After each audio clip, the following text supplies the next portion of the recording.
Taylor Swift I'm hearing? Oh, it's her birthday. We celebrate all things appropriately inside council Okay, chambers. all right. I like it. We're shaking it up with some Taylor All right, Swift if you this want morning. to. Do you like Taylor Swift? You do? She's pretty popular, huh? All right, Madam Mayor, if you are ready, we are all set. Either can I. All right. Good morning, everyone. Thank you so much for being here. We are going to start off the regular City Council meeting. It is Wednesday, December 13th, 2023. And I am going to, let's see. We are going to start off with the Pledge of Allegiance. We also have my mayor for the day, future mayor, Mayor Pierce, Presley Pierce. So we're super excited to have you. And so I would love if you would start off leading us in the pledge. What do you think? Yeah. Okay, good.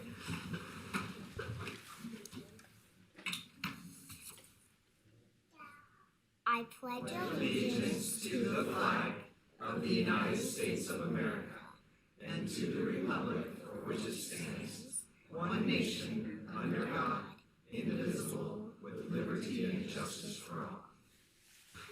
Great job. All right, Madam Clerk, I am going to send it to you for roll call. Thank you, Madam Mayor. Councilmember Breckus. I'm here. Dewar. Here. Martinez. Here. Ebert. Absent at this time. Taylor. Here. Reese. Here. Sheevy. Here. Mayor for the day, Presley Pierce. Here. Madam Good. Mayors, you do have a quorum of the Reno City Council. Okay, thank you so much. So good morning. It is so nice to have you here. I was very impressed when we met, and I said, you've got to come be mayor for the day, and you took me up on it. So why don't you tell our guests a little bit about where you go to school, what do you want to be when you grow up, all the future visions. Tell us a little bit about it. I go to Bud Beasley Elementary School, and I want to be an author because I love to write. And You're working on a book. yeah, I'm working on a book right now. Okay, tell them what your book is called. It's called Cities Unknown. Cities Unknown? And Cities Unknown. But we're known, right? What is the book about? what's Unknown about, cities? Yeah, pretty much. Very cool. Well, we are very excited to have you today. So thank you very much for being here. Is there anything else that you would like to tell our audience? Not really. Are you nervous? No, you can't tell. All right. Well, thank you so much for being here. Before we go into roll call, we have something also incredibly special. I don't think he knows it, but we have a special proclamation for an officer that retired from the Reno Police Department. So we are very excited about that. I wanted to express my gratitude to this wonderful individual who has done so much work in our city. That is Brandon Casanelli. We would love, he doesn't know it, so this is a surprise to him. So he's probably very embarrassed. And I just want to say thank you so much. What people don't know about you is Brandon really paved the way for a lot of mental health services inside the department. Actually, we were the first in the country because of his work and his advocacy for an embedded resource officer that brings mental health with inside departments. A lot of times, unfortunately, some of our officers go for a long time without recognizing some of those symptoms. But because of your work and everything that you have done, I honestly can't thank you enough. I was so fortunate to work with you on mental health. It's still both of our passions. So we have Councilman Reese, who really said, I want to read it. Not only that, my readers are not strong enough today. So Councilman Reese, please take it away.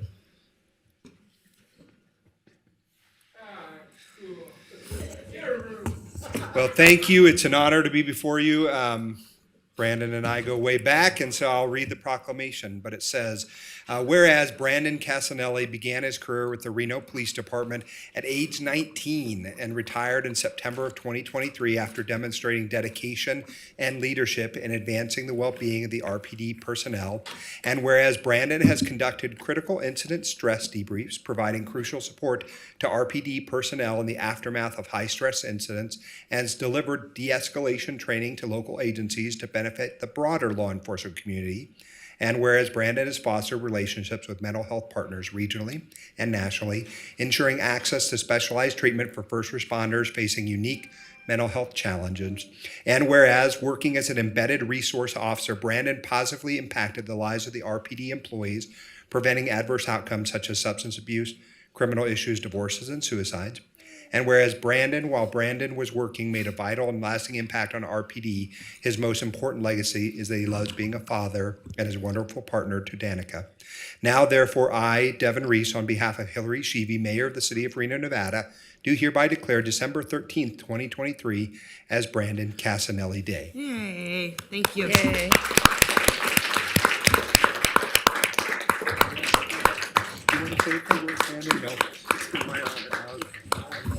Well, So a little Brandon. backstory here. I Yeah. want to just say Brandon Before you run retired- away. Yeah. Stay right here because we'd love to get a picture. But I want to tell everyone Brandon retired without anyone knowing. He thought he was going to get away quietly. I did. And we wanted to make sure that we recognized him because I know that he's very embarrassed and shy right now. But it was really important that we honored you because we had had many stressful events together, some of the toughest I have ever seen, and you have gone and done such incredible work, especially some very difficult tragedies in this city. I don't even know how you did it, honestly. This one. Had a good support Oh, well, honestly, I received so many phone calls after you had been there, held family members' hands, officers' hands, citizens' hands, that called me and said, I couldn't have made it through the loss and the tragic grief without Officer Casanelli. So you need to know how valuable you are and have been to the city of Reno. So thank you so much. Madam Mayor, if Go I right could ahead. keep on a little extra praise. Brandon, although we didn't work directly together, I was very aware of what you were doing the entire time. And the fact that having an embedded mental health officer in our police department is really, to my knowledge, one of the first in the country to take that step and recognize how challenging our police service is on a day-to-day basis, the training, the reality of the job, and then as the years go by, the impact that it has on our officers. And for you to be an officer and a mental health specialist is very rare and very unusual. And we're so grateful that you are here and that you blessed us with the work that you did for our community. So thank you. And this proclamation that Councilmember Reese read, highly deserved. Thank you so much. And thank you to your wife and family for sharing you with us. It was my honor, truly. Thank you for the opportunity. Yeah, of course. And I just want to, you're exactly right. We were pretty much the first city to do it, and it was actually Brandon that paved the way. And what's super cool about that is that now other cities are following suit because of his great work. So I don't know if he really realizes the magnitude, what you've done at the Conference of Mayors to put other embedded resource officers throughout this country. So that's quite a legacy, so I want you to know it's very special. And Danica, you are amazing. You're right. You are the support system. I don't know how you do it. You have beautiful children. And this one I would take home in a minute. So if you want to give her up, I gotcha. You can borrow her anytime. Anyway, thank you so much for Thank being you. here, Brandon. Is there anything you want to say? He's No. he's very red. Just thank you again. Thank you for the opportunity to do it. It was my honor. Oh, absolutely. And the work's not done, so No, that's See you exactly soon. right. That's exactly right. yeah. Thank you. All right. All right. Thank you so much. All right.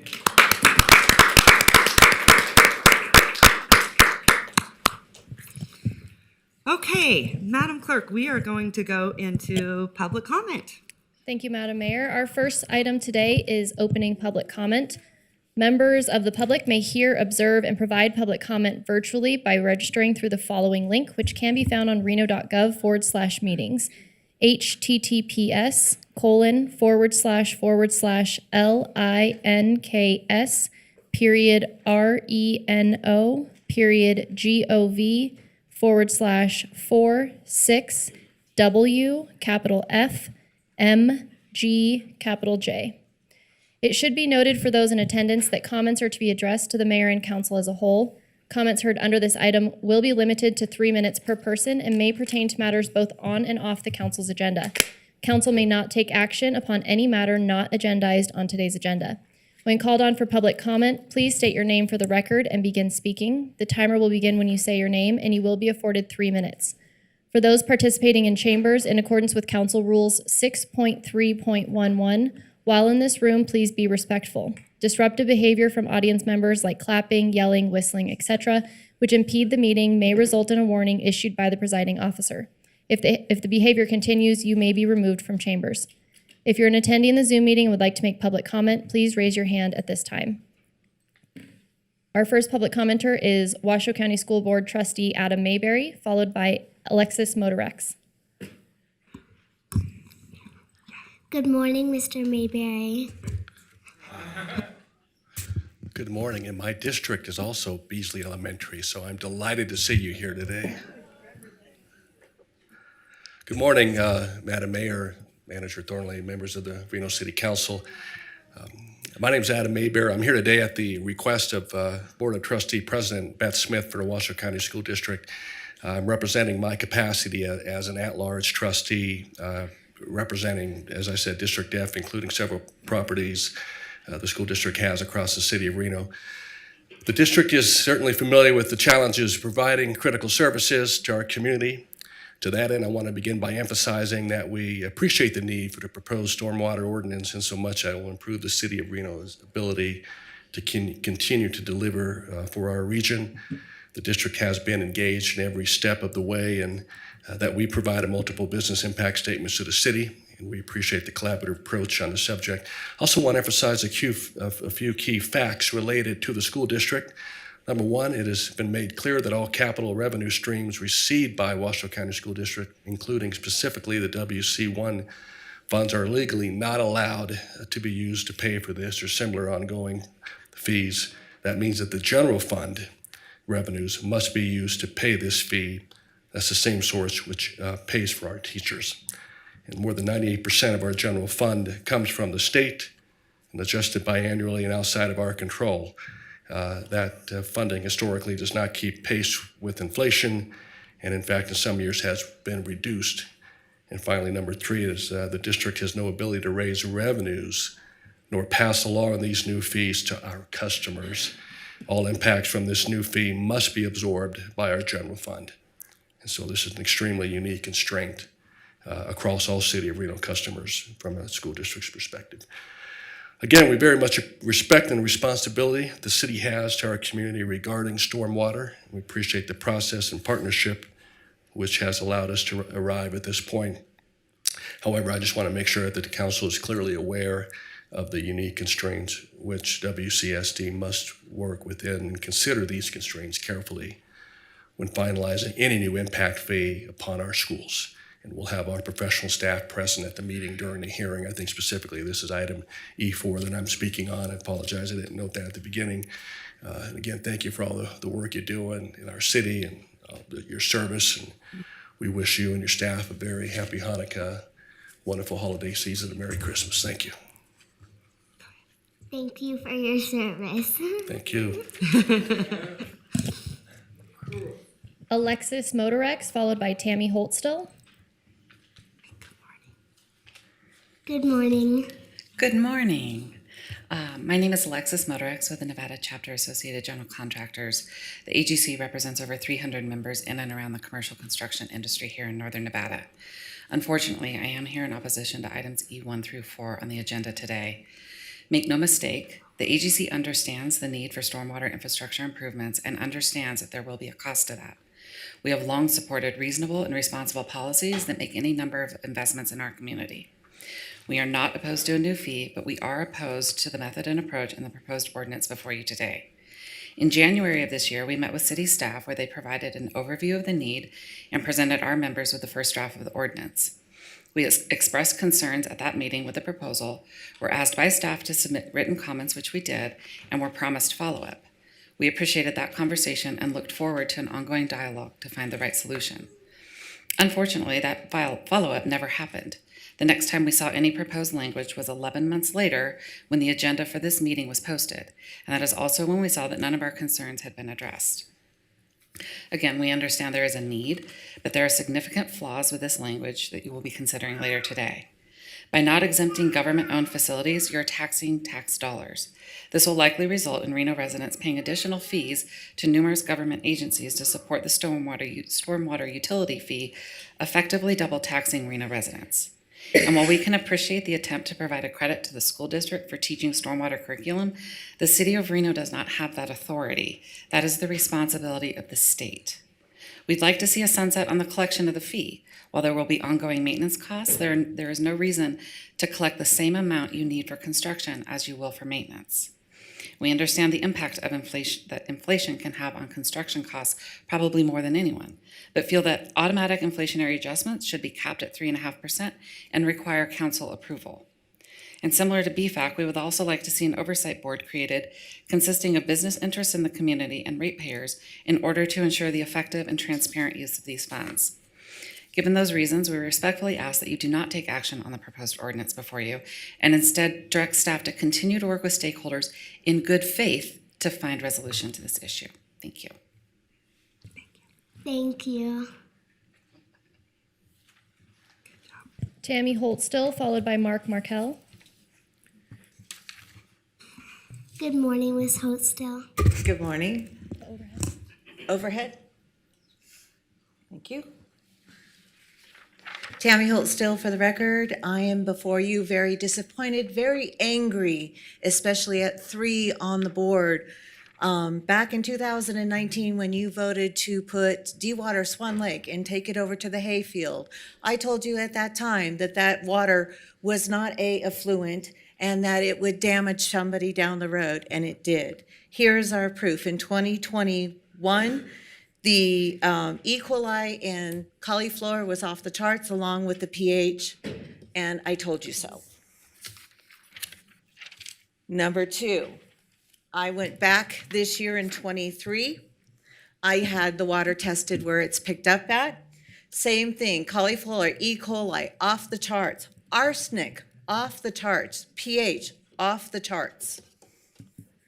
Then you add in the big hoo-ha about the PFAS, that nothing's been done as of yet.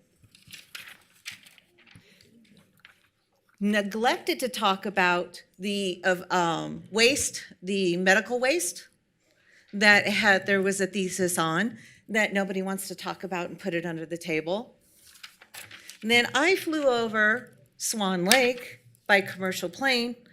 There is the body of water right now. It's close to getting ready to flood again, and we're in winter, and you're putting in 2 million gallons of effluent a day.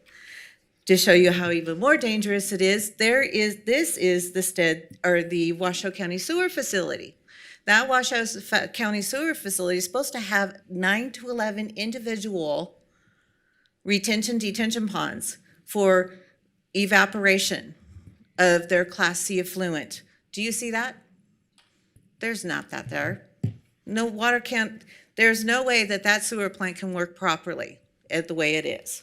So after getting all my evidence together, I have gone to Congressman Amadei and I have spoke with him.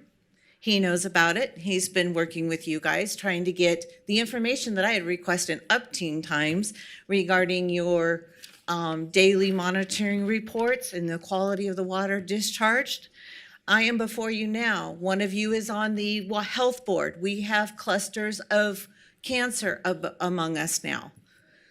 We have a major health issue with that lake.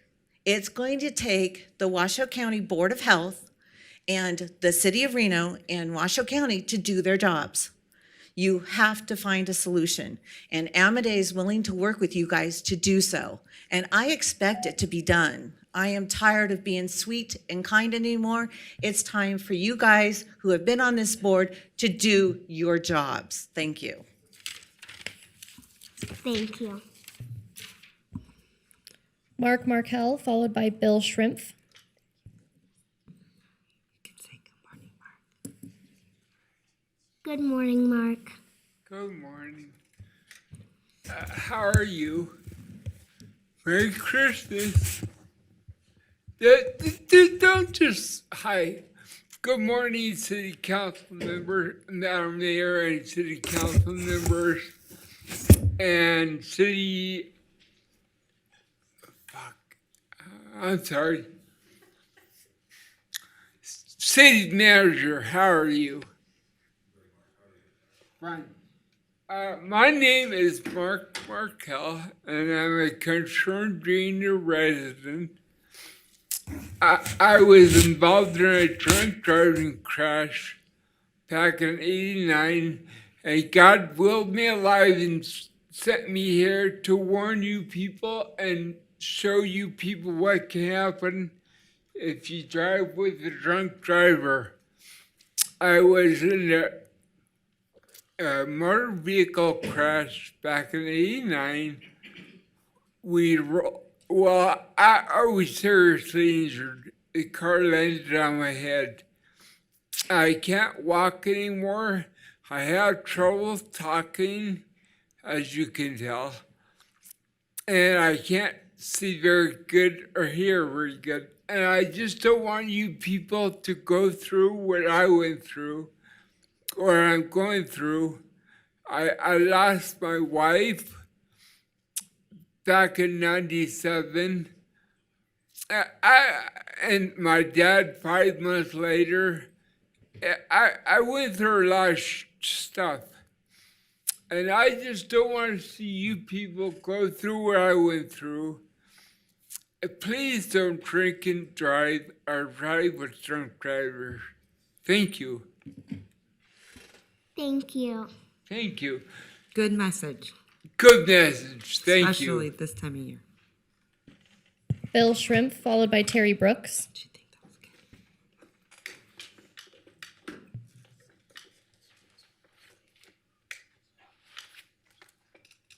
Sorry.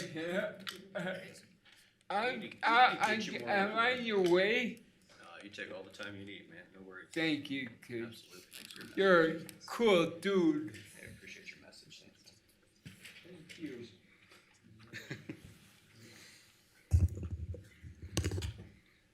Yeah, go ahead. Good morning, Mr. Shrimp. Oh, you even said it right. Good morning, Madam Mayor of the Day. How are you? Good. Good, thank you. Do you like stars, Madam Mayor of the Day? Yes. Yes. I actually came here to kind of talk about that.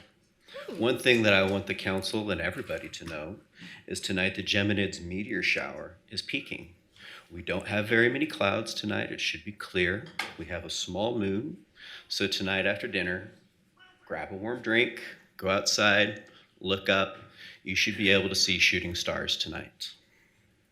The other thing I came here to talk about is the Keystone Avenue Bridge replacement. It's moving forward. It's being managed by RTC. They had a great open house last week. Something very interesting is happening with this, or could happen anyway, and it's the possibility to connect via pedestrian path or bike path, but to connect Newlands Park up on California Avenue all the way down to Idlewild, through the river walk, and potentially all the way down to Arlington. So it's kind of an interesting opportunity. I hope we keep an eye on that. So thank you very much and have a wonderful day today. Thank you. My pleasure. Terry Brooks, followed by Wanda Cardinale. Terry, you'll like Terry. He tells poems. Watch. Good morning.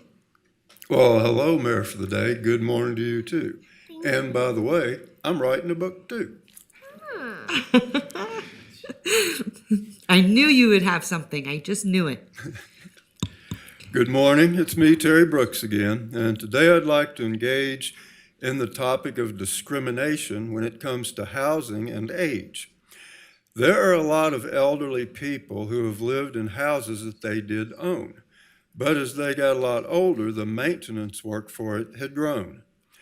Taking care of their house involved chore after chore, and as they got a lot older, they just couldn't do it anymore. They realized that much of their energy came and then it went, and they could feel more comfortable in a really small apartment. Some housing owners have respect for the elderly, but other owners discriminate against the elderly. They refuse to rent to the elderly, calling them old and senile. They say they'd forget to pay their rent and only live there for a while. These owners don't want to waste their space to those who are so old, even if such elderly people might wind up out in the cold. They say that such elderly people are less likely to do a minor repair and are more likely to have an accident like falling out of a chair. They say that the old are weak and have much poor eyesight, and that they are less likely to remember to turn off the kitchen light. They say that the elderly use a lot less hygiene, and because they're old and lazy, they won't keep the place very clean. Because of all these things, many elderly people may find it very difficult to find a place to stay. But there are housing owners who do have hearts of gold, who make good and safe places available to those who are old. I'd like to thank the City of Reno for all their affordable housing, available to so many elderly people who need safe and affordable housing. I would like to thank you all for listening to me today. I really like coming here, so this might be a good place for me to stay. Thank you. Oh, and by the way, I'd also like to say I hope everyone here has a wonderful holiday. Thank you. thank you you too. Good job. Wanda Cardinale, followed by Georgina Mendoza. Good morning, I'm Wanda Cardinelli. I'm here regarding this stormwater utility. I'm asking that you please consider that the city has more than one drainage district, and they should all be treated the same. The lack of oversight by the city of declarants and builders when they develop and are under Army Corps direction leaves homeowners on the hook when the declarant leaves and are not in compliance. When the homeowner run boards or the next declarant, if they choose to buy them out, are trying to get those in compliance that that the city did not enforce nor know about because Army Corps rules and city lack of oversight. They absorb, the HOAs absorb a very heavy financial burden, and this just adds to it. So all should be treated the same. The prior build ordinance allowed for everyone in the southeast Reno area that paid to maintain drainage waterways to apply for a variance. This was not clear. As clear was it for the homeowners or for the HOAs. Now it sounds like just Demonte Ranch that is able to apply or will qualify for that ordinance. I am imploring you to treat everyone the same that is in the drainage districts. Demonte Ranch has not maintained the White Top and Steamboat, leaving others downstream dealing with Army Corps. So that is a rewarding non-compliance behavior. I also want to confirm that there is an enforcement component to this ordinance. I have been coming to the council since 2017 regarding more enforcement issues. I have to pay into this as a homeowner and to both drainage districts and a master association. Seems like triple dipping. And while I have had to absorb the expenses of a declarant that was not forthcoming to the city nor its board, has increased the cost of the HOAs in a hard-hitting way on all homeowners, since NRS does not require full funding of reserves in HOAs when they leave and then suddenly turn over properties with costs not being funded. I am not wanting to come and complain and not have solutions and suggestions, and I'm more than willing to meet and discuss a few simple ideas and items the city can do to make sure that the issues my drainage district has had to deal with are not continuing issues. As for stormwater utility, what happened? As for the storm, if it is coming, it needs to be fair to all parties and similar groups with compliant enforcement. Thank you. Thank you. Georgina Mendoza, followed by Silviana Olivier Martinez. Hola, buenos días. Mi nombre es Georgina Mendoza. Quiero hablar sobre los indigentes de Reno, Nevada y sus problemas. Su problema es que pueden ser personas agresivas por las drogas que consumen y pueden ocasionar problemas o hasta accidentes en las calles, porque un día mi mamá iba manejando cuando estaba un indigente en la carretera. Estaba aventándose arriba de los carros y no quería dejar pasar a los carros. Mi mamá bajó su velocidad para no ocasionar un accidente y el indigente estaba aventando al frente de los carros. Y pues mi mamá pasó y ya siguió en los otros carros que seguían. Y también tiran mucha basura cuando están buscando algo que comer entre los botes de basura. Y en las calles dejan carros al súper tirados con muchas de sus pertenencias. Y eso también lo hacen en el centro de Reno y eso da mala impresión porque Reno es un lugar turístico. Yo recomiendo que para evitar eso estaría bien hacer un centro de rehabilitación para las personas drogadictas y ya que ellos estén rehabilitados, hacer que ellos busquen trabajos y que ellos puedan rentar sus apartamentos o sus casas para que ellos ya no estén en las calles y no consuman más drogas, ya que es lo que hace que estén en situación de calle. Cuando mis padres vinieron en el año 1999, dicen que no se veía personas en situación de calle, porque el gobierno de Estados Unidos no lo permitía y los mantenían en refugios, pero ahora los refugios son muy caros, muy costosos, por eso no pueden estar pagando un refugio. Y considero que también los refugios estuvieran más económicos para que las personas que los necesitan y hacer lo mismo que hace unos años cuando no dejaban en la calle los indigentes. Gracias por su atención. Gracias. Thank you. Madam Mayor, may I just suggest that Councilmember Martinez, these would make some great members of the youth city council. Their passion for our unsheltered community is very impressive and very thoughtful. Great suggestion. Thanks. Good morning, Reno's Council. The issue that I would like to discuss with you all today is regarding the homeless people that have been growing in numbers around the city of Reno. Almost anywhere I drive around Reno, I at least see a few homeless people remaining around the streets. It's not an applying look for people who come visit Reno. I found that a lot of people that are here visiting ask if they are safe here. It's more common to see tent sites and parks where it should be safe space for children and anywhere who wants to have fun quality time outside. I have nephews of my own. Truthfully, I don't feel safe taking them to the park at a current time due to how many homeless people are around. It's really sad to see how now that the weather is getting colder, people have nowhere to go. They usually run to a common public area to get a kind of rest of in the relation to this. I think there should be more shelters to help out homeless, especially around this time where it is unable to outside for. It's no safe to be outside no longer for 30 minutes. No one deserves to have to sleep outside and be looked at a certain way no one is perfect. Everyone has their downfalls and sometimes just need a little help to get their life going again. What said, I think that having more shelters and offering more help to the homeless could fix the important issue that the world is facing today, but we can start off today in the little biggest city in the world. Thank you for your time. Great comments. Thank you. Scott Finley, followed by Dina Swigart. If I could get the overhead projector, please.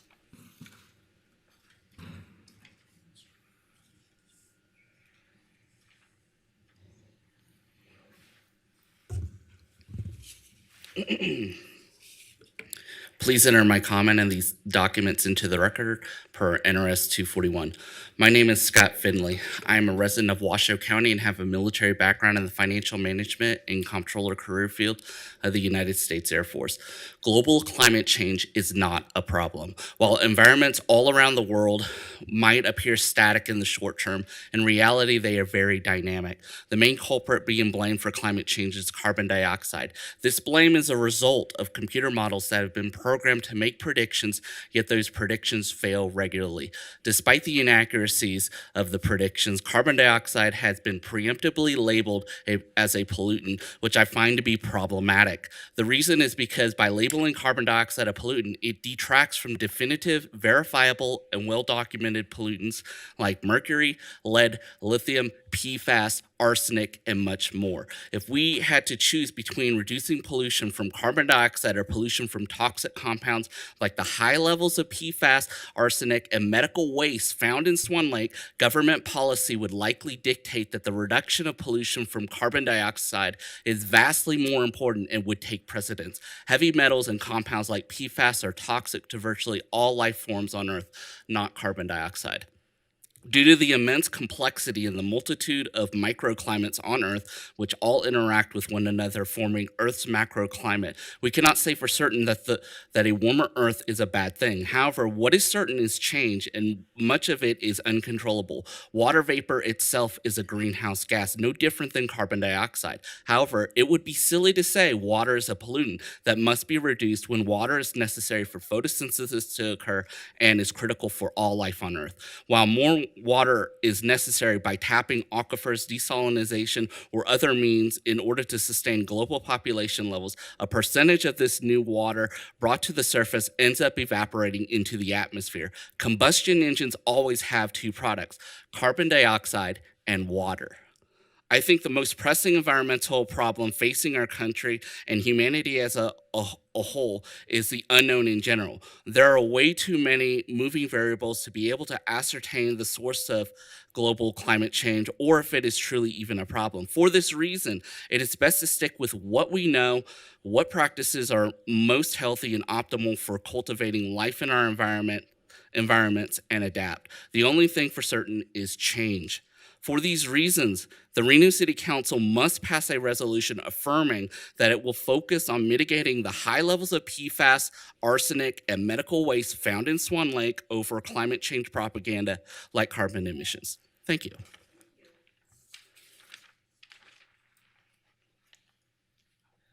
Good morning, Mayor Sheevy and council members. My name is Dina Swiger, and I am the operations manager at Notable Music Therapy Services. I just came to say hi and give you a little update on what we've been up to. You guys have all been really supportive in our project over the last year. We bought a building in 2021 and have been renovating 17,000 square feet as a regional center for music therapy and health in the community. And we are on the verge of finishing that remodel. We should be done in early March, and we have been able to continue programming throughout that time. And in the last 6 months have started several new kids classes. We did an 8-week caregiver support group for mothers and caregivers of adults and children with disabilities, which was incredible. And we're hoping that we're on track to reach our goal in 2025 with doubling our capacity and serving over 2,500 people in the region by that time. So thank you so much again for your support, for helping us with our zoning amendment for our commercial kitchen. You guys have been really helpful with that. It's been kind of confusing, and so we appreciate that and your continued support. And I hope you all have really happy holidays, and we'll see you soon. We have actually a building update tomorrow. All of you are invited. It's at 4:30. We have a little cocktail party. If anyone wants to come and see the progress in our new auditorium, you are welcome to come do that. And the next phase of this is the outdoors. So we're partnering with Soulful Seeds. We'll have a community garden out there by next year where we'll be doing free farmers markets and all kinds of fun things in an event space. And so we look forward to your continuing support. So 4:30 tomorrow if you want to come check it out and have a cocktail. Thank you so much. All right. Your building is impressive. I was there when you opened, and we were awarding you with some funding. Yes, you And were there so for the Ovation Award. I have to Yeah. tell you, it is impressive. I love what you're doing, and it's so worthwhile. It's exciting, your partnership on the outdoor piece. That's going to be phenomenal. So thank you. Yeah, absolutely. Thank you. Thank you so Right. much. Yes. We appreciate the update too, actually. Good. It's really good to know where everyone's at. Yeah, Thank it's you. nice to have people come back and tell you where the Thank money you. is going, right? Yeah, thank you so much. Yeah, have All a good right. holiday. You too. Our final public commenter is Amani Davis.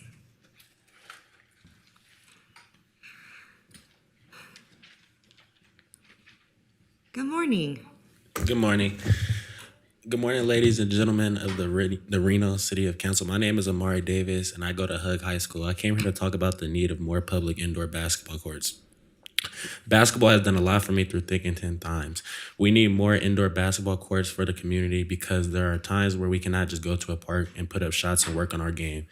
I can recall one time when I was a part of the syndicate basketball team. We had practice every Tuesday and Thursday at the local park. This team wasn't just any team. This team made me feel like a family. This team made me feel like I belong, a feeling I needed. But then the winter it came around and it started to snow day by day, so we had to cancel practice because of courts being filled up with snow. And during this time, I went into a depression stage because of the first time in my life I felt like I belonged, and it was all taken from me just because of the winter conditions. Basketball courts, indoor public basketball courts, however, indoor public basketball courts provide a safe and controlled environment for people to engage in physical activity and stay away from danger throughout the city. In the city of Reno, where weather conditions can be unpredictable, having indoor basketball courts ensures the residents can enjoy the year-round game regardless of snow or extreme temperatures. In this thing we call life, everyone needs their escape every once in a while. More indoor public basketball courts may just be that for some people in this world. Just being able to go to their local public indoor basketball courts can clear their mind, block out any negativity going on in their lives. In conclusion, the addition of more public indoor basketball courts is not just about any sports. It's about building a healthier and more connected and vibrant community. By making this investment, we are ensuring the physical and social well-being of our residents. Together we can make this a vision a reality. Thank you. Amari, great job. Thank you. Future Senator. Thank you. I am impressed, and Thank you. I completely agree with you. We need much more opportunities for our youth, and especially in sports. It's really, honestly, it's so good for your mental health, your physical health. Yes. And your story is very compelling. Thank you. It makes a difference whenever you Yes. come and speak to the council so they know what the community is really wanting to see. Yes. And especially for your age group. Thank you. I think your teacher would be proud. Who is your teacher? Mr. Johnson. Okay, I'm going to write to Mr. Thank Johnson. you. I appreciate you. Great job. Thank you. All right. All right, Madam Mayor, with that, we have no additional live public comment. We have no hands raised via Zoom. So for the record, we did receive 5 comments which were general in nature or not directly associated with an agenda item prior to 4 p.m. yesterday, December 12th. These comments were voicemail and or written correspondence received via our reno.gov online public comment form or by email to our office. Copies of these have been distributed to the Reno City Council and are available to the public on reno.gov. There are 5 letters of concern. With that, we're closing out opening public comment and we're moving on to item A4, approval of the agenda. All right, thank you, Madam Clerk. Before we move on to approval of the agenda, I'm going to send it over to our city manager. I just want to know if you have any updates to this agenda. I do. Thank you, Madam Mayor. With just a little bit of air traffic control today, we have 2 items, Delta 2 and Delta 3. Delta 2 is the ACFR, the Annual Comprehensive Financial Report. It needs a time certain of 12 p.m., noon. And Delta 3 is an inquiry regarding the potential creation of a special assessment district. And that needs to be heard immediately after D2 because of the number of consultants who are involved in that. All right, thank you so much. If I get ahead, just stop me and keep us on track. I'll move to approve. All right, I have a motion, I have a second. All those in favor say aye. Aye. All those opposed? Motion carries unanimously. All right, heading into item B, or no, approval of the minutes. See them as on. May I get a motion? I don't see. We don't them. have any minutes on this agenda to approve. Yeah. We're moving on to item A5 says. A. Okay, I'm gonna head right into item B. consent agenda. I'm going to start with, how about to my left, Councilwoman Ebert. Yeah, I'd like to pull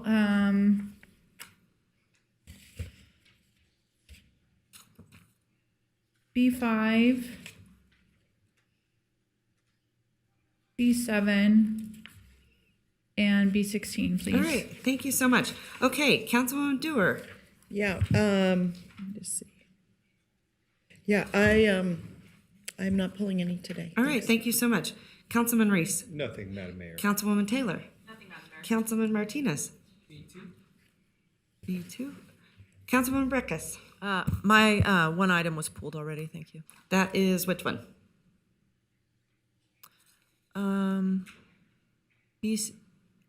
Hold on, sorry. B7. Thank you for your interest. Okay, thanks so I'll much. move to approve all the remaining items. Okay, I have a motion, I have a second. All those in favor say aye. Aye. All those opposed? Motion carries. Let's head back to item B5, and I'm gonna. B2. Oh, no, sorry. B2, Councilman Martinez, take it away. Thank you so much, Madam Mayor. Thank you, Ms. Farrar, for being here. I just had a quick question. During the NAB, I know this was agendized, and we heard a presentation from the applicants about it, and so I see it listed in our agenda a little bit differently, so I was just wondering if you can address some of the changes in the process for me. Sure, Lance Ferrato, Director of Business Licensing for the record. What specific question, what would you like to know about the project? I think when they were coming to the NAB, it was more of a, I don't know if it was a zoning amendment or some sort of change. This just seems like an approval of their license. So I was just wondering if they'll be fine going into business after just approving this license, or will they still have to go through a different process after this? They're good at the moment. Basically, I believe what you're referring to is what a conditional use permit. And they had some conditions applied to them, basically that the project is complies with code, that the applicant shall apply for a building permit for the project within 18 months. Prior to the issuance of the license, the applicant should have a copy of the final approval letter. And then basically it just stipulated that indoor live entertainment activities shall require the doors and windows to be kept closed after 9. Indoor live entertainment activities limited to 10, from 10 a.m. to 11 p.m. So that just specifically to have the live entertainment due to adjacency issues, they had to have a conditional use permit, and that got approved. So now this is the approval of the privilege license. Okay, perfect. Just wanted to make sure we were on track. Thank you Yep, so much for clarifying. absolutely. With that, I'm ready to motion. Okay. Second. All right, we have a motion from Councilmember Martinez, second from Councilmember Reese. Are there any further comments or questions on the motion? Seeing none, all in favor, please say aye. Aye. Aye. Any opposed? All right, motion passes unanimously. And then I think the next item was B5, as pulled by Councilmember Ebert.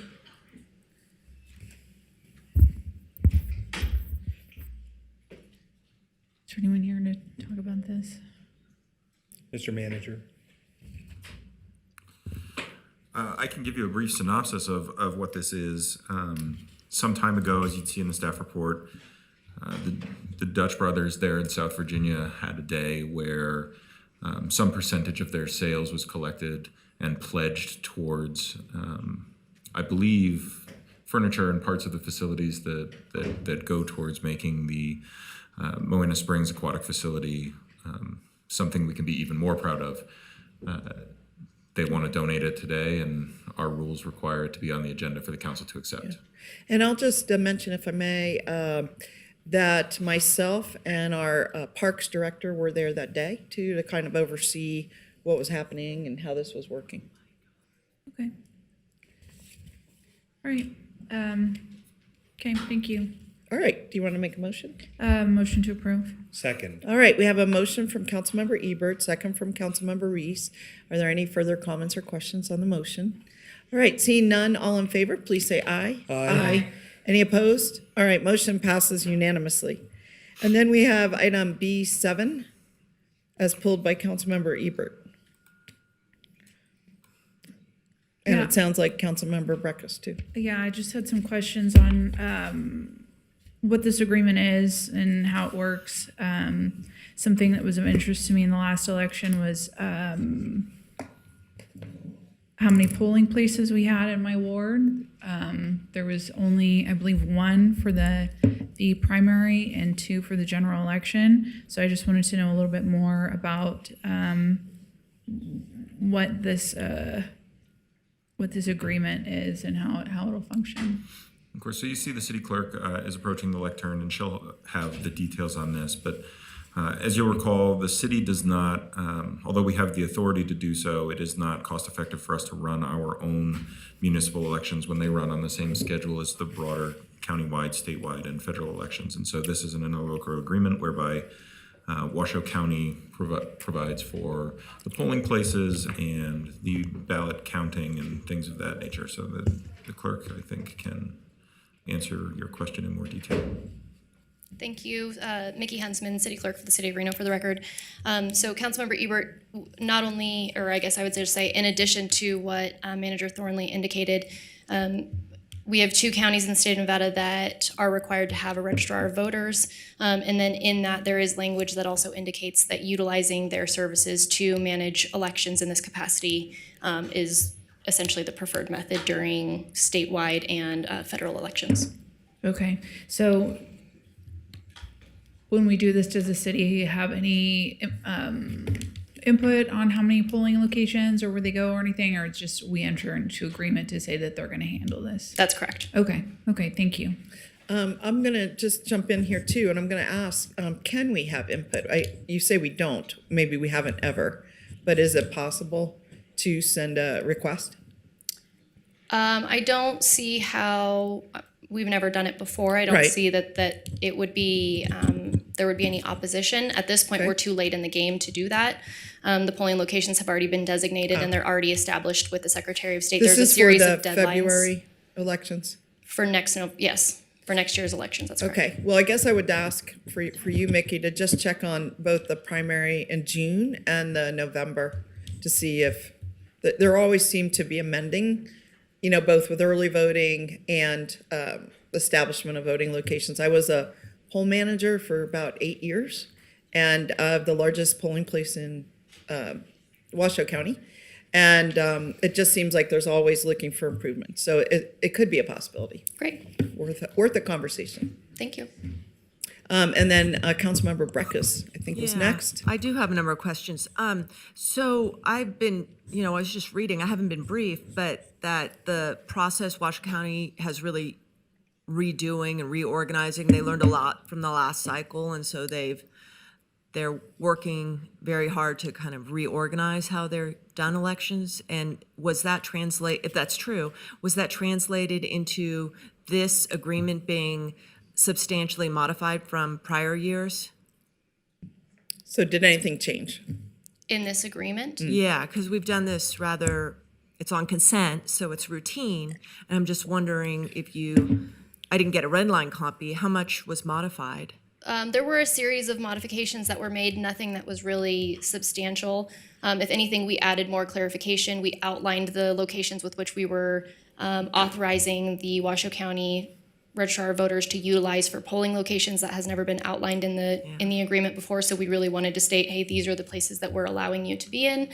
The other space that we modified or indicated was a little bit more specificity to the Reno Police Departments and their involvement in responding to polling locations that are in or out of city limits. So that was really the only 2 areas that we added any sort of substantial language. Well, I mean, to the point of the polling locations, I noted just by this conversation that one in my ward, Plumas Gym, it's our facility, is not listed, and it has been in the past, and I'm just wondering why that one has dropped off. Or, are we seeing that early polling locations need to be dropped down because there's so much more access through the mail? Is that? I can't answer that question. Our Washoe County Registrar of Voters is the one that establishes the polling locations. So Yeah. she specifically outlined, can we have access to these locations for these types of events? And we basically worked with our Parks Department to either identify if they were available or not. So I don't know how they manage where, when, who, what, why. That's not mine.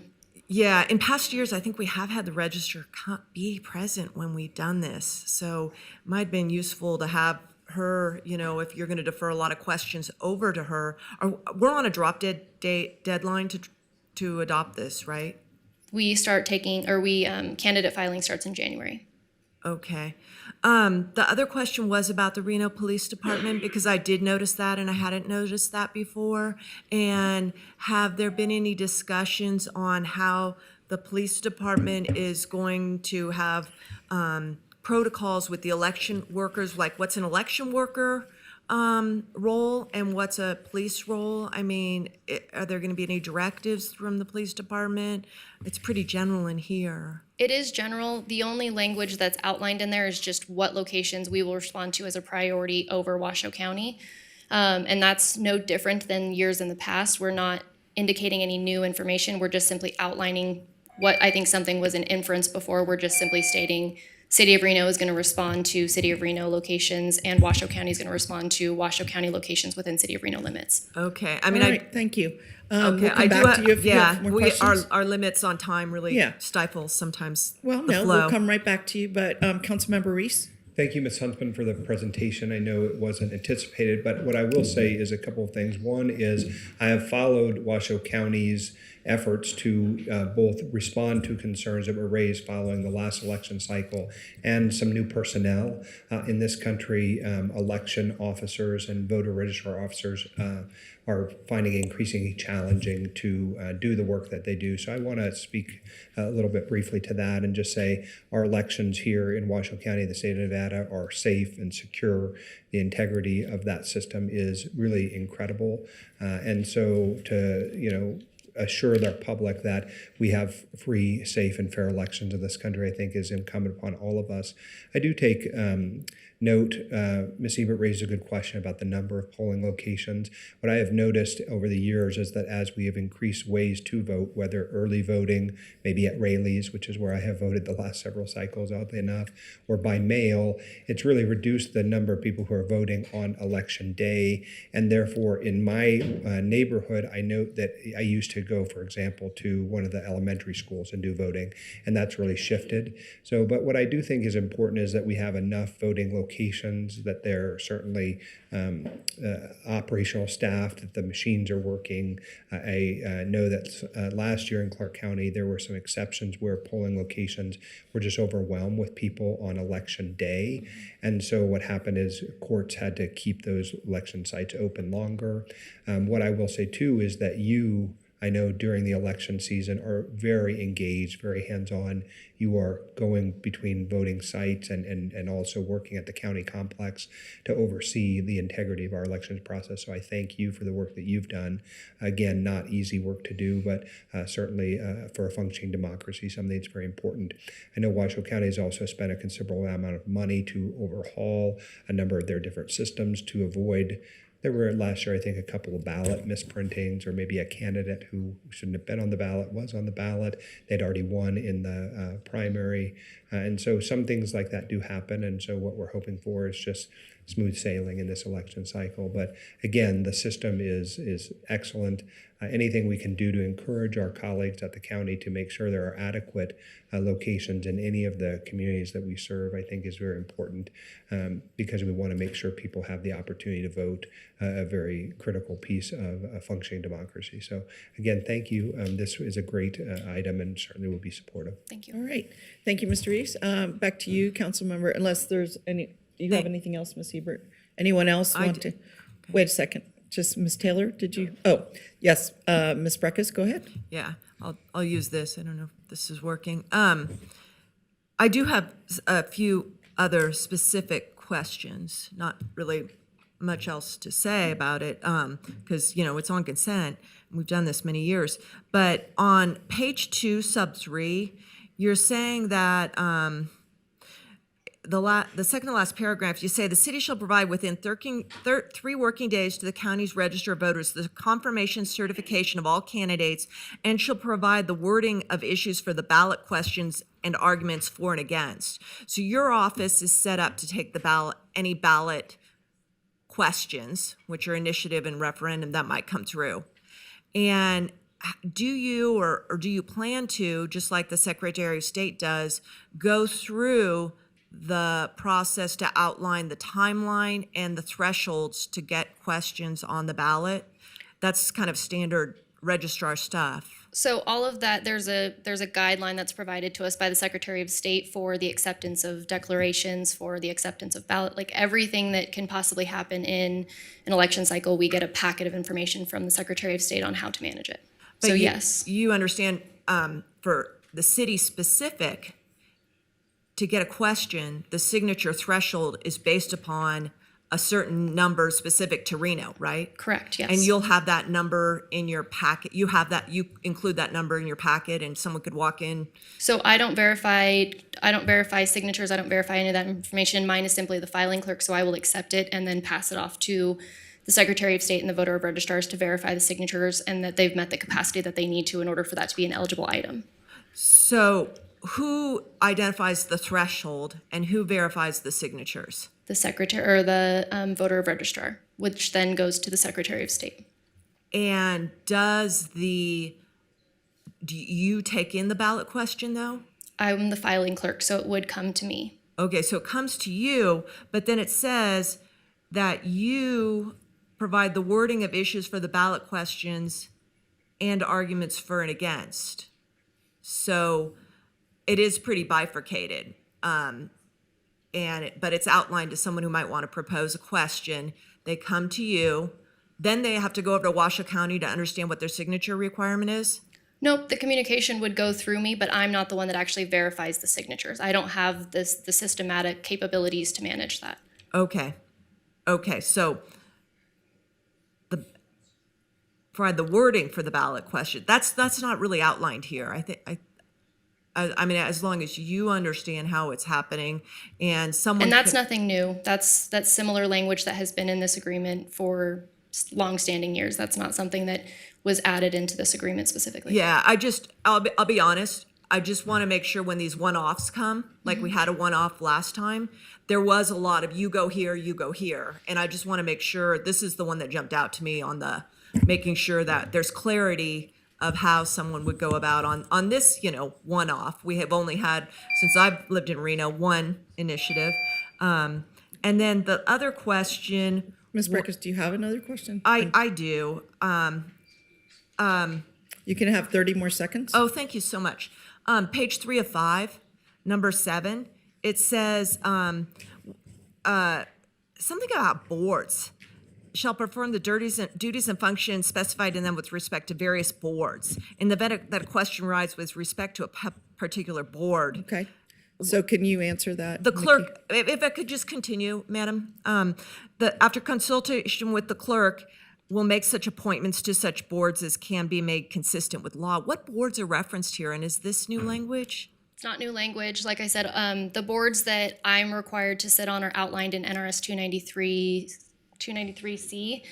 Actually, it might even be outlined in 293.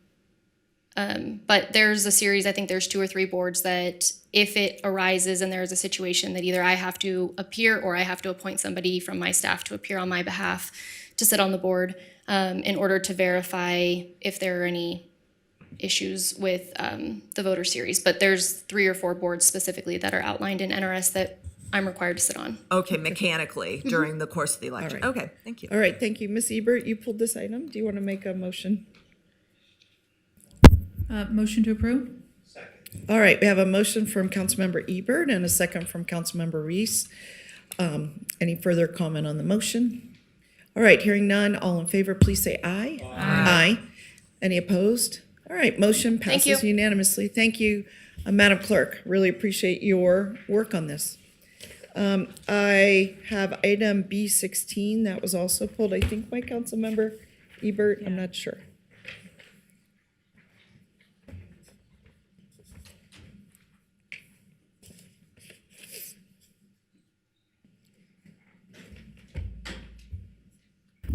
I just wanted to say thank you, Kathleen, for donating to Hopes. They're a group that I think does a lot of really great work in Reno, and I know they've been overlooked in some ARPA funding donations that we've done, and I just wanted to say thank you for making this contribution. So that was it. Thank you. I think that was item B18, which was not pulled, but Oh, yeah, but I'm very grateful too, for the Hope's donation. Did you have any comments on B16 that you actually pulled? No, B18 was Hope's, and B16 is about the arts and culture, unless I have the wrong agenda. Okay, sorry, I have the wrong, sorry, excuse me.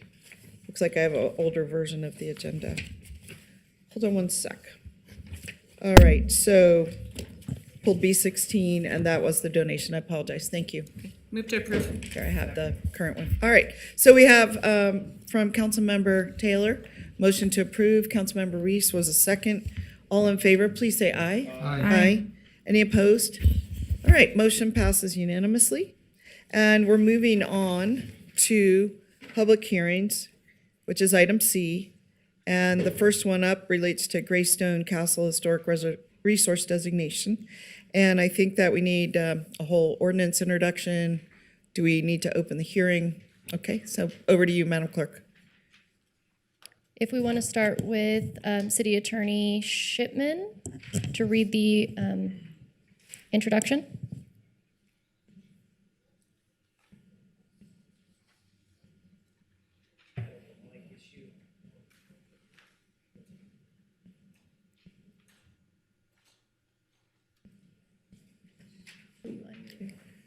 Do you want to come up here or, okay, that's a good idea. All right, so just formally, let me let the record reflect the City Council's opening the public hearing item. We'll have the reading of the ordinance. Yeah, for the record, John Shipman, City Attorney's Office. This is Ordinance Introduction Bill Number 7254, case number LDC 24-00023, Greystone Castle Historic Resource Designation Ordinance to amend Title 18, Chapter 1802 of the Reno Municipal Code entitled Zoning, rezoning of plus or minus 0.12 acre site from single-family residential 8 units per acre, SF8, to plus or minus 0.12 acres of SF8 with a historic landmark HL overlay zoning district. The subject property is located at 970 Joaquin Miller Drive in the Newlands Historic District. The site has a master plan, land use designation of single-family neighborhood, SF, Ward 1. All right, thank you. And then, Madam Clerk, was proper notice given and any correspondence received? Thank you, Vice Mayor. Proper notice was given and no correspondence was received for this item. Additionally, we do not have any public commenters in the room. Okay, given that, let me ask, do any council members need to make any disclosures on this item? Madam Vice Mayor, I have no disclosure to make, but I am also venturing that maybe a staff presentation is not necessary, so I would be prepared to make a motion when the time is made. All right, let me ask, would anybody like a staff presentation on the body? No. Okay, seeing no request, back to you, Councilmember Reese. Okay, I'll move to approve. All right, so we have a motion to approve from Councilmember Reese, second from Councilmember Taylor. All in favor, please say aye. Aye. Aye. Any opposed? To refer, right? Yes, it's Yes. a referral. I'm sorry, to refer, yes. Any opposed? Okay, seeing none, motion to refer is approved unanimously. And I just, on behalf of the Historic Resources Commission, want to thank both our staff, the proponents of the Greystone Castle Historic Resource Designation, which it takes a lot to do this thing, and for the council for approval. Thank you. It's a fascinating staff report. to be Yeah, honest it with was, you. It's right? just incredible. Thank the great stewardship of the current owners. Yes. Yeah, that's what I'm speaking of. They had to come forward and propose this, and awesome. Madam Vice Mayor, I apologize. yeah. Bill Schrimpf was not in the room, but he did sign up for public comment on this item, if you'd like to hear from him. Okay, sure. Mr. Shrimp?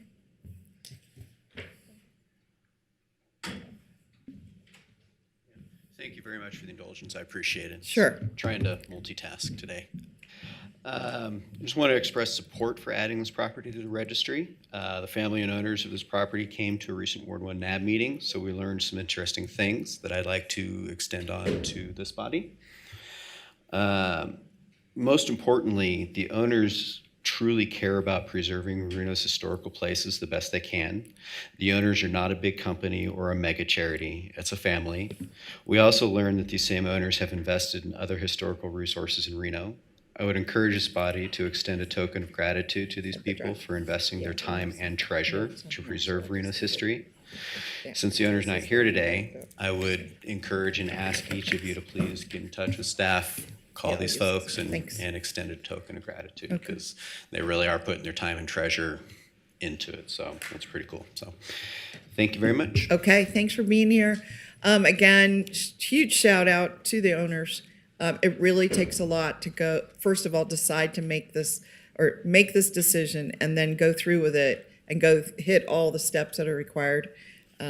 It's remarkable, and I don't think we've had one for a little while. So I appreciate it.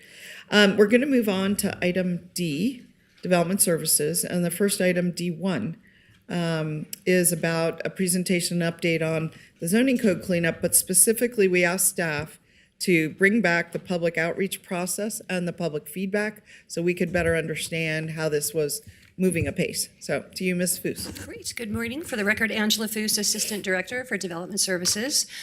I do want to start by saying this is not an agenda item looking for feedback or looking for any kind of motion. This is purely informational only. Typically, we would provide this to you in some kind of a memo, but we do want to definitely keep the public involved on the process. So I'll just highlight some of the feedback that we've gotten, again, as part of the zoning code cleanup. I did want to start by just reminding the council of what is included as part of the zoning code cleanup. We have a number of different text amendments that we're working on. Last week, we talked about the housing initiatives. We're also looking at an ADU and a short-term rental ordinance. So specific to the cleanup items, we've highlighted maybe just the top 5 or 6 things is what we are looking at. The last code was adopted in 2021, so it's been almost 4 years. And since that time, we've been keeping a list of some of the things that we've seen on this list. The basic ones are grammatical errors or punctuation errors, or just we called out the wrong page number or the wrong reference, the basic stuff. But beyond that, we also wanted to clean up some other things. One of them is inconsistencies. When you have a zoning code that's over 700 pages, there's a lot of opportunity for mistakes. And we found that we had sections of code that did not have the same regulations. They differed. So for instance, you may have a section of landscape that requires a certain number of trees. And then maybe you have some screening regulations that required a different number of trees. So we went through and we said, well, where are we inconsistent? Let's add those to the code cleanup list. We also had areas that we as city staff were interpreting the code differently. This is a huge problem. We want all of our staff to be able to read the code and administer the code the same way. So again, we kept a list of areas where our staff really had conflicting understanding of how we are regulating it. So we cleaned it up. We didn't try to make major changes, but we said, if even our staff who is trained on this code can't figure it out, how do we expect the general public to figure it out? So we added that to the code cleanup list. Anything that was confusing, again, from an administrative level, we said, let's clean that up as well. And then one of the big things that we've been seeing is infill, and how do we better protect existing residential neighborhoods? This is something we've heard quite a bit from this council. We definitely want to see infill, and we want to see development in all these different areas of our city, but how do we do it in a manner that protects the character and integrity of those existing neighborhoods? So we put that, again, as a code cleanup because, again, it was something that we could do better at in addressing some of the council concerns. And then finally, with this last legislative session, there was a couple things impacting zoning that we had to change, and so we added those to the code cleanup. So where have we been? We held 7 meetings with what we're calling our Technical Advisory Committee. This took place over August, September, and October. This was made up of individuals that use the zoning code. If you've never opened the zoning code, I would not consider you to be a Technical Advisory Committee member. So we went back and we looked at who is submitting building permits. Who's submitting for entitlements? And are they engineers and planners, landscape architects and general architects? So we had a wide list of about 30 individuals that were invited to participate in that process. Again, we held 7 meetings, went through all of our red line changes. They gave us feedback as to, again, what worked and what didn't work. So we made some changes. And then we went out to the broader community where we held 9 meetings. We call these our stakeholder meetings. This included anyone that wanted to participate. We put together a list of individuals that we thought would be interested, including all of the NAB members, individuals from the Urban Forestry Commission, individuals from the Parks and Rec Commission, excuse me, and then anyone from the general public that has shown interest. We have almost 700 people on that email distribution list. And so we continue to send them emails, invite them to these meetings. We also reached out through nextdoor.com, all of the City of Reno social media, and again through that direct email. So we tried to get as much input as we could through those 9 meetings. Of those 9 stakeholder meetings, 4 were held in person, and we spread it out across the city. We had one in North Valleys, we had one in South Meadows, we had one here at City Hall, and we had one at McKinley. And then we actually held another 5 meetings virtually, trying to reach every time of day. We had meetings at 8 in the morning, meetings at noon, meetings at 6 o'clock at night. So whether you were participating for your job or for your just pure interest, we tried to give you as much opportunity to participate as we possibly could. I will say that the stakeholder involvement was pretty minimal. As many meetings as we had and as much outreach as we tried to do, we didn't get that much in terms of feedback. Some of the higher level things that we heard, definitely from the downtown residents, is concerns over our existing noise ordinance. There's a lot of nightclubs in downtown that have music pounding at 2 a.m. and 3 a.m. and 4 a.m. And so they've definitely asked us to look at our existing noise ordinance specific to the downtown area. So we spent quite a bit of time kind of just trying to address some of their concerns. The idea of affordable housing also came up in almost every meeting we had. And this was everything from what are we doing now to support affordable housing? What are we doing to support infill? And then on the opposite side of that, can you do less to support infill and maybe move things further out? So we got a lot of mixed feedback, but it was good. It was good to have those conversations with both parties in the room of folks that I think are impacted by infill and what they feel is turning out to be a negative way, and folks that want to encourage more infill. But again, looking back at the code, one of the key priorities of this code update is what can we do to protect existing residential neighborhoods? So trying to address all of this stakeholder feedback in a way that gives us a better zoning code ultimately is where we're going. Other big concerns are just feedback that we got. For the folks that use the zoning code on a regular basis, their request was more of, can we simplify our standards? Again, our code is still very big and oftentimes confusing. Oftentimes it just leads you into a circle of check this section, now this section, now this section, now this section. So while we can't fix those with the code cleanup, we did hear quite a bit of feedback of can we simplify the code? Just general technical changes, again, things that folks that use the code have come back and said, technically, how do I address this issue? Can we make some updates to the code? So in terms of next steps, we've now gone through that stakeholder outreach process. Next on the list is to go to Planning Commission. We will be holding a number of workshops with the Planning Commission.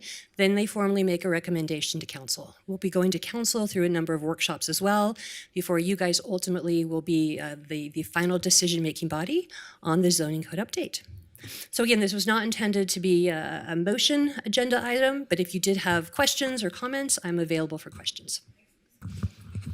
Thanks, Ms. Foose. I do have some questions, and maybe some others do. First of all, I want to say I really appreciate you highlighting this process because, as you pointed out, you said you held 9 stakeholder meetings and there was very little attendance or participation. So I think that rings a bell that this isn't grabbing the general public's interest. They often have limited time, right? They're not in this field, to your point. Those in the technical advisory committee are the ones that are every day or every month dealing with the code. But these people rarely are until a development comes into their neighborhood. Then they have to learn quickly what the rules of the road are. And then that's often when their objections come up. Well, why this? How come not that? That's what we hear. And so it's very hard for the average person, I think, to get involved in something like this.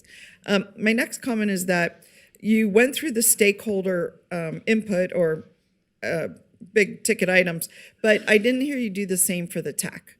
Or did you embed those in the stakeholder? Or the feedback from the TAC, we before we went to the stakeholder outreach, we made those changes that the TAC members had commented on. Well, every change, some changes? Nope, not every change. Some things we just didn't agree with as staff. And so there's a team of us that's as part of this process with the City of Reno. So as a team, we said, is this something that is truly a code cleanup? Are they asking for something much more? change. Is this something that even makes sense, Okay. from that perspective? Makes sense. The issue about simplify the code that you listed under stakeholder, I mean, that seems to be in contravention to the idea of making the code more explicit so that the planners can better understand it, right? So if you put in the detail that we're all on the same page, that's not very simple. That's in detail. And so is there a way to even square that? I don't imagine there is, but. Yeah, I mean, I would say generally speaking, this is not my favorite zoning code. It is a difficult zoning code. Okay. And you look at other jurisdictions and we say, oh, God, they have a nice code. Yeah. Okay. And ours is not there. Okay. But because this is a code cleanup, But you're going to help us get there. I think if we were to do a major rewrite, we would hire a consultant to help us. We did that. We did. So we're definitely better off than we were. We took out about 300 pages. Okay. So we took out a lot, but we also, copied and pasted a lot. So Okay. again, perfect world, I would love to Yeah. have a different code, but this is one that we can live with and continue to work with until then. Then the last thing I wanted to ask you about was you mentioned that one of the goals was to reduce inconsistencies and sort of come to agreement on what the thing says. But I just want to caution that in doing so, that decision that you made may be different than what council thinks that section of code meant and have been using for 8 or 10 years or even more. And so I just want to caution you that what appears to be cleanup, or we'll all agree this means this, may be different than, when you get here, may be different than what we thought. Oh, I have no doubt that I think there'll be some great discussion, both at the planning commission level and at council Or level. what they thought at planning commission, right? Correct. Okay. Yep. All right. Well, let me ask anybody else. Councilmember Breckus. Yeah, I mean, I applaud you for the outreach effort with the technical committee, which we had before when we had the consultants on, and then the stakeholder meetings. Could you bring up her slideshow, the one where she characterized the different types of changes? Now, I'm not surprised that you didn't get a lot of feedback on that. And I presume this document that I got a copy of yesterday, the red line, was available for people. Maybe not everyone had a copy or was given a copy, but maybe the technical committee Yes, it was. is on our website. It's been there for about 4 months, so Okay. the general public has had the opportunity to review Okay, it. yeah, and not everyone's going to do it. It wasn't even attached. I had to ask my staff to get it for me, and that's fine. But a lot of time and effort into those meetings, I think maybe could have been supplanted by an effort of a more refined document that has, and I would like a motion. When you come, or any staff comes, very rare exceptions do I not want to give them a motion, so let's not preempt that for ourselves. But I want to know what's a grammatical errors. I want to know what's an inconsistency. I want to know what has been interpreted hard by staff and what came out of the ledge, so on. I think that is a better way for the reader to say, the grammatical ones, I'll look at 3 of those, but this tighten up restrictions to protect residential neighborhoods, what does that mean? Because it can mean a lot of different things to a lot of people. It'd be nice if you had a purpose statement for it. And so that's where I'm landing as we move forward. And I'll just give a few examples after my half-hour review last night, getting ready for this meeting. Page 211 of 581, and I noticed in other areas, the word gross floor area, gross, has been added to floor area. And so, that's a measurement issue. That's fine, that I get. But there's some other areas where I really need some annotations. And I don't need, and it's a big document, so I need a fair amount of annotations. There's maybe 5 or 6 changes where the street-facing garage depth has been changed. And, is that protecting residential neighborhoods? I'm sure it's not out of the ledge, but I can walk you into my neighborhood where I see problems with garages over, on new construction, reaching into the pedestrian environment. So I want to understand that. You also seem to have gotten rid of the floors. You're going to building height and getting rid of floors in the residential. What is that? Has that been hard to administer? Because it's been in the code for 25 years. So I want to make things easy as we move forward. I'm sorry you had to go to 8 staff meetings and public workshops, but it shows intent. But I think to really get there is between now and March and April on this, maybe code, you've got 1, 2, 3, 6. Is it a 1? Is it a 2? Is it a 3? Is it a 4? Is it a 5? Is it a 6? And I think that would be really helpful and get us there, because it has been too long. I agree with that. But I also think that a document this hard just can't be thrown out to the world. There needs to be a little bit more to understand there. And there's something where an example, a very substantial procedural change has been made related to buildings over 200,000 square feet. They used to be restricted in 1 footnote as far as I can interpret, and now they go through a site plan review. So a procedural change to me is, from a restriction to an allowance in a certain zoning district goes a different way, and those need the commentary. All right. So, Thanks. I'm cut up. Yeah. Okay. Thanks, so- Ms. Breckus. We can come back to you. Okay, Is there thank any you. other council members? Ms. Taylor? Thank you, Vice Mayor. Angela, or Ms. Foose, I just want to say thank you very much for taking the time. In addition to all of the work that you did, you met with the downtown stakeholders, and I appreciate you coming out and doing that, explaining to them what we were doing, and then you also followed up with some additional actions on that. So I really appreciate the outreach. I know there wasn't a lot of attendance, but I think it meant a lot to the people downtown for you to take an interest in us. Thank you. Okay, any other council members? I'm going to add one more thing. I think the comment that Ms. Breckus made is actually very good about the 1 through 6. What are we doing here? When I've worked on regulation changes, even ginormous ones, I have sort of had a side comment column where I noted, is this just a grammatical or is this a interpretation cleanup? And that is very helpful to people. I know that's a lot of extra work, but your planning commission may find that useful as well. Absolutely. And I think when we get through the workshops, keep in mind too that planning commission serves as much more of a technical group compared to the average homeowner who doesn't even know what the zoning code is. So we definitely will be going into a lot more detail when we go through those workshops with planning commission. All right, perfect. And then Ms. Breckus, back to you. Yeah, and I also think, could you roll back in her presentation? Let's see, the comments that came forward. No, going forward. Yeah, right there.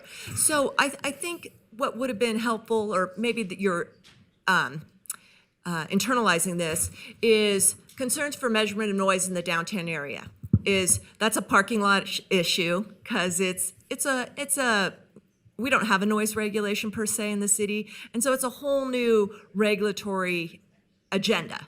And I think those, a characterization of those, that their parking lot, this is cleanup, bifurcating would be helpful for everyone to, understand, conceptualize. Because I'd hate to come to June and people saying, where's the noise ordinance for downtown? But no, that was always parking lot because it's a substantive. But the one thing I would say is, I do want to make a motion. I want to make a motion that we do have a characterization of each of these changes to help the process go forward.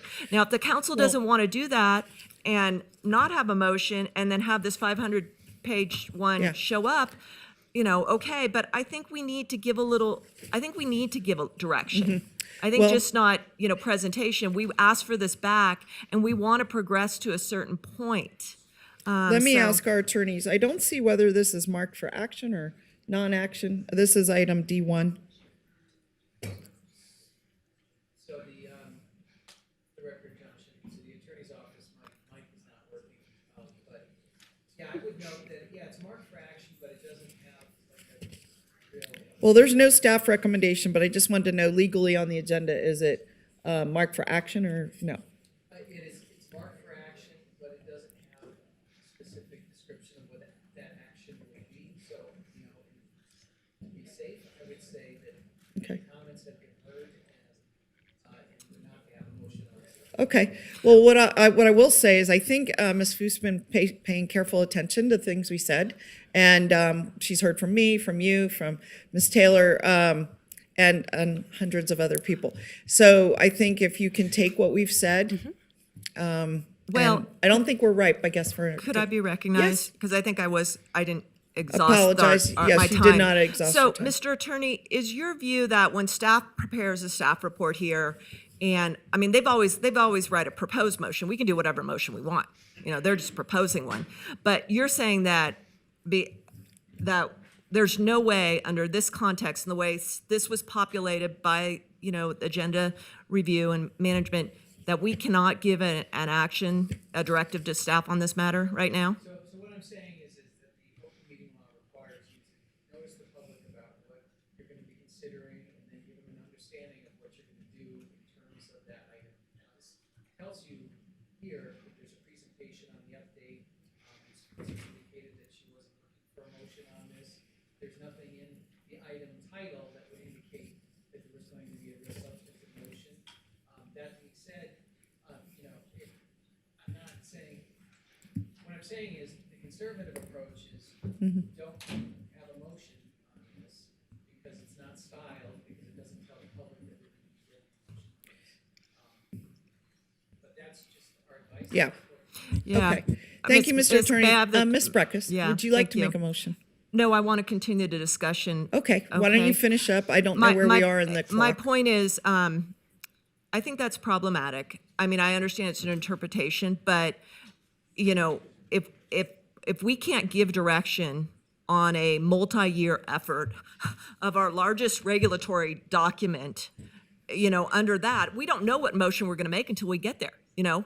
And you're really, I think, coming from a position that whatever staff says, that's the motion. You know, whatever they propose, that's the motion. I think that's an wrong interpretation, or somehow the manager needs to make sure that we have the opportunity to make motions. I think that is problematic. And I will let someone know. I received a phone call over the weekend of someone who watched our last week's agenda with the zoning code on the affordable housing and said, "What was that?"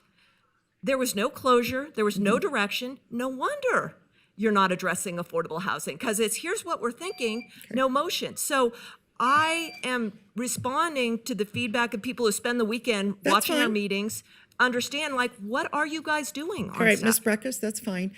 Your time's up, but let me ask this. Would you like to make a motion? I think the attorney has said not to make one. He advised not to, but that's advice. No, I'm gonna ask and make a clarity that staff reports come forward populated for action by this council. Okay. Otherwise, it should be. All right, I've heard you. In a You different don't- place you- of the agenda. You're listening to our attorneys and follow their advice. I really appreciate that. Let me ask, is there any other any more council comment on this item? Okay, thank you. So we've heard the direction, Ms. Foos. Take it under consideration, and we really appreciate your time here today. And with that, we'll turn to the next item, which is item D2, and I'll hand it back to the mayor. Okay, Hold on just one second. we have a time For certain. Delta 2, we do have a time certain. Are we okay if we're 15 minutes early, Matt? All right, let her rip. And Madam Mayor, Well, we do it's have, not, we don't have a time certain on the agenda. I know you announced that you would like to take it around 12, but let me understand this from our attorneys. Yeah, I mean, if we told the public Yeah. that it was starting at 12 o'clock. Yeah.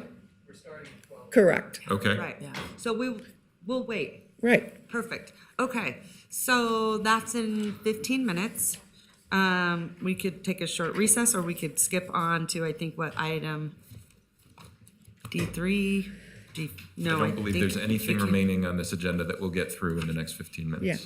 Yeah. Yeah, so Madam Mayor, I'd Wishful like, thinking. I'd like to recommend we take a Okay, let's break. take a 15-minute break. We'll see everyone back Well, in. could we take the whole lunch break, 20 minutes or whatever? Okay, Quarter let's after. let's do that, because How I about don't quarter I after? don't want you guys getting up in the next couple of Right. items. So 12:15? 12:15. All right. Thank you. Thanks.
Hi. And just as a reminder, please state your name and the timer will begin when you've done so. Thank you very much. Bill Shrimp for the record. Back, seeing a lot of me today. So the audit report, so I'm not an expert in the complexities of government finance. I see that we have a couple of really good experts standing here behind me, so start there. But I can get through an SEC 10K report and understand at least most of it. The amount of work that went into the detail in this report is impressive. It's clearly a significant endeavor to compile the data and then generate this report. If I'm understanding the corrective items correctly, the city was over budget and surprised by about 18.9 million of expenditures in the workers' comp and risk funds. That is a big number and a meaningful percentage of the budget. The question I hope this body asks, or maybe it's already addressed in the presentation, and finds sufficient answers to, is what will the city do going forward to ensure the city has better visibility to such movements down the road? In complex organizations, there's always surprises. Workers' comp and risk are inherently unpredictable. That being noted, smart organizations apply lessons learned and foster the positive principle and environment of continuous improvement. I assume that this positive work is already occurring and would appreciate a confirmation of that. So thank you very much. Appreciate the time and look forward to the presentation. Thanks, Bill. Thank you. Madam Mayor, with that, we have no additional public comment. Okay, perfect. Good afternoon. Good afternoon, Council and Mayor. I'm Matt Taylor. I'm the Assistant Finance Director for the City of Reno.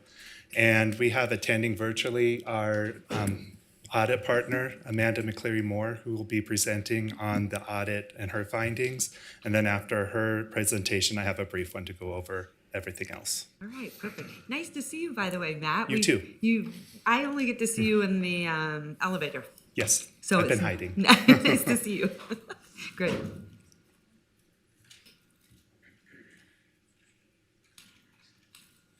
you ready for me?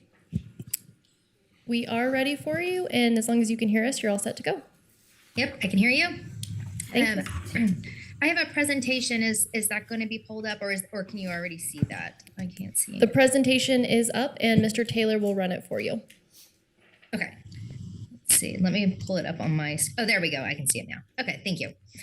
Hi, everyone. I'm Amanda McCleary Moore. I'm a partner with Moss Adams. I've been in public accounting for 23, almost 24 years now. I work solely with governmental agencies such as yourself. I mainly work with city and county governments, and currently am actually the regional industry group leader for the Pacific Northwest for our government practice. I'm happy to be here with you today and share our audit results for the audited financial statements for the city of Reno. You can go to the next slide.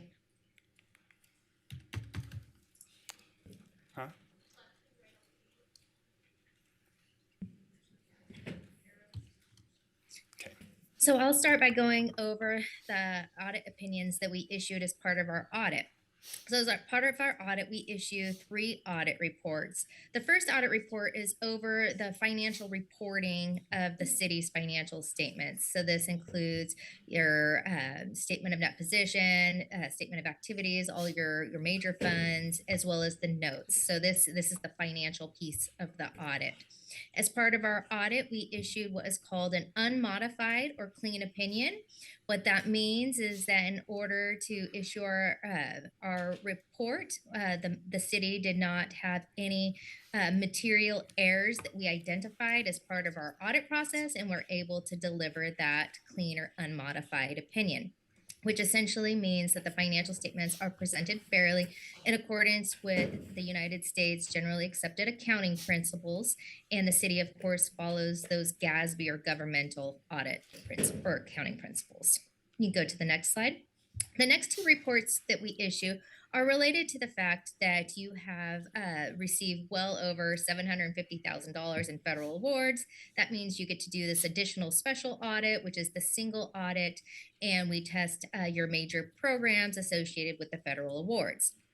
That first report on the screen there is our governmental auditing report. So in addition to the generally accepted auditing standards, we also follow the generally accepted governmental auditing standards, which requires us to issue an additional report.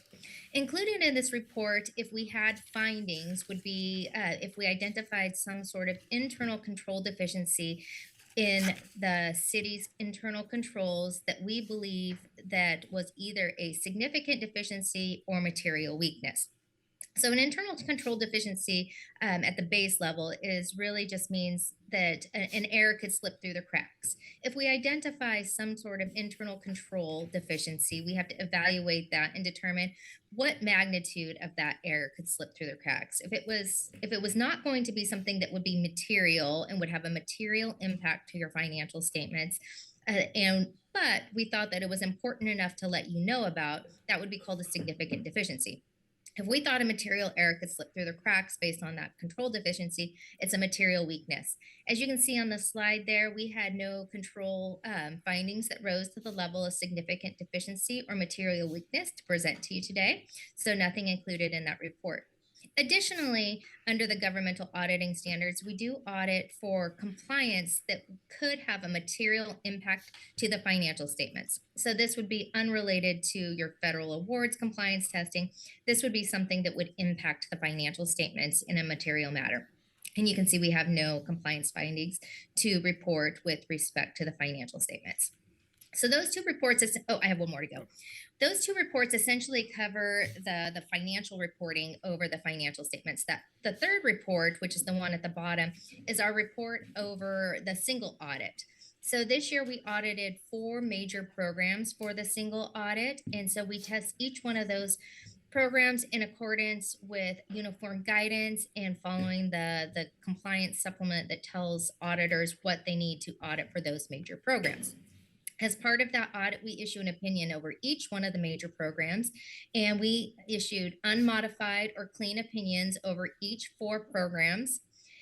In addition, similar to a financial statement audit, you do have to have internal controls over compliance, and we have to look at those as part of our testing of the single audit major programs. And if we identify an internal control deficiency over compliance, we have to evaluate it the same way we would for the financial reporting. And if we had found that there was a risk of material noncompliance with one of your programs, that is something that would be communicated in this letter as well. And you can see on the slide there, we had no compliance findings to report, as well as no internal control deficiencies that rose to the level of significant deficiency or material weakness over your compliance with federal programs. So overall, 3 very clean reports. So congratulations to you and your team of supporting the finance department and making sure that they can follow all of the requirements that they need to in order to get put together a document that's just over 200 pages and get clean opinions over that. You can go to the next slide. In addition to those are the 3 audit reports that we issue that are included within your ACFR financial statement. In addition to that, our audit standards say, there's some other important information that we should communicate to City Council or those charged with governance that don't necessarily show up in our audit reports. You can go ahead to go to the next slide. So we'll issue a separate letter related to these communications, and they're really just to highlight some important things that either occurred during the financial statement audit or just alert you to where specific items are within the financial statements.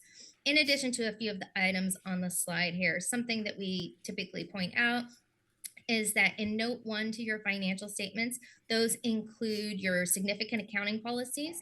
So this is what management has to select in order to make sure that their financial statements comply with the generally accepted accounting principles.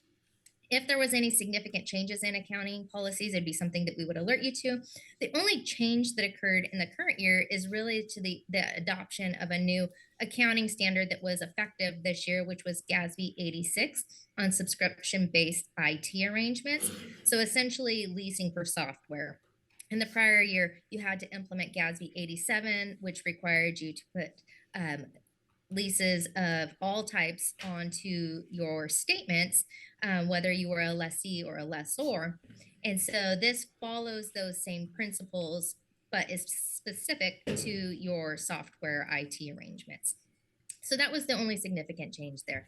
Another thing that we like to highlight is that within your financial statements, there are a number of amounts that are estimated within your financial statements. Some of those items include your claims liabilities, your PERS liabilities, or other post-employment benefit liabilities. All of those require some level of estimating in order to put together the financial statements. The items that are noted on the slide here are really just to let you know things that we would communicate to you if we had identified. And so these are really just sort of negative statements here saying that we didn't have any adjustments that management had to record in order for the financial statements to be materially correct. And then that there was no immaterial audit adjustments that management did not record, which would not have impacted our financial statement opinion. The last two items there are if we had any difficulties performing the audit, that's something that we would let you know about. Or if we had some significant disagreements with management specific to the audit process or over accounting principles, that's something that we would alert you to as well. As you can see on the screen there, we had no difficulties or disagreements with management. Everybody was very helpful in getting us the information we needed, provided the information to us very timely, and was really attentive to the audit process. You can go to the next slide. And I already highlighted this as I went through our audit reports, but just to highlight it one more last time, if we had identified any material weaknesses in internal controls or significant deficiencies, that's something that we're required to communicate to you. And so as on the slide there, we don't have any of those items to report. And then you go to the next slide. And with that, I just want to say thank you and thank the whole team, Matt Taylor, Vicki Van Buren, Robert Carson, Crystal Dean, and Mark Stone, which I don't have listed there on the slide. All were very helpful in making sure that we were able to complete our audit on time and get through it before year end. So no extension this year. And with that, I'm open to answering any questions if you have any. All right, thank you so much. I'm going to send it back to you, Matt. Okay, we have just a short presentation from finance. Okay. So we're asking you to accept the annual comprehensive financial report and its audit opinion today. This staff report aligns with the fiscal sustainability of the city. The audit is required by NRS 354-624 to be done every year, and the single audit's required by federal code. And typically they are done in conjunction with each other. The audit is supposed to be turned into the state by December 31st, but the single audit's not due to the feds until I think March 31st or March 15th. This year we were able to get both of them done in conjunction, and they're both issued on the same report. So we're very happy with that, so we don't have to do additional work after the fact. The city's results where we received an unmodified or clean opinion from Moss Adams. There's no material weaknesses or significant deficiencies, like Amanda had noted. And this draft was presented to the Financial Advisory Board on December 7th, and they unanimously accepted the report as presented. So with that, that was all I had, and we have a recommended motion. If you have questions, I'm free to answer them. All right, great job, Matt. I hope we see you more. Yeah. Okay, I'm going to hand it, Councilwoman Breckus, go ahead. Thank you, Madam Mayor. Hey, congratulations to the finance team on a clean audit and timely. I applaud you on that. I do have a few questions. Number one, and my questions and inquiries for the record. Under major initiatives on the letter that Ms. Van Buren signed, says each year the Reno City Council revisits Reno's purpose, vision, mission, and values. From that, council identifies strategic priorities which establish the programs and services fund for current and future fiscal years. We haven't had a strategic workshop in 4 years.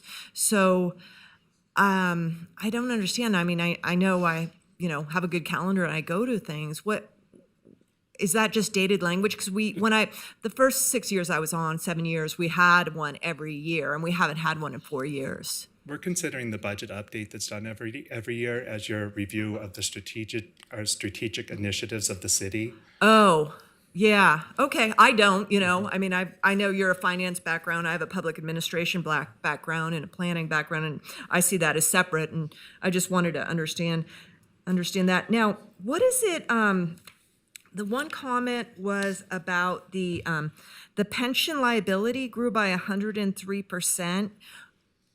Is that just a calculation? It's the PERS actuaries go through and look at what the total PERS liability would be for the entire state, and then it's allocated out to each individual organization based off of their contribution rates. Oh. So the overall PERS liability has increased because of interest rates that have been changing and fluctuating, but also the staff at the city has also increased, so we had a marginal increase of the total percentage of the fund. Okay. It was 103%, but I do recall mid-year that PERS came out with some different contribution rates. Now, that translated then into annual budgeting, correct? And we adjusted for that. The PERS rate change, that has been placed in effect for the current year for the increase, but it was not part of the increase overall. That was due to forward-looking what the payments would be overall in liability. the future. Yes. And then the workman's comp one, I did capture that too. And that was, what, did we just not do valuation for a couple of years or do an actuarial? What happened there? We received the incurred but not reported, the IB&R report, after the year end, which is typical. We receive it in September or October, and it had grown significantly from the prior year, and the majority of it is from police and fire, heart and lung claims that are going through. And we might know what the claim is today, but we don't know what the total expense will be going forward in the future. So that's what they compile in the total amount. It doesn't necessarily mean we will pay the total incurred but not reported, but that's the best guess of what it would be going forward. Yeah, and I get that. I think we need some dashboard reportings during the year. We're really kind of dropped off on a lot of our financial monitoring and just dashboard reportings of what we're seeing in claims and so on. I mean, in addition to, obviously the monthly reports. And then the next one was later, in a few minutes, we have a request for the city to do some finance backing for a private party to access the municipal market. And Councilwoman, can I cut you off and go to Councilwoman Taylor? I'll come back to you. Sure. Okay, go ahead, Councilwoman Taylor. Thank you, Madam Mayor. Thank you, Matt, very much. I just have a question about something that wasn't in your presentation that was in the letter. And I'm super excited about this. I'm proud of it. And I was wondering if you could just talk a little bit about the awards and acknowledgements of your team. So this year was the first year that we received the Triple Crown Award from the GFOA. So that was how many? It was the first year that we received it. We put out a PAFR, a Popular Annual Financial Report, last year and received the award for that, as well as for the ACFR and our budget book. That's so awesome. Congratulations. Thank you very much. Thank you, Vicki. Thank you. All right. Any other questions from council members? No? Okay. Councilwoman Breckus, I'm going to send it back to you. 3 minutes. Thank you, Madam Mayor. Page 58, it's the notes to the basic financial statements, and we've got the bonding. And this request that's coming forward, where would that be? A special assessment bond, a direct borrowing, and direct placement? It would fall under a special assessment bond if it's issued. Okay, so we've got right now special assessment bonds of 3.36 million. And this private party's asking for 26 million? I believe that's correct. Okay. So we'd be carrying a lot more on our financial note for bonds if the council decides to go with that. Okay, thank you, and again, good job. Mm-hmm. Thank you. I'd like to thank our team. This was the second year we all worked with each other, and Crystal Dean, our accounting manager, really stepped up and did a lot of extra work this year. So I wanted to thank everybody for the work that they put into this. You're so humble. You so calm. Thanks. Yay! That's awesome. I'm so proud. I'm sure Doug is very, very proud. Right? Yes. Of course. Well, yes. The finance team is the business. Well, that's why we end up getting shirts that say Van Buren Fest and all these things. So we really appreciate the work that you do and know that it's difficult. And also, Vicki, your direction means a lot to us. It's impressive what you have been able to accomplish with your team. And I know you give them a lot of the credit, and I love that about you. And I know it's a collective effort. You guys should be so proud because you guys know this. A lot of cities don't. That's a very dicey area for a lot of cities. And I think we all sleep better at night knowing you guys are at the helm because you're incredibly brilliant, but you keep us on track. And so it matters. Your opinion matters a lot, and obviously the work that you do.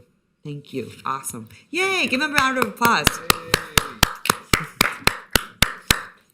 Megan? We're clapping.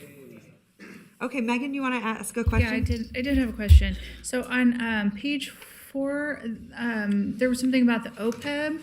It says the deferred inflows related to OPEB declined by 7 million and deferred outflows declined by 0.5 million. So the net impact on the statement of net position was a $18.7 million decrease. Can you just explain that a little bit? Those are along the same lines as with the workers' comp. We have an actuarial valuation done every year, and the deferred inflows and outflows are based off of what we project interest rates to increase and what benefits we plan to pay out in the future. Okay. So it's a future liability that's recorded, and they get net. There's inflows from investments and outflows from expenses, and then the net liability. Okay, thank you. Good job. Okay, I guess I'll make the motion then. Second.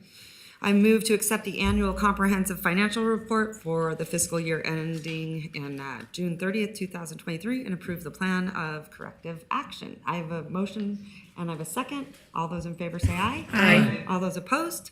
Motion carries unanimously. Great job. Thanks, you guys. Okay, Madam Clerk. Thank you, Madam Mayor. We're moving on to item D3. We won't forget.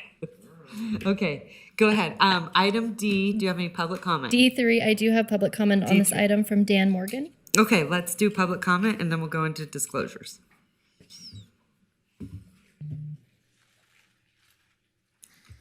Good afternoon. Is this on? It is on. Okay. Good afternoon, Madam Mayor, council members, Mr. Manager. For the record, Dan Morgan on behalf of the Builders Association, our 700 member companies. I appear before you today in support of item D3. Special assessment districts have proven to be successful and efficient financing tools to deliver critical infrastructures throughout the country, the state of Nevada, and specifically Northern Nevada and Reno. Not only do they deliver the needed infrastructure at a reduced and more economical cost, in the end, provides a savings to the community and ultimately the homeowner and the home buyer. We ask for your support today and approval of the Quilisi Special Assessment District. Thank you very much. Thank you, Dan. Okay. All right, Madam Mayor, with that, we have no additional public comment. We have not received any correspondence on this item. Okay, thank you. Then I am going to read a disclosure for the record. Fellow City Council members and Madam Clerk, item D3 involves the approval of a resolution accepting a petition for the formation of a special assessment district located within the Mortensen-Garson Overlay District. I understand that Josh Hicks, an attorney from McDonald-Corrano, represents Toll Brothers in this matter. In my private life, I have retained Adam Hosmer-Henner, a partner at McDonald-Corrano, on a civil matter unrelated to Toll Brothers, this project, and Mr. Hicks. Again, I am not represented by Mr. Hicks. This item has nothing to do or any relation to my civil case. I want to make sure that's on the record. That said, any action that I may take on item D4 would not be reasonably affected by my commitment in a private capacity. To the best of my knowledge, any action I may take today on this item will not have any impact on me or McDonald-Corrano. The fact that I am represented by McDonald-Corrano will not impact my ability to impartially review and render a decision upon this particular agenda item. Madam Clerk. Much better. Ms. Breckus, please accept this disclosure for the record. Thank you. All right. Anyone else? Nope. Okay. Vicky? Ms. Van Buren, take it away. Thank you, Madam Mayor. Good afternoon, Madam Mayor, Manager Thornley, and council members. Vicki Van Buren, Director of Finance, for the record. Before you today, I'm bringing to you a resolution concerning the petition for the formation of a special assessment district. It's formerly known as Quillisi Ranch. Council has the strategic plan out there, and this falls under economic and community development because it does deal with infrastructure, and specifically water infrastructure is the petition in this particular case. The Special Assessment District is being petitioned and proposed by Toll North Reno, and it's the formation of a water district in order to finance the water infrastructure. The project out there is about 1,200 residential units. The estimated cost is about $41 million for the water infrastructure alone. What they're proposing here is only $26 million. It's a portion of it, and it would just be the portion that applies to the Quillisi Ranch area. And the average assessment for it would be about $1,756 per homeowner. That would be annually, and then it would be over 30 years. What this item is, if council remembers, you approved back in February the deposit agreement so that we as staff could work on this a little bit, bring it back to you for further direction and guidance, and that way the costs of the city are covered under that deposit agreement. So we have worked on this very little to bring it to you at this point, but the time that we have spent on it, including this time here, will be charged against that deposit agreement. So the city is not out any costs for that. What this item is the proposal for the Special Assessment District for that public infrastructure. The city costs will be reimbursed, and this resolution that we're putting in front of you would just direct staff to work on the development and the financing agreement, which would be the next step in this. So this is the petition before you now. And the resolution would direct us that, yes, you want to move forward, and you want us to move with working forward with the development and financing agreement. What this item is not, this does not commit the city to form the district at this point. It does not levy any assessments. It does not issue any bonds. All of that would be coming forward back to council and would be the direction from this council at this point to, you want to move forward toward that process, but at this point it does not commit you. So before you is the recommended motion for the resolution, and we have from the applicant is here and would like to do a presentation to give you a little more detail on the project and what their thoughts are as far as how this is going to enhance the project and what that infrastructure is really going to look like. So I want to turn it over to them.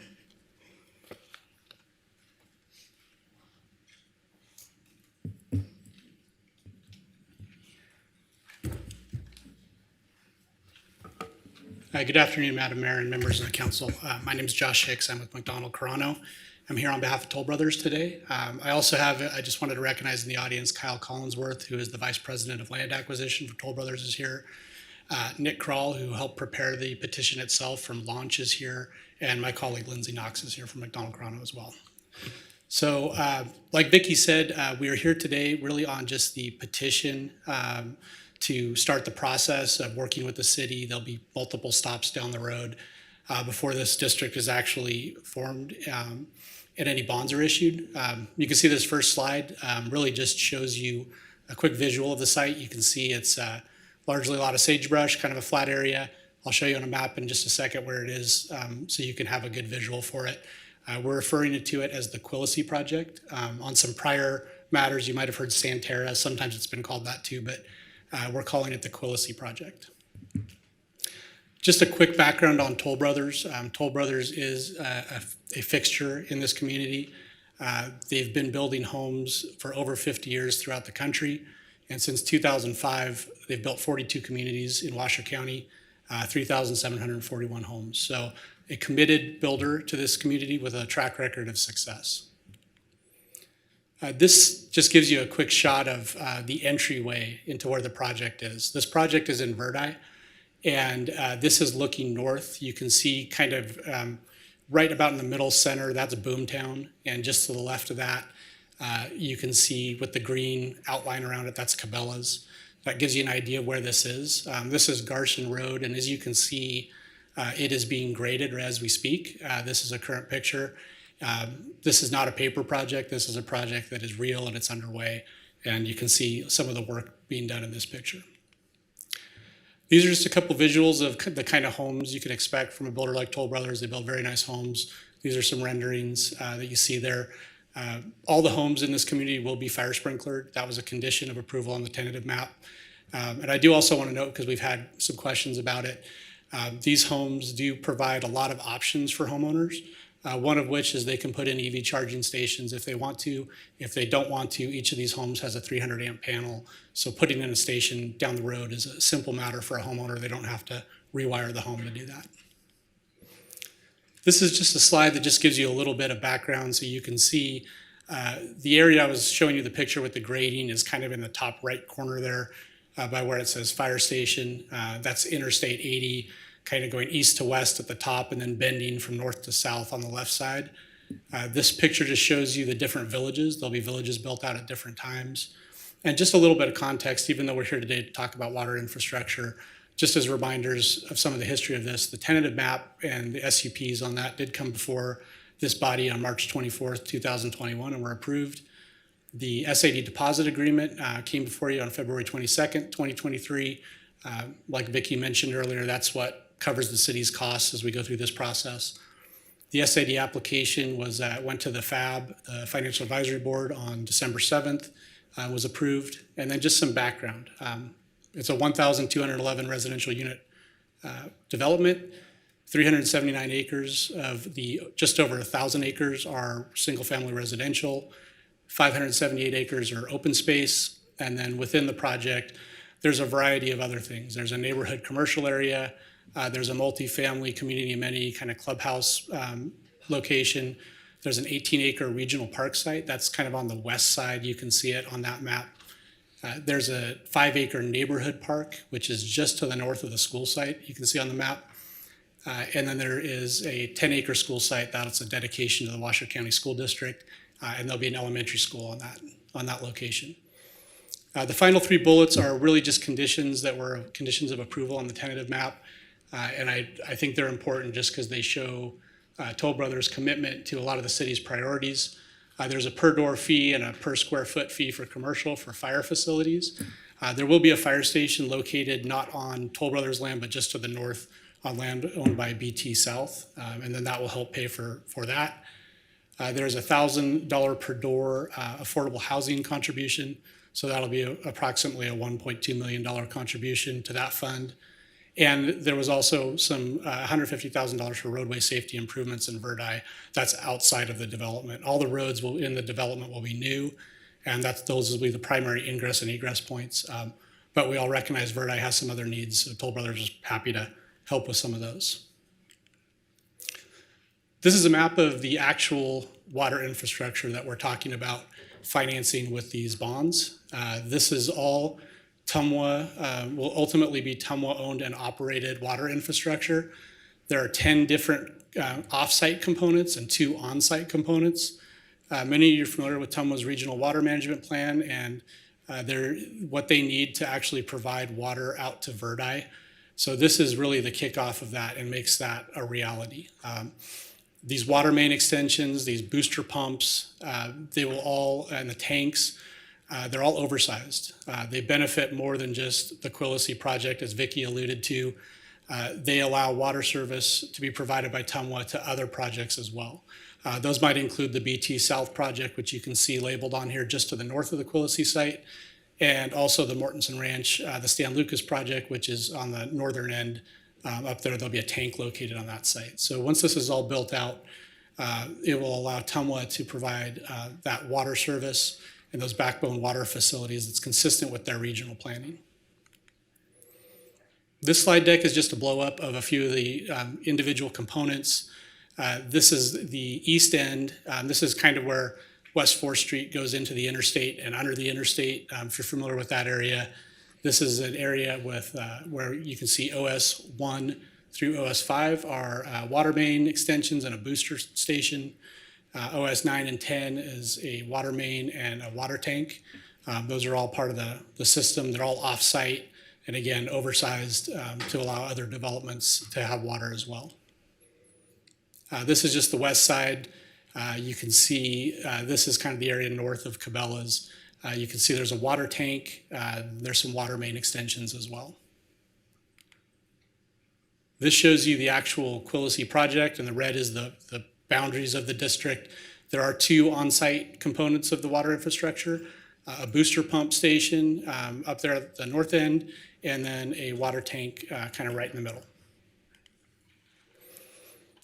These are a couple tables that we pulled out. They're in the actual petition itself, so you may have already looked at these. But just to give you an idea of the timing, this shows you the various components, where the plan set status is, and where the start dates are. You can see some work's already underway. A lot of the work will happen in 2024 and be completed in 2024 and 2025. This gives you an idea, this table is the home construction timing. Just gives you an idea that, as I mentioned, the homes are built out in different villages. Village 8 will be the first one. Construction start on that will be in August of 2025, finishing in July of 2028. And then homes will be built at various stages throughout them. The full build out is expected in April 2032. And this table, table 5, just shows you the total water improvement costs. This shows you how we come up with the $41.2 million that Vicki was talking about. That's not the bond amount, but that is the total cost to build out all these projects. You can see OS 1 through OS 10 on there, and the tank 1 and pump 1. The hard cost, the soft cost, the inflation. SADs do require prevailing wage, so there is a prevailing wage component to this as well, and that all comes up with $41.2 million for this water infrastructure. Table 6 is an allocation. This just is more background, but it's important to know that because the bonds are really about $26 million, the project is about $41 million. There's an annexation agreement that Toll Brothers has with Tumwa, and this table gives you an idea of how the various costs are shared. Like I mentioned, this water infrastructure is all publicly owned, and it's oversized. It will benefit the BT South property. It will benefit the Mortensen Ranch property. So when they're ready to connect to the system, they will have some reimbursement obligations under the Tumwa annexation agreement. This table is table 7. This was on Vicki's presentation as well, at least the bottom line number. This shows the expected annual assessment that will be paid by homeowners once they actually own their lots and are paying the assessments. And it's about $1,756 per year. That stays static, it doesn't change. So that is a number that they will pay annually throughout the 30-year life of the bonds, or however long they happen to own the homes. This slide just kind of gives you an idea of our best good faith estimate of what it looks like to a homeowner if this water infrastructure is financed through an SAD versus if it's not.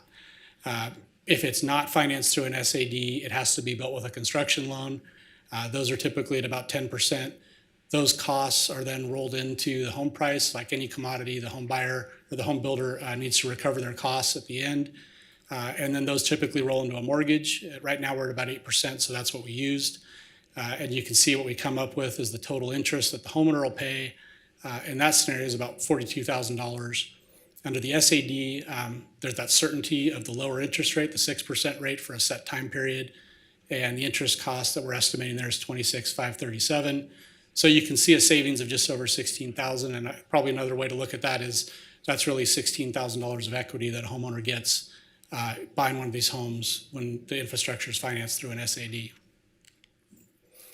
Just a couple of other slides to just show some consistency. This is some sections from the master plan. Section 2.1H does urge the consideration and utilization of different financing tools in priority growth areas. SADs certainly are one of those many financing tools available to the city.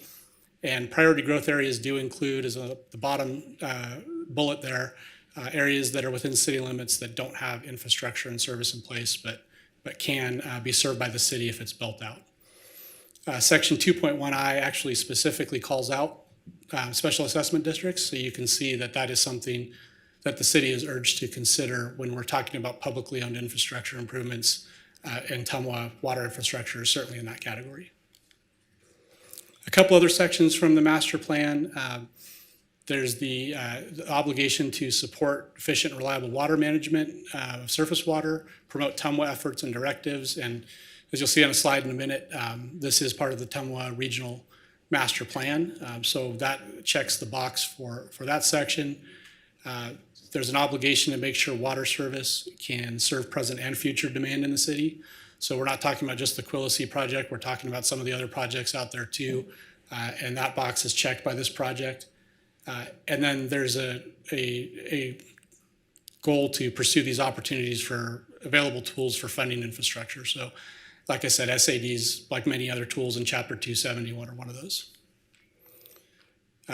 Obviously, Toll Brothers is familiar with the SAD guidelines, and there's the application is talking about those and making sure that those are complied with. These will all be checked off as we go farther down the process, but the city will select the appraisal firm. Toll covers the costs. The appraisal itself of the as-is land has to be 1.5 times the value of the bonds, and once the appraised value, once the improvements are in place, has to be 3.5 times. That's the security for the bondholders is actually the land, because this is not, these bonds are not backed by the city's taxing power. They're not backed by the city's general fund. They're backed by the land itself. There is a requirement for a reserve fund to be established. And then, of course, at the end, these water improvements are all granted to TUMWA, and they're owned and operated by TUMWA thereafter. Legislative intent, I just will mention this briefly because SADs are in Chapter 271 of the NRS.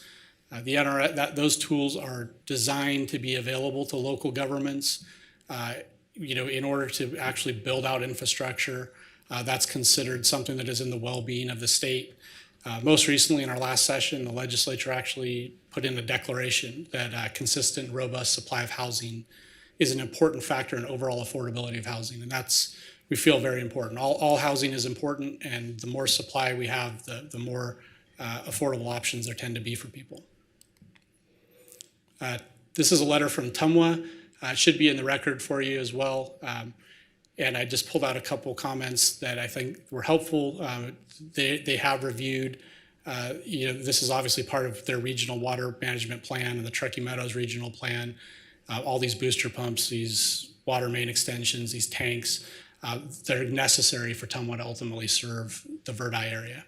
I did want to note too, TUMWA doesn't take a position obviously on how this is financed, but I do think it is important that this is all consistent with what their planning looks like. We were very pleased to get a letter of support from EDON. That should be in your record as well. I've pulled out a couple quotes from that. We've worked well with them. They're obviously trying to attract a lot of new jobs to this area, and those jobs are going to need homes. So we're trying to build out the infrastructure for those homes. Boomtown's one of the local retail neighbors and commercial neighbors. They're excited about this too. They've submitted a letter. You should have a copy of that as well. Stability of existing jobs, existence of new jobs. They've got a new steakhouse out there, so I can tell you they're very excited about 1,200 homes being sold right in their neck of the woods. And with that, one last visual of the project, and I'm happy to answer any questions. All right, thank you, Mr. Hicks. Do we have anything else from our team that wants to, is there anything you want to include? Vicki? Vicki Van Buren, Director of Finance, for the record. No, I don't have any other comments on this. This would be managed by the city, similar to the other SADs that we have on the books that Councilmember Breck has mentioned. We do have a management company that manages those, collects those. If we don't receive payments, once this is established, it follows the same process where it comes back to council. We go through a foreclosure process. We do that currently with ones that we have, and this would follow the same process. Okay, so there's no special treatment? No, it would be run just like a normal SID for us. Okay. The only difference is the setting up piece of it would be paid for by Toll because they are the petitioner. So. Right, okay, so, and maybe explain why that is. This is not a project that the city went out and looked for. They are petitioning to do this as a special assessment. So they will pay for the setup of it. Once it's all done, the bonds are issued. As the project comes online and they complete certain certain pieces of the water infrastructure, those would be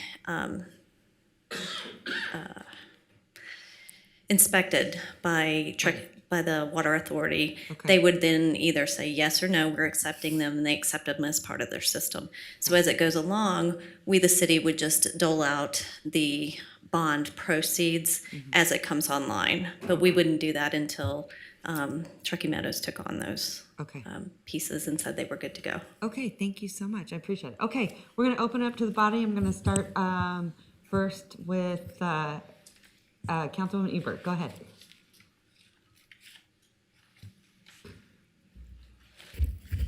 This is for the applicant, if you can come back up. So you mentioned prevailing wage. Can you explain what that means in regard to this project? Yes, happy to. Prevailing wage is just established by the Labor Commissioner of the state. It tends to be higher than what you might otherwise see for construction labor. It's a statutory requirement for special assessment districts. It's a statutory requirement for many times that public money is involved. But I think that was put in place in 2017, if I remember correctly, that prevailing wage does have to be on any kind of project that uses a special assessment district. So does that mean that this would require union work? Yes. Union labor? Okay, that's good to know. I just wanted to call that out. What would happen with somebody that purchases a home and maybe pays in cash or pays off the loan early? How do they pay this assessment? The assessments are an annual assessment, but they can pay off the assessment early if they want to. Okay. That's an option. If they don't, paying off the mortgage doesn't pay off the assessments. They continue to run with the land until they're paid off. So would they get an annual bill like their property taxes, or what would that look like? I believe they get it every 6 months. Okay. Yeah. Okay. And you mentioned that this infrastructure would be available for future developments. Would they pay in? Is that where your reimbursements would come from? Yeah, under the Tumwa annexation agreement, any kind of future users of this system would have to apply to Tumwa to use it, and then they would have certain reimbursement obligations to Tumwa to participate on that, and then Toll would have some certain reimbursement rights from Tumwa after that as well. Okay, great. Let me see here. Okay, and you went over building in the cost of the bond. So if we did not approve this, and this was just included in the cost of the homes, it would be more expensive for the person that purchased the home, right? This would be, an increase in the house cost, increase in the percentage of interest that they're paying, because we all know mortgage rates are really high, right? So I just want to call out that this way of doing things is kind of a cheaper way to get this infrastructure built out, not just for this project, but for future development as well, correct? Yes, absolutely. It's a good tool for any kind of infrastructure project because it carries a lower interest rate. So those lower interest rates mean that the end user pays less in the long run. Okay, thank you. All right, go ahead, Councilwoman Dewar. Yeah, thank you. So back in the day on Tumwa, a couple of us, including myself, were very interested in having Tumwa provide water service out here in this Verdi area, I'll call it. Prior to that, the water service was either on personal well, homeowner well, or a water system, Boomtown water system, which had 5 wells. And it was considered a small water system and not regulated as, or not fully viewed as a public water system. It was a public water system, but not to the level of the number of connections. It didn't have the 25 or 26 connections. So I was very glad, serving on the Tumwa board, that we have worked to direct our staff at Tumwa to build out this system, and it's been complicated. They had to upgrade the Boomtown water system. The Tumwa had to buy the water system, but they needed to know that the water system was fully functioning. So I'm glad to see that, and on the basis of that, I'm very supportive of this. I have a couple questions, and one of those was the $41 million for the full build out versus the $26 million that would be part of this SAD, and I'm not sure who is best to answer this, but what I don't know is $41 million of infrastructure being built is only $26 million of it being paid for by this SAD, or is it something else? How does that work? Thank you, Councilwoman. There's 41 million of infrastructure being built out, 26 million of which will be financed through this SAD. So would Tumwa be paying for the 41 million and getting reimbursed No, by Toll 26? Brothers is taking The care full of it, 41 million? but the bonds are only applicable to the Quillisi project. Well, that's what I wanted to understand. So is the cost 41 million? Yes. But you're saying the bond, could you explain that a little more? I'm still a little confused. Well, because the infrastructure and the $41 million benefits many properties other than the Toll Brothers properties, the SAD district the assessments can only be on property owners who are directly benefited by the infrastructure. So the district boundaries don't cover every property that could be serviced by this Tumwa infrastructure. That's why the bonding capacity is limited to the $26 million. Well, I guess what I'm trying to understand, so Toll has a $41 million responsibility, but they're only going to get paid back at this point 26 million if this full completion. No, they'll be entitled to reimbursement from the other properties when they come online. But when they come online being the operative word, and that Correct. might not be for 5 or 10 years. That's right, and that's just a risk that Toll Brothers has to take in this Okay, project. that's what I wanted to understand. So they'll be carrying the note basically for the 41 million That's and being the, paid over time. That's the obligation of being the first one out the door. Okay. One other question. So as I understand it, the city issues the bonds. Our security, so to speak, is this land, the Quillisi land, right? That's right. It's not necessarily the city's security, it's the bondholder's security. Okay. So my question is what is the value of the land relative to this 26 million? Are they equal or one is greater? Well, it has to be 1.5 times greater per the SAD guidelines, and that's something that will be done through the appraisal process. Okay, that's what I was wondering. So the land is at least, I don't know, 1.5 times 26 million? It will, to qualify for the bonds, it'll have to be that. Okay. Yes. All right, thank you. I have a second round when we get there.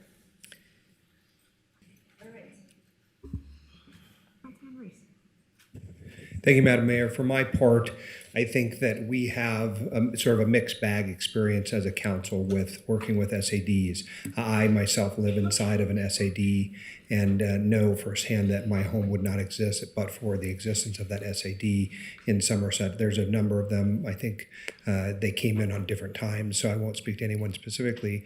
But for my part, I think it's an excellent development tool. It's one which allows us to not have the risk of something that we don't have the ability to through our sewer fund, for example, or to pay for a system like this. So in general, I think we have underutilized these as a tool as a city, but I suppose we're learning to adapt to that and change economic climate. So I think it's good. I also would comment that, Toll Brothers is, I think, the third or fourth largest home builder in this country. Just a fantastic builder here locally. I think there's been some really great families who have been able to get into homes and have that opportunity. And so I really commend Toll Brothers for their interest in Reno and for this particular project, because I do think it's a great project. The last thing I'll really say is that I think the applicant's presentation, Mr. Hickson, was excellent in pointing out the connection to our master plan. This is an important part of the concept of why SADs are a tool to be used, because they further the goals that we have without having us have some of the financial risk attendant with those goals. So I appreciate the call out of those things. Ultimately, I think even as a state, I looked it up online before we got here today, there are hundreds, if not maybe thousands of these in Las Vegas. They seem to have been a function of what Las Vegas used to grow so rapidly, but it hasn't been used elsewhere quite as much. I think last I checked, there were something like 172 active SADs, and they have a combined economic impact of somewhere in the neighborhood of $100 million in property tax generated as a result. Now, those numbers are sort of old because they're looking back at a historical period of time prior to 2017, but it would be interesting to know what they are today. So in general, I am favorably predisposed to the SAD concept and think it's been applied well to this particular project. All right, thank you so much. I want to go to Councilwoman Breckus, and then I'll come down. Thanks. I am struggling with this and saw watched the Stonegate implode. A lot of staff time put on that. But, the lessons were learned. So, Ms. Van Buren, if I buy out in this area a single-family home, I can expect a $800 bill coming to my mailbox twice a year, correct? Vicki Van Buren, Director of Finance. Yes, that would be correct because you would be within the SID if the SID moves forward. Okay, so I have to be really on it to make sure that I've got that with my mortgage, with my utilities, everything, my homeowners association costs, because I've got $800 twice a year coming to me. And if not, I get a lot of nasty emails and certified mail from the city, appear here, sort of thing. And that's where I have trouble is why would the city want to make it our issue to hold these folks accountable to their $800 a year, twice a year bills? I don't get it. I think a better model would be, well, Toll Brothers, you're selling a $800,000 home. You're making a profit. I don't know what the return of investment for home builders is on, building a single family home. Say it's 10%, 80,000 homes sold, whatever. Why don't we have Toll Brothers just clear it out right then and there? So it's done. Over 30 years, that home could sell 5 times. It could be inherited by a child who's barely, able to keep things going, or an elderly person who goes onto a single family mortgage. If the council really wants to do this, sees this as an important tool to advance the growth of the perfection, if you will, of this tentative map that the council thinks they have the ability to serve fire and police, which I doubt. But why don't you tell Toll Brothers, when you get your profit, a part of your nut pays off this, so this property is not going to be carrying this burden for 30 years at considerable expense. As we all know, $1 today is, more than $1 tomorrow. So, or less. Gosh. Well, we know the interest costs are there. The interests, like any mortgage, are going to be carried a lot longer. So paying it off, clearing it off when Toll makes their profit and runs is, in my view, a nice middle balance. Now, my next question is, he went in a lot about the school sites, the commercial. How is that going to aggregate through the appraisal process? Because they don't know if they're going to have the Flying J or if they're going to have logistics buildings. How is that property's water net going to be evaluated? The assessment district would only apply to the single-family homes. It wouldn't apply to those other lots. So Toll Brothers or whoever holds back that land and is a free rider on the households, in the way I see it. I get BT North and I get Mortensen, but the value then is burdening someone 27 years later with their mortgage, because Toll Brothers, commercial pad, this, that, and the other thing, get a ride free on the water investment. That is not right in my view. And I'm not hearing anything else to explain otherwise. I have a few other questions on market volatility, but, I guess I do have time. So he showed a 9-year build out, and the appraisal is going to say the land security for the bonds. So say only phase 1 and 2 go and they do 150 homes. What's the payout for the bonds for the bondholders? All that land? Well, the assessment is still due. So in the time being, while Toll Brothers is building out and doing that, the assessment is still due. Until they sell to that new owner, they're still making the payments on the bonds. But say Toll Brothers. You're over. Oh, so let her answer. Are you Yes. Finished? Okay. Well, I wasn't done with my question. Well, you're also a minute over. Can I? I I waited 15 minutes for this meeting to start. Could I have a little bit of that No, time back? absolutely to that? not. Okay. You can't. All right. Thank you so much. I think it's only fair that we follow process. We do the process for the same as everyone else. So that's how that works. Thanks. Go ahead, Councilwoman Vice Mayor Dewar. Go ahead. Yeah, thank you. So what is the total assessment per home? I believe it's around 52,000, I think. So it would be $1,700 a year times 30 years. I think it's around 52,000. $1,700 per year times 30 years. So In the case that they sell in 10 years, do they have to pay off the 52,000? How does that work? I'm not sure on that one. I defer to Josh on that. I think they can, but I'm not sure if they can. Yeah, the assessments run with the land. So whoever buys it will just take over the assessments. Okay. Unless it was paid off earlier. Well, that's what you mentioned earlier about being paid off earlier, and I didn't understand the case where that would happen. So they don't have to pay it off. It just, they paid it at the rate, the $800. And I also understand, talking to the folks, that you don't have to, there's no inflation. It's always $800 per 6 months. Well, it would be set at the point the bonds are sold, yes. Okay. Like a mortgage? I mean, Yes, absolutely. Okay, that's what I want to know.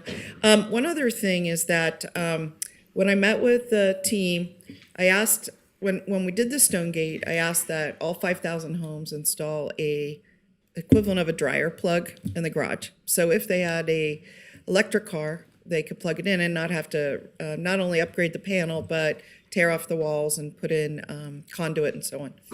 The reason I did that was that Stonegate's about 14, 15 miles out from the Spaghetti Bowl. This project is about 13 miles out at the front door, not in on the property. So I was told that this is an option for installation if the people want to install a full system. And I wanted to just go on record as saying I'm still very interested in them installing the dryer plug equivalent in the garage because that sets it up so that it's all ready to roll.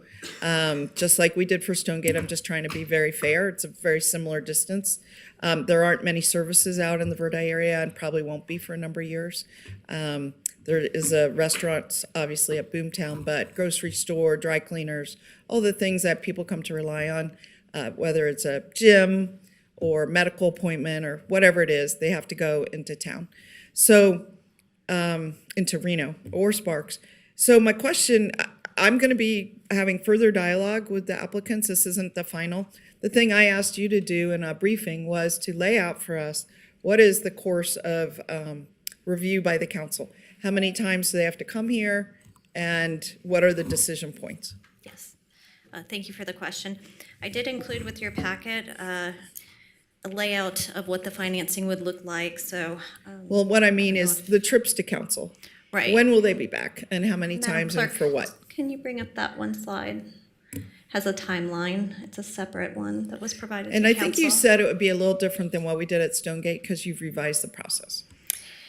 Well, when we came with Stonegate, we came back to council. We brought the deposit in front of council, and then we also came back and with the developer financing agreement at that point. We did not come back at the petition point. I felt it was important that we come back at the petition point before we spend a lot of time and effort into this, because if you approve this and approve the resolution going forward, we would start moving with the developer financing agreement. And what that means to us is we assign the assessment engineers, the appraisers, the market consultants, and we also start working on that development financing agreement. So that's really where the bulk of the work is going to come in. I understand. When will you come back to council? It's So a we really would come pretty back simple to question. you with the developer financing agreement. So that would be the next and kind of final That would step. be the next, and then we would create the SAD, the assessments that go with that, and the bond ordinance would all be on another meeting. And then the next meeting after that would be the second reading of those Okay. ordinances. So we'll have the developer financing agreement and the bond ordinance. Yes. And then it's the second reading. Yes, and Okay. potentially we could bring the developer financing agreement, I believe, at the same time as the creation of the SAD and such, but that hasn't really been determined yet. Okay. Okay, I'm going to cut you off. Yep, thank You're a you. minute over, like Councilwoman Breckus, so I'm going to hand it over to Councilwoman Taylor. Go ahead. Thank you, Madam Mayor. Vicki, I just have a couple of quick questions based on something we heard in our last item. Does this assessment do anything to the city's credit rating or our ability to bond or anything for our future initiatives? No, this is just like the other SADs that we have. It's secured by the land. It's separate from our bonding because we're not bonding any of the city's finances or revenues or anything toward this. This is separate from the city. Thank you. Okay. Councilwoman Eber. Thank you. This is for the applicant again.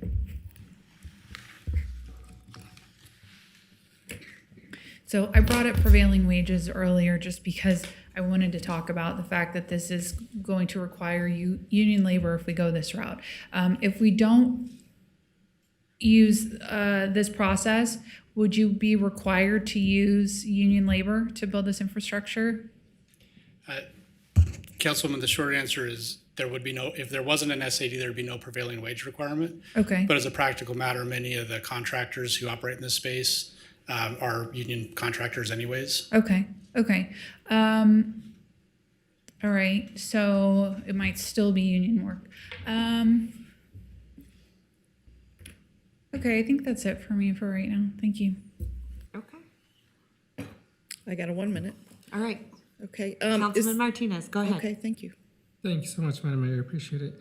I believe this question is for the applicants. Mr. Hicks, if you can, I'm just to put on the record, I think there was a question kind of about it, but I just wanted to see where the difference is being made up. You're asking for about 26 million, right, in bonds, and the total amount of infrastructure is 41 million. So I'm just wondering if you can clarify on the record that 15 million, is that coming out of Toll Brothers, or where is that funding coming out of? Yeah, Mickey, if you could put my deck back up. Thank you.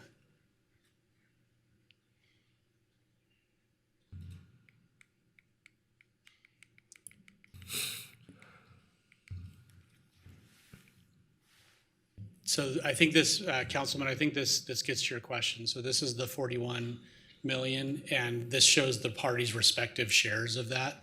So Tumwa actually does have about 5.5 million that they're financing themselves.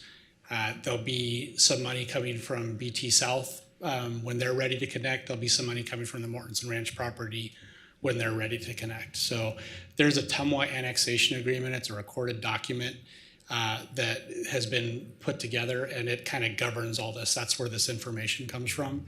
So once those other properties, Mortensen Ranch and BT South, connect, they'll have certain obligations to reimburse Tumwa, and Tumwa will have certain obligations to reimburse Toll for advancing the costs on that work. Okay, thanks for sharing that. That definitely helps to understand the intricacies of those. My other question was about the reserve fund that you spoke about. I think in one of the slides, I don't know if it was the one after this one or before. I was just curious about who is managing that, and is that those funding sources going to pay for this bond, or what is the purpose, I guess, of the reserve fund? The reserve fund is a requirement of the city's special assessment district guidelines. So that's there in case some property owners aren't paying their assessments so that the bonds aren't jeopardized. So that has to be funded up front. It's kind of a safety valve, just in case there's any kind of issues. Okay, thank you so much. Appreciate it.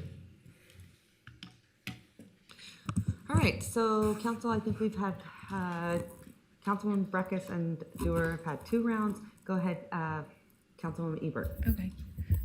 This is for the applicant again. Sorry, you just sat down.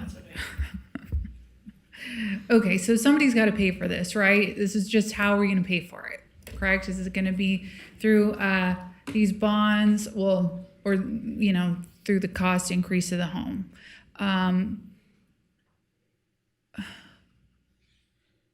guess this isn't really a question for you. Maybe it's for Vicky. I don't know how to state this, but we have a lot of discussions about how to have affordable housing here, and this project is for 1,200 homes, and we're also having discussions about stormwater fees, and how to make up for lost time on that, and raising the bill for everyone, and this is an opportunity here to build the infrastructure and have the development that's going to be using it, and future developments pay for this, and I just see this as kind of a win. To have the development kind of pay for itself and pay for other future developments for infrastructure. So I guess this isn't really a question so much as a statement that, the council talks a lot about affordable housing, and this gives us an opportunity to kind of meet a lot of goals with housing and infrastructure, and keeping the price fixed. Who knows what mortgage rates are going to be at the time that all these homes are completed. Maybe it'll be lower than 6%, but maybe it'll be higher than 8%. We just don't know. So just wanted to call out that I think that this is a good process to build out much needed infrastructure to help not just this project, but whatever future projects come in that area. So that's it. Great, thank you. Councilman Breckus. Yeah, Go ahead. Thank you, Madam Mayor. You know, I think before I was cut off, my point was, look, if, say, Village 1 and 2 go first, you know, and then they take 6 million, and then there's 20 million sitting over there, and the security is the land, how's that valued? Because that land is not going to have value, otherwise Toll Brothers would have moved forward on it. And they're very able and capable of creating an isolated entity, Toll Brothers Santerra, to just walk away with this land. And we've seen that before. We've seen projects go into ghost status, and then there's no clawbacks on the assessments. And we saw that during the Great Recession. It takes another workout. I think also this proposed multifamily site that's on their map, you know, what's there? Where's that property's nut? That property doesn't seem to be in OS 1, 2, 3 up through 10. So the single family is essentially carrying the $26 million for all this other property that Toll Brothers gets to sell and walk free. I don't see another way how that could be explained, or commercial, and the school too. So, you know, there's cost shifting here, and here's my point on this. You know, I always felt this was a dubious tentative map to begin with. Okay, it came out of the Verdi settlement. I don't want to relitigate that, but you know, if we thought this was going to be our housing solution, and if we thought this was going to be our best option to provide services to the citizens, then maybe we would do a backbend. But I don't think this is one that we should be doing backbendings for, because, or, you know, flips to help them get the infrastructure they need, because it's stretched in other ways. We had a fiery implosion on Plum Lane today in the middle of the morning. We had a homicide on South Virginia 1300 block.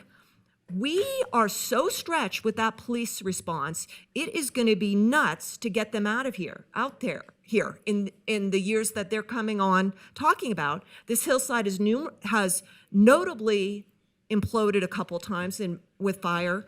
I recall in the tentative maps when we were having the discussions. And so this isn't our best housing, and this isn't our best. This is a land play, simple and clear. Evidently, there's a market enabled by us and our financial patterns, or financial approaches, but it's just not the housing we need. We need every document that we've done, from Shane Phillips to the work we did for the master plan, says get the urban housing in place, get the smaller lot, refill. There's infill. There's only going to be so many lots, so many homes sold in any given year. This is not the best example for us to be putting our faith and credit behind, having patrol officers come out here for whatever, you know, the calls are, when they could be working in our inner core where we are so stretched. Thank you so much. I gave you an extra 4 minutes. Oh, so I'm appreciative of that. I'm Mayor. sure. Thank you. Okay, go ahead, Yeah, Councilwoman. thank you. I just want to go on record as saying, when the project originally came, I did have quite a few reservations. I put those on the record. But we are here today, and this is approved PUD for the 1,200 homes. And what I wanted to just get on the record is about the affordable nature of this housing. So, as I understand, if you could come up, as I understand, you're planning to do $1,000 a door for the 1,200 homes to go into our affordable housing trust. Is that correct? Yes, that was one of the conditions of approval on the tentative map. Right. So that would generate, if all 1,200 homes were built, which they may not be, but it maybe I've calculated 1.2 million into the trust. Correct. Correct. And then that would be, as I understand, because we just did an arrangement with the community foundation that we would be partners with them, and they would manage that trust for us. So I just wanted to go on record. I mean, to your knowledge, none of the homes as built will either be affordable or even workforce level, which is, I guess, calculated as 120% of AMI. Is that right? These will be market rate homes, is what Right. I would call them. Market rate. So I just wanted to put that on the record. I know when we did the Stonegate, they did have a phase that was for affordable housing. They were going to include in their development apartment complexes that were more affordable. One of the conditions of moving forward with the SAD was we asked those to move up in the development schedule, but we don't have those here. So I just wanted to just get it all clearly on the record. I don't need to speak more about it, but I'll just leave it at that. Thank you. Anyone else? Yep. You already had your final No, round? Madam Mayor, you're Or things- incorrect. I've only spoken twice, and Ms. Stewart's spoken 3 times. So under the rules I don't of the think so. council, I get a third I think you get time. one, I think Yeah, you get 1 thank minute. you. Thank you. You get 1 Yeah, minute, but yeah. I want you to know I gave you an extra 5 minutes. 5 seconds. Versus Yeah. than everyone else Yeah. here. So I Thank just you. want you to know Yeah. that for the Yeah. record. Go Okay. ahead, 1 Thank minute. you. Yeah, 1 minute. I never voted for these rules anyway. I think $26 million bonding to your CAF AFCR, involves a little more thinking. But I want to correct something Ms. Stewart said. She said this is a plan unit development. It's not a plan unit development. I was going to correct that too. It's a tentative map. Right. And under the law of Nevada, tentative maps expire. They can't get it together on the infrastructure primarily. It doesn't happen. Right. So we're under no obligation here to help them with their infrastructure. In fact, we'd be doing ourselves a huge favor to say, no, we're not going to help you along with this little effort here because we are so taxed with our patrols who are going to, this represents a huge swing of patrols out to another side of the freeway where we haven't gone, to the far west expanse, almost to the California, the pinch of the canyon. No, sorry, you guys have a tentative. You had the judge settlement. You can do it on your own, and the clock's ticking or not, because guess what? We're going to make sure we have services in the core and in our other areas. Thank you, Madam Mayor. Thank you. All right, Madam Council. Mayor, I have one comment. Okay, go right ahead, Councilman Reese. Thank you so much. I want to sort of build upon what Councilmember Ebert said earlier, which is it's really a win-win for all of us, right? The concept of having additional housing is very important. I think the councilmember from Ward 1's comments are subjective of a willful disregard for reality, because that means that you would have been voting for other projects that were urban infill, and 90% of them you have not voted for. So this question is really sort of sibilant in many ways, because it allows you to deflect from the reality, which is we need housing of all types in this region, and sort of blame us for the fact that that's not happened. So I think it is important that we acknowledge that there are different housing types. This is an area of Reno that has planned for a lot of homes. A lot of work is going to be done on infrastructure improvements in the Verdi environment. And so we've already, approved that tentative map application. And I think it is disingenuous to say that we shouldn't use the tools that we have to make sure that the financing for those helps the ultimate end user and also creates the opportunity for more people to move into housing. So I just think Ms. Ebert had it right, that it's a win for all of us. And I think that's an important thing to sort of leave as we move towards a motion. And I'm prepared to make a motion when you're ready, Madam Mayor. All right, please. I'll move to approve staff recommendation. Second. I have a motion. I have a second. All those in Madam favor? Mayor, I'm going to make a comment if I could. Go ahead. Yeah, I mean, Mr. Hicks said it, and Mr. Reese too.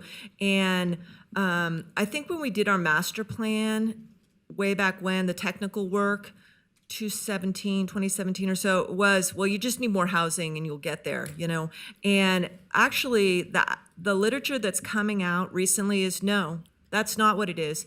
It isn't homes at the far extent, way out here where the infrastructures are so expensive they can't even be paid by the developer, that translates into $800,000, $900,000 homes with HOAs. That's not the solution. It's not the number. It is putting your focus in getting the most affordable product in place, and that's the core. And that's where we've lapsed our focus, our staff's time, in getting the more affordable product into our pipeline. So the narrative, which has been so pervasive that, well, we just need housing everywhere to build our way out, that has been not true. That is not true, okay? You need the housing your people can afford. We have an abundance of these above Demonting Ranch and other places that improved. You need a different product. And this is a wrong vote from that perspective. And it's also a wrong vote from the perspective of equity to the those who will be there, but most of all, from a tentative map that we cannot serve. Thank you. All right. All those in favor say aye. Aye. All those opposed? Post. Motion carries. All right. Madam Clerk, go ahead.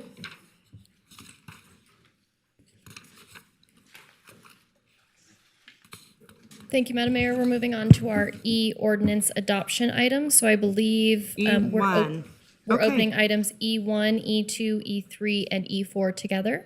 Okay. Adoption, you mean introduction? I'm sorry, introduction. Yeah.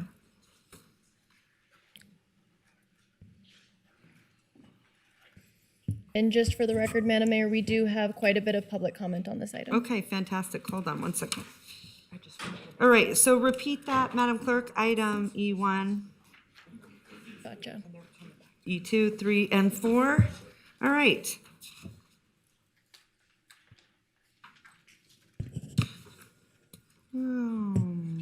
Okay, go ahead. Take it away. Public comment. And for public commenters, we're only taking one public comment session on all items, so I will be calling you if you've signed up for E1, E2, E3, or E4. Our first public commenter today is Bill Shrimp, followed by Lindsay Anderson. Great.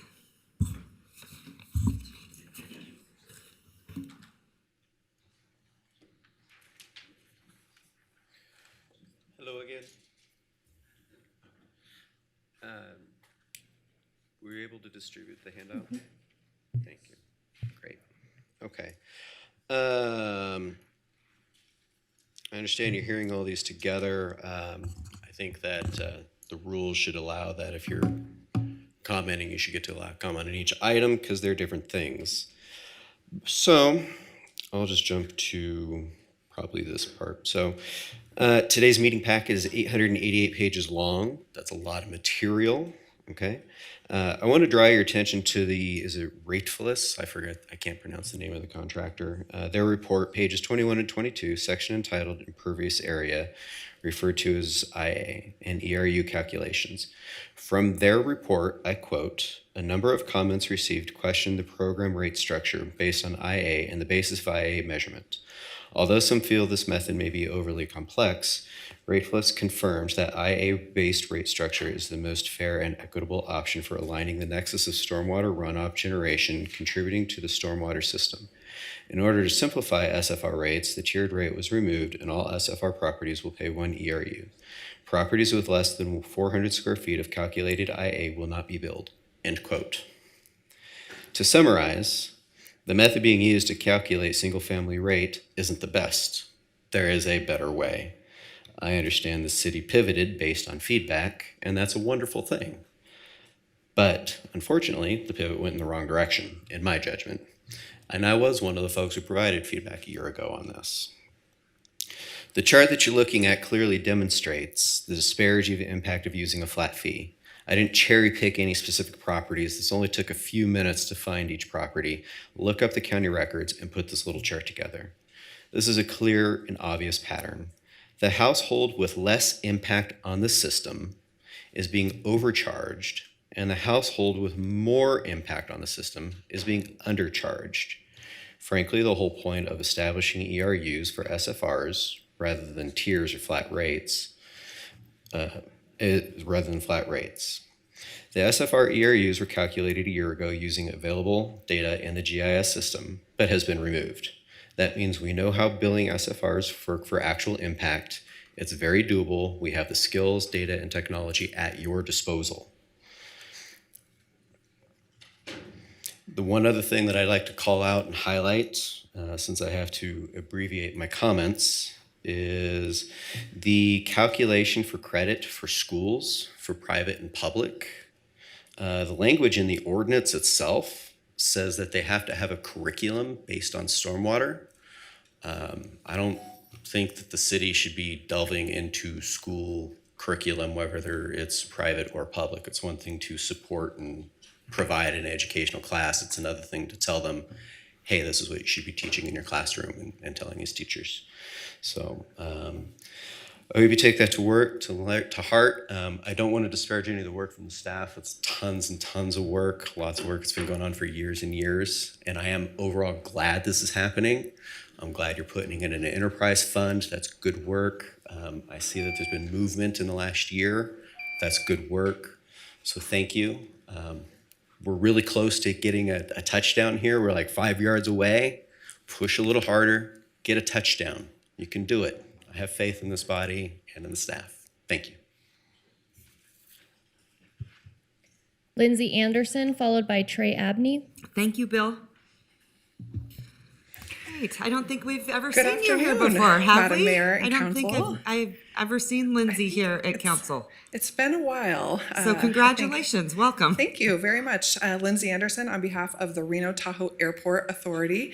I wanted to acknowledge that Manager Thornley started the meeting with a reference to air traffic controllers, and I just assumed that was an homage to his love of the Reno Tahoe Airport. So thank you, Mr. Manager. I am here today to speak to you about the stormwater proposed fee. As you can imagine, the Reno Tahoe Airport Authority includes both the Reno Airport and the Reno Stead Airport, and we have a lot of impervious surface, you can imagine, by far the most that would be impacted by the imposition of this fee. So we've been working really closely with your staff as this is unfolded. I do want to thank them. They've been very helpful in helping us understand the potential impact to Reno Tahoe Airport Authority properties. There's 3 things I want to leave you with today. The first sort of technical item is in the ordinance that's been proposed. We did make a suggestion that I believe your staff has sent to the city attorney's office to change one word that would basically change the word public aircraft to civil aircraft. The FAA defines public as something different, and so we want to make sure that's right. That language in the ordinance basically would exclude runways, taxiways, and aprons that are part of the national transportation infrastructure. So we were looking for equity in transportation infrastructure. If roads are not going to be charged, then runways are basically serving the same purpose. So we appreciate that language being included. It's very important to us. The second thing is, along with that one sentence basically that articulates what's been excluded, there's a map that your consultant and team has provided to us so we can better understand what services would be included. And that is very important to us as well. I'd like to ask that that map be included in the public record for this discussion so it's clear what we've come to an agreement on what's included and what's excluded. The third and final thing I'd like to leave you with is that part of the business impact statement process, which we submitted both times that we were able, there's a finding that this does not have an impact. And I would just like to say that under the current understanding of where we are in terms of what's included and what's excluded, we are estimating the impact on the Reno Tahoe Airport Authority to be in the neighborhood of $50,000 per month.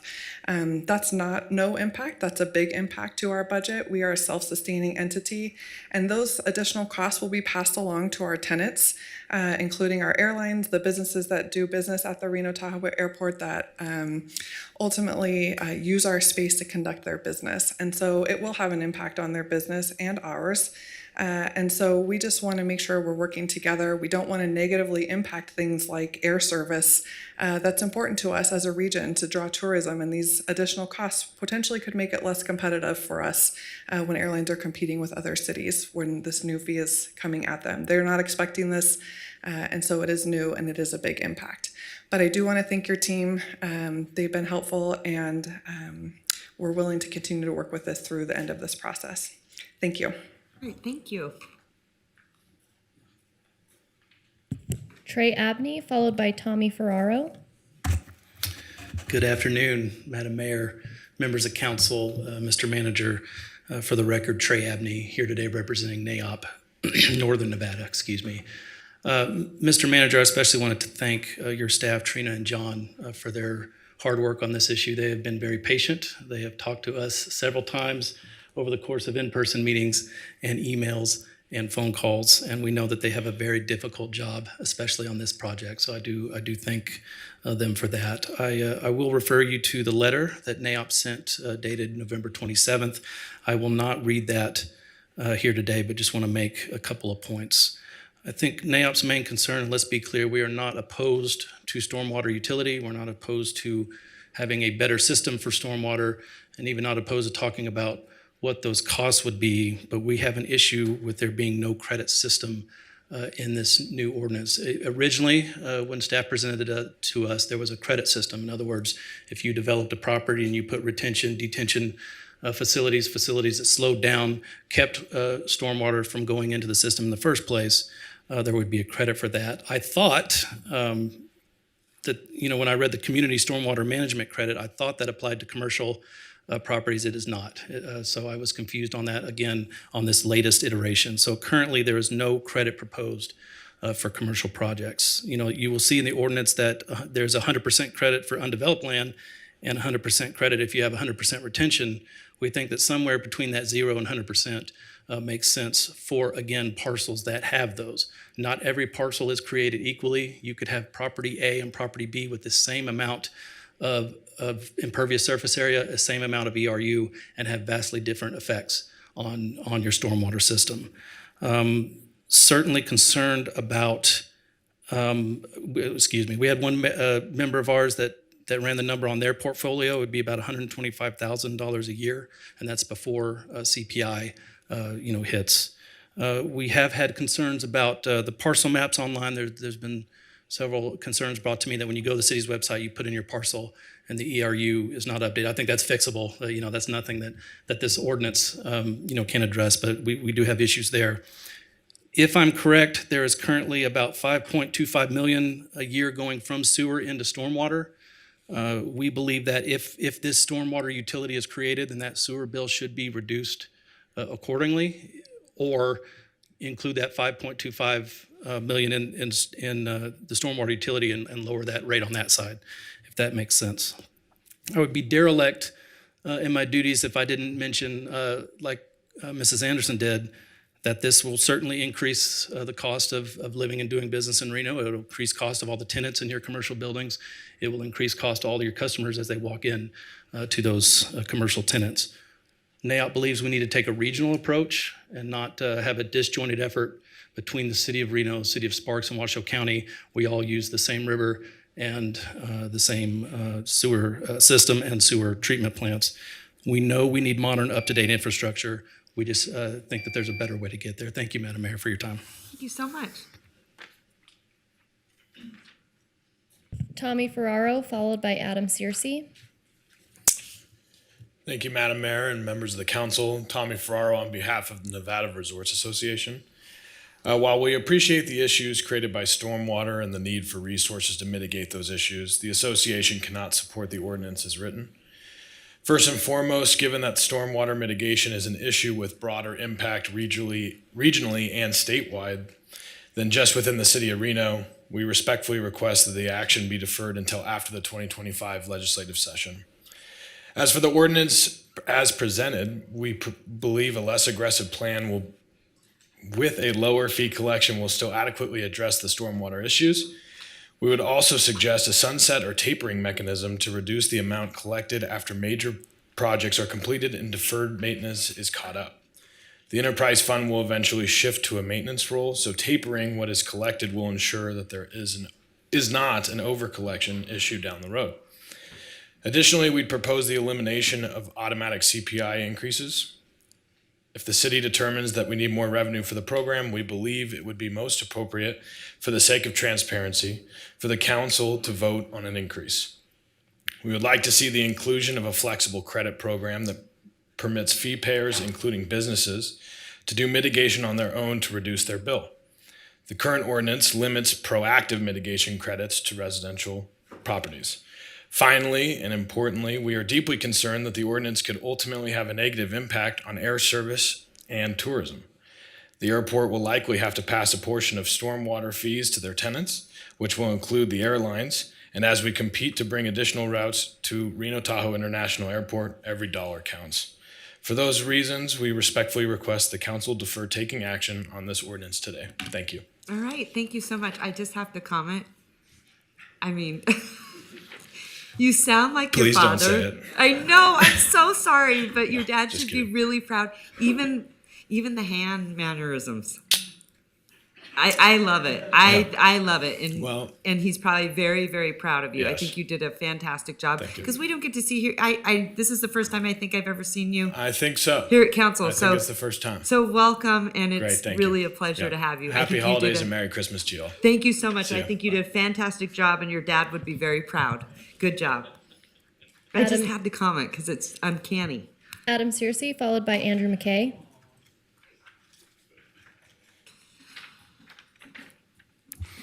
Hi, good afternoon. Adam Searcy, the Chief Operating Officer for the Washington County School District. I've just got a few remarks to add. We heard from our school district trustee, Adam Mayberry, earlier this morning.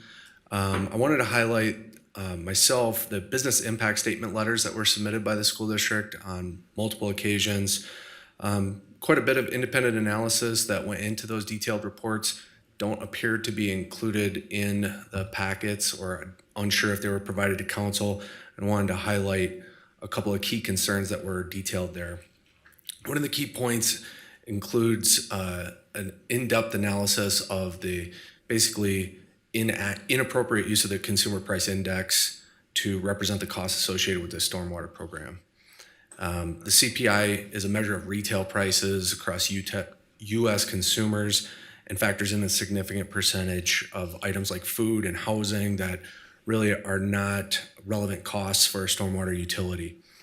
As was previously remarked this morning, the school district does not have any ability to increase our revenues nor pass along increased costs to our customers, as opposed to nearly every other impacted individual or entity within the city of Reno.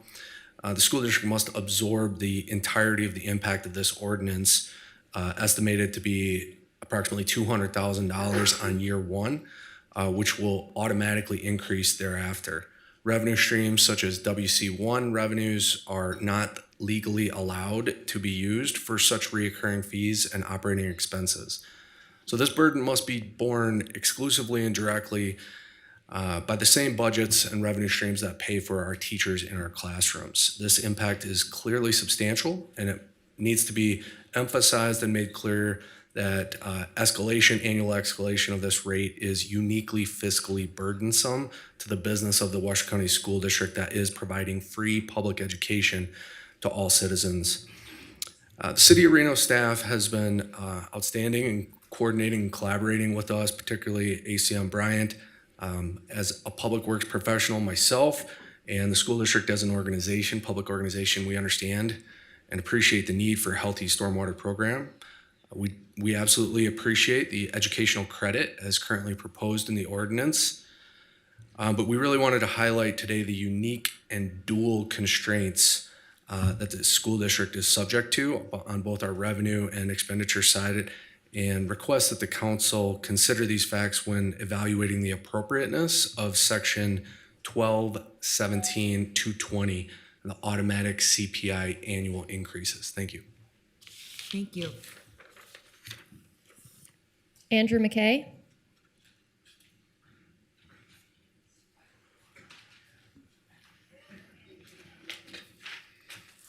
Good afternoon, Madam Mayor, Madam Vice Mayor, members of the council. For the record, my name is Andrew McKay.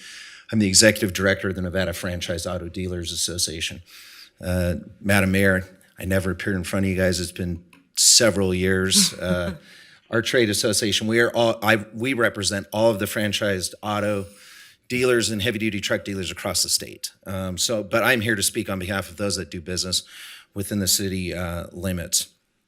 Much of what I was going to hit on has already been discussed, but I think it's important to note and put some context, particularly with respect to the CPI and the fact that we maintain that as part of the ordinance. This should be something that, in the event, if this rate needs to be adjusted, it should either up or down. It should, in fact, go in front of the council each year. When you look in terms of an automatic CPI increase, and when you look at our business model, when we historically run below a 2% margin, something that automatically kicks up fixed costs can be somewhat problematic, and we're going to have no choice but to ultimately pass that on to the consumers.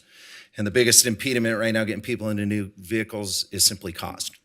No ifs, ands, or buts about it. Our concern too is with respect to the draft language that there is no proposed sunset on the measure. Once it goes in it, and all the costs are for construction and development of the enhanced stormwater, we think that it should theoretically drop because maintenance is obviously less than what construction is. And it was brought to my attention by one of my dealers, and for those dealerships that have catch basins where ultimately the stormwater drains into the ground and does not end up going into the sewer system, excuse me, I shouldn't say the sewer system, the storm drains then ultimately into the river, there is no credit on that. So while their impact could be lower than a commensurate business with the same impervious area, they're going to get no credit for it. And so the question is, and I may have missed that, and if they did, I apologize, but that is a concern of ours as well. And then lastly, with respect to the business impact statement that this isn't going to have a fiscal impact on business, we just maintain that's simply incorrect. In the comments that I put forward, dated on November the 6th, I somewhat outlined it as well as put a spreadsheet in terms of what our estimated monthly costs are should this measure pass. So Madam Mayor, Mr. Vice Mayor, or Madam Vice Mayor, excuse me, thank you for the time. Happy holidays, Merry Christmas, Happy Hanukkah, and Godspeed. All right, thanks so much. Thank you. With that, Madam Mayor, we have no additional live public comment. We don't have any hands raised. And for the record, we received the same comments for item E1 through E4. There were 2 letters of opposition which have been distributed to the Reno City Council and are a part of the record. And with that, we're going to close out public comment on E1, E2, E3, and E4. Okay, thank you so much. I appreciate it. That being said, I'm going to send it back to our team to come on up and show us what you got.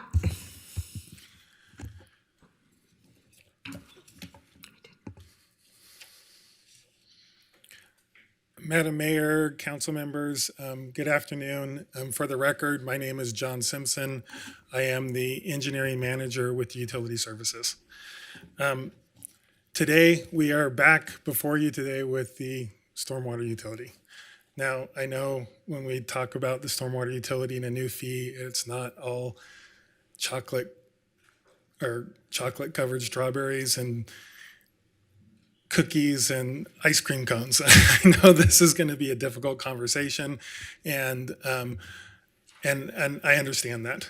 However, I do want to hopefully today impart the importance of a stormwater utility and why it's needed here at the City of Reno. We have 4 items before you today. The first one is establishing the fund itself. The second is the business impact statement. Third is compliance with NRS, and finally is the ordinance. And so we will be talking about those as we go through the process today. What is the purpose of our stormwater utility? Our stormwater utility is a fee, just like our sewer or water fee, to manage and take care of our infrastructure. This means our capital improvements, our engineering analysis, our maintenance and operations, and then compliance with the federal and state regulatory requirements and permitting that we have. That kind of puts it all under kind of one bubble, and that's really what we're looking at. I think the city has a responsibility to handle some of this stuff. It's no different than our roadways or our sidewalks. If we have a sidewalk that is damaged, uplifted, the public can walk down the road and walk around those things, but when the city identifies those things, it's something that we need to take care of. The stormwater infrastructure is no different. Although it's underground infrastructure and we don't see it, it is an important aspect of our city's responsibility and obligation to really take care of this infrastructure. We've heard a lot of comments about our stormwater improvement and our CIP and the projects that we have before you. This map, I know it's hard to read.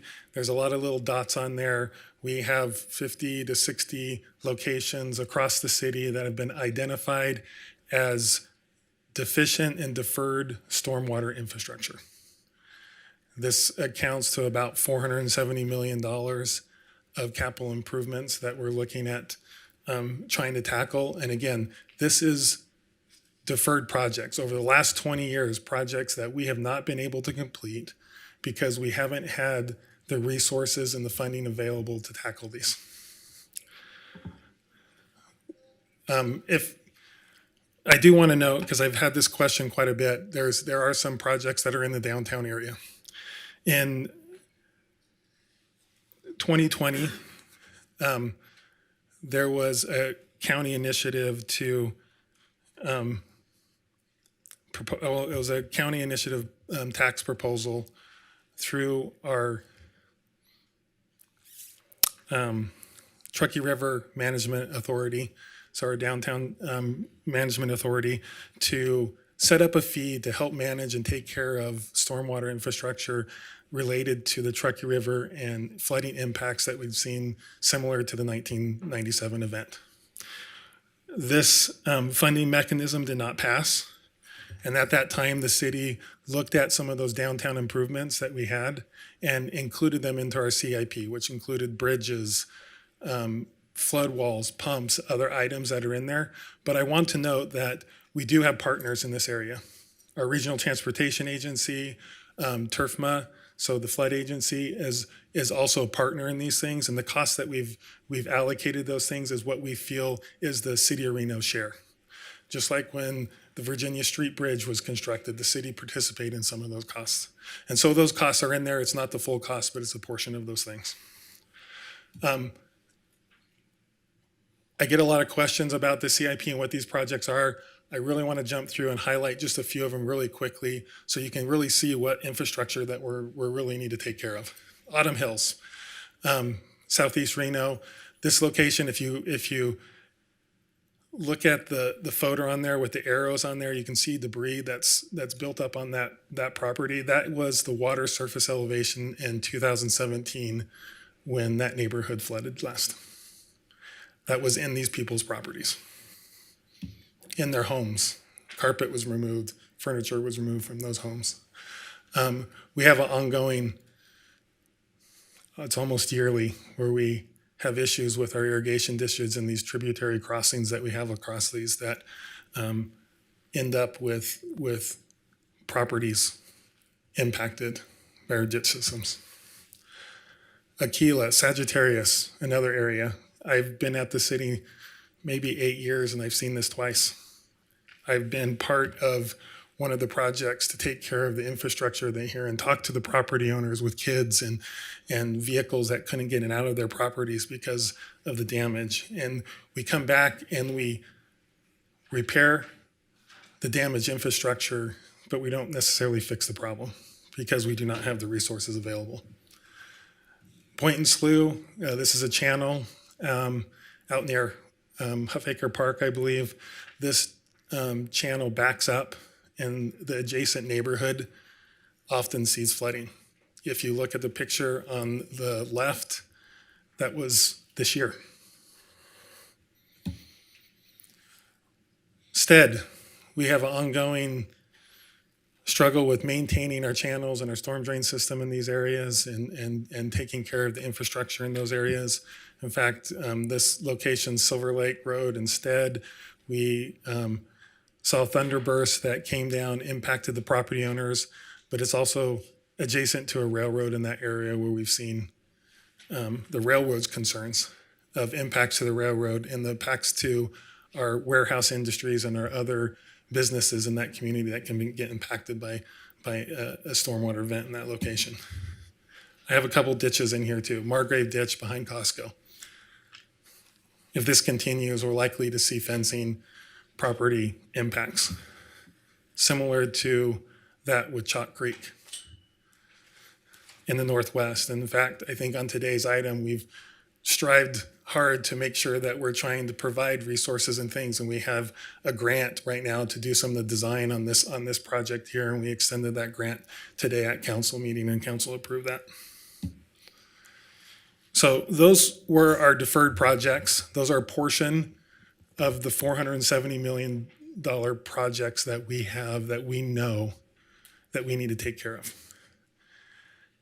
On top of that, we own 685 miles of storm drain pipe, 92 bridges, 163 miles of channels, 35 miles of irrigation, detention basins, other infrastructure across the city. That $470 million in that CIP is just a small portion of this infrastructure and what we need to manage. We know after we tackle the deferred projects, we know we're going to have ongoing rehabilitation and repairs that are going to need it.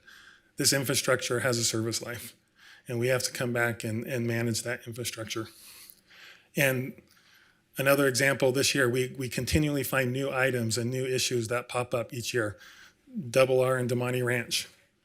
This was a culvert that clogged and impacted the roadway in that location. We have to evaluate that. Do we need trash racks or improvements in this location to mitigate future flooding events? The city has begun a storm drain master plan process. I want to say it's a process because it's going to take a number of years. It's a multi-phase approach, but we're looking at our mapping our assets and modeling our storm drain system throughout the city. We just completed phase 1 of this storm drain master plan, and the master plan phase 1 identified $112 million of infrastructure needs and improvements in the storm drain system.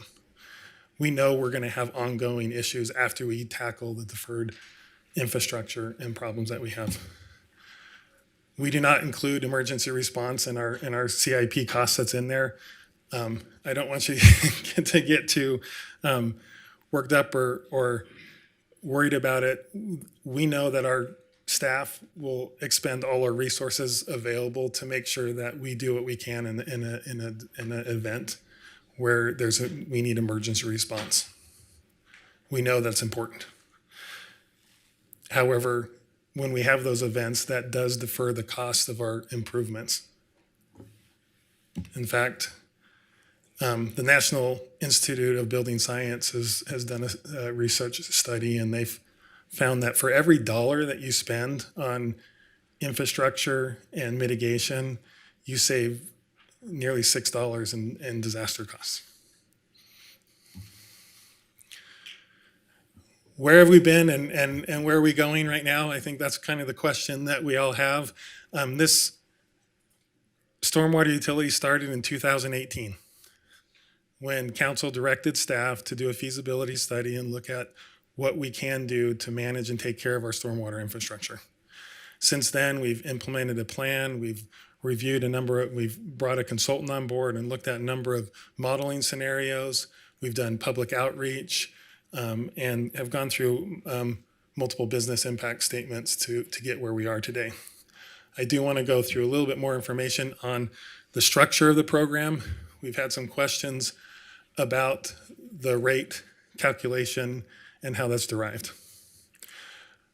Impervious surfaces, what is that? Well, that's the area on your property, that's your parking lots, your building roofs, your patios and other surfaces where the water will not infiltrate into the ground. As a result of that water not infiltrating into the ground, that will increase ultimately the runoff on that property. So you see a nexus between your impervious area and your storm drain runoff. And it was important for us to look at a program that provides a correlation to their contribution to the stormwater system and what their fee and their rate is. And so our consultant looked at a number of properties across the city and determined that a residential unit on average has about 3,500 square feet of impervious area. We know that there's a range that's in there. We know we have properties, and when we looked at, there was 10 or 13% that were larger and 15% that were smaller. We know there's a range in there, but we established that one ERU for a residential property. commercials and other businesses, you basically take that impervious square foot areas and you measure that and divide that by the 3,500 square feet to come up with the property's ERU total. And this rate structure was important to us to make sure that we're making it as fair and equitable as possible to the constituents and our property owners here in the city. In 2020, council gave us direction on a public outreach program where we had multiple meetings, media events, went to our wards and NABs and met with a number of stakeholders, which we continued on to this last week and working with those individuals. As part of that public outreach, we received immense amount of comments. I know on June 16th, we sent council a memo with an outline of a lot of the comments that we received. Ultimately, what we did do is, based on the comments and the information that we received from that public outreach, we built a rate and a program. There was quite a bit of information there's quite a bit of different components and elements and credits associated to this first round that we had. We had low-income assistance, Washoe County education, water quality credits that we've heard about earlier today, rate ramp-ups, and the airport runways and taxiways. We developed this program and came up with that $13.46 rate, ultimately to manage and take care of that $470 million backlog in 20 years. That was the goal, is to try to take care of that backlog in the next 20 years. As a result of this rate, when we went out to the public again with our business impact statement, we received quite a few comments. February 22nd, we sent council a memo with the outline of all the comments that we received. Ultimately, what we really came back to was the rate is too high and expensive. The program is too complex and onerous to the property owners. And so hearing that message, the city went back and said, okay, how do we lower this rate and get something that we feel that our constituents are comfortable with? And so our 1346, we thought we were within the range. We're within Carson City and Sparks kind of threshold of where they are, but that we were told that was too much. So we went back and we first started out at a $5 rate. Okay, if we just set it at $5, what does that look like? We pulled out a lot of the components of the stormwater program that some of the people asked us for, because that costs money. When you give a credit, it increased the cost. And so we pulled out a lot of those things. And ultimately, what we saw with a $5 rate is that $470 million would take 98 years to complete that infrastructure.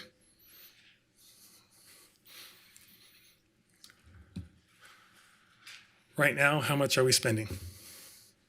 In 2022, we went back and looked, kind of dug through the numbers and evaluated where we are right now. We're spending $7.5 million right now in stormwater infrastructure, or on our stormwater program. About $3 million of that goes to our capital improvements. Our $5 rate is not that far off of that. So you can kind of see that this infrastructure that we have right now, 100 years to try to take care of a backlog of infrastructure, is just not acceptable. So going back to the drawing board and looking at other options, I have two of them up here. We looked at multiple options, but we ultimately landed on $9.80. Yes, some of those crediting programs were removed, but ultimately what we were able to accomplish is that $470 million in 32 years. How does our rate compare with our other agencies?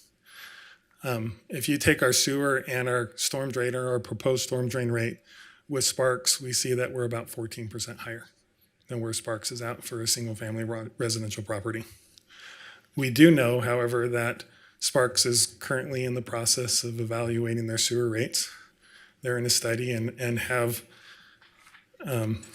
the same consultant that we had on the last sewer rate study that we have. And I anticipate that we're going to see some cost increases with the Sparks sewer system fees. However, Sparks does have a storm drain rate that's been in place for almost 20 years. Actually, it might be more than 20 years, that 2008.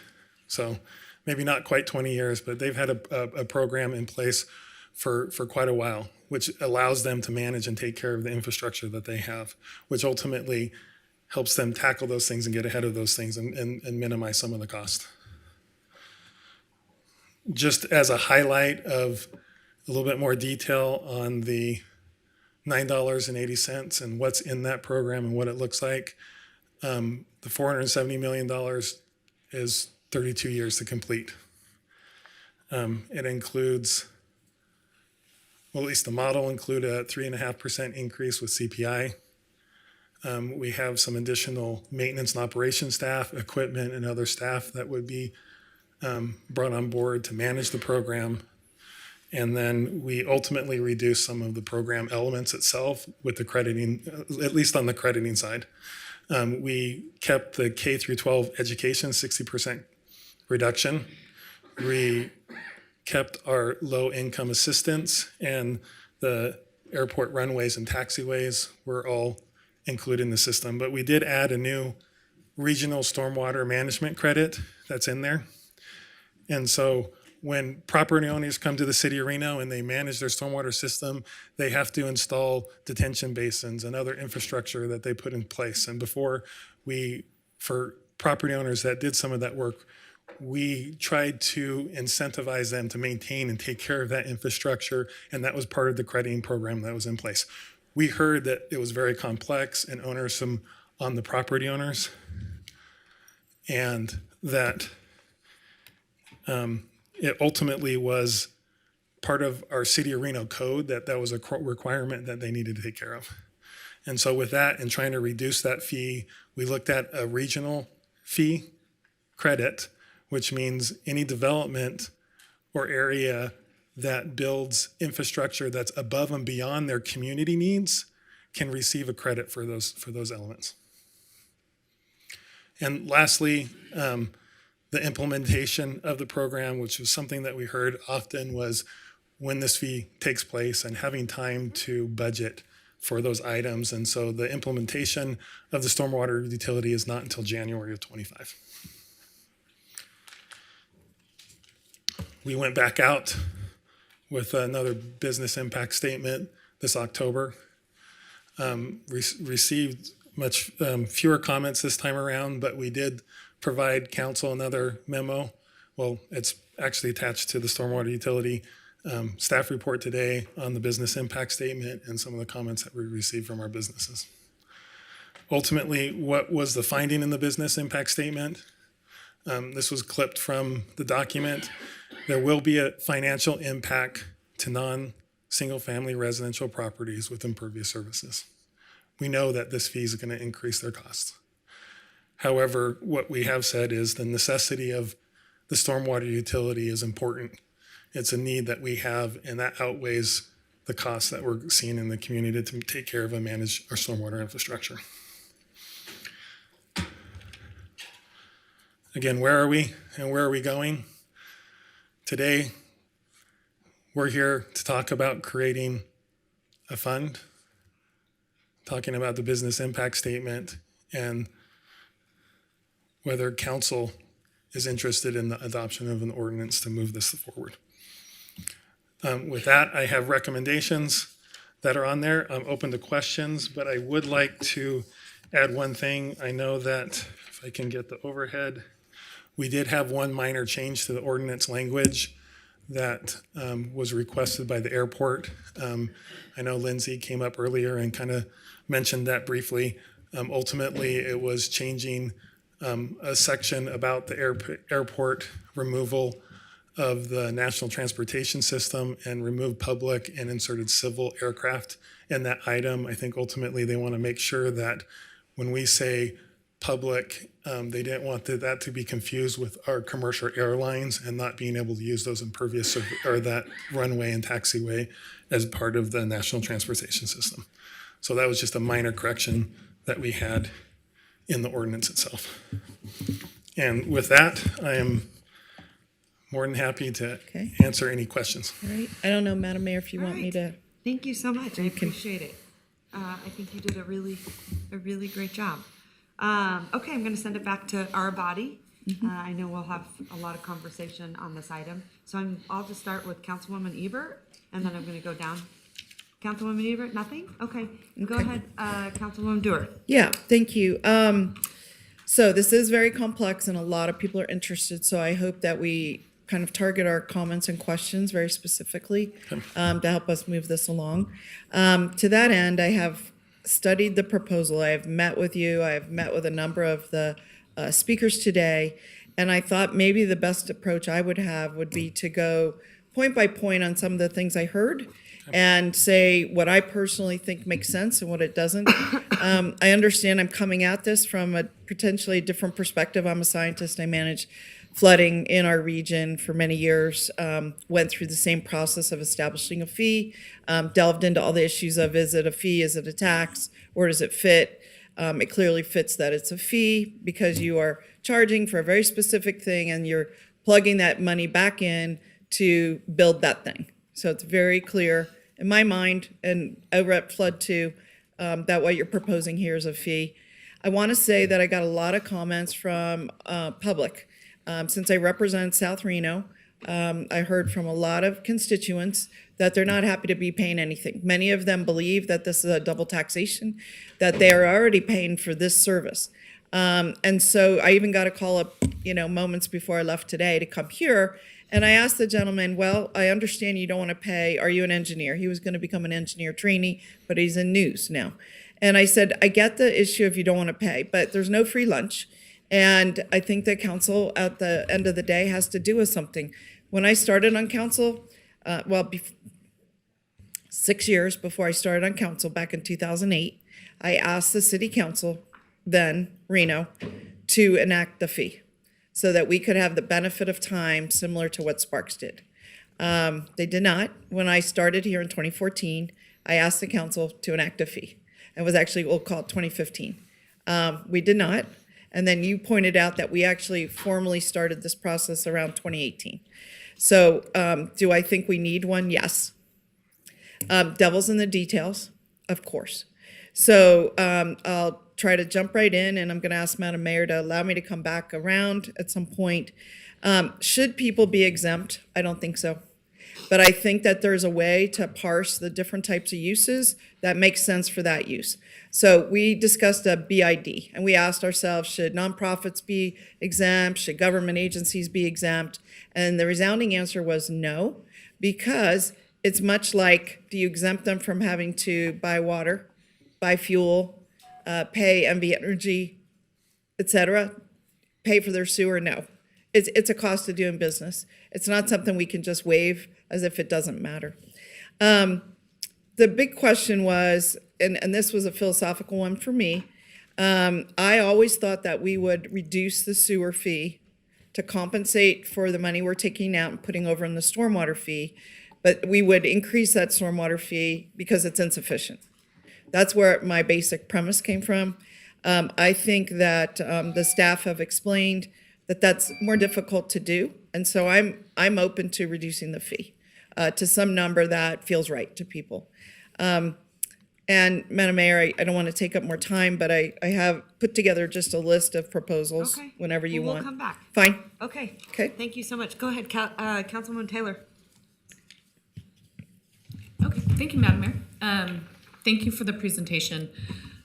I have a bunch of questions based on the public comment that I heard and that you heard, but I think I might be able to capture it in one question, so I'm going to do that. I know we had an initial round back in December of 2022 with the first BIS and where we're at now. Based on the public comment that you have heard today and the concerns that have been brought up, sunsetting, taxing, automated CPI, deferring it for another year, is there anything that you have heard today that differs from the public comment that you have received in the last year that would change your recommendation? No. Okay, I do have one question also about, somebody said that there was I think it might have been the school district, that there was a $50,000 impact and that we defined it as no impact. I don't know exactly if you could clarify that really quick. That was the airport. That was the airport. If you go back to the presentation, I did clip out that section from the business impact statement. Those are the exact words that came out of there. We do understand that there is an impact. Okay. However, the important thing to note is yes, there is an impact to those individuals. Sure. We understand that, but the stormwater utility necessity outweighs the fact that there is impact. We need to take care of that infrastructure. If we don't, we will continue to see deficient and deferred projects. Eventually, we're going to have failed infrastructure in our roadways, in our community. We already have seen multiple pictures today of channels that Sure. property owners and other things that are in dire need at this point right now. So, my other question is, have you ever seen anything get cheaper over the years? Because I heard a couple of people say, let's wait until 2025. This is great. We need to do it. Everybody appreciates that we have to do it. Just not now.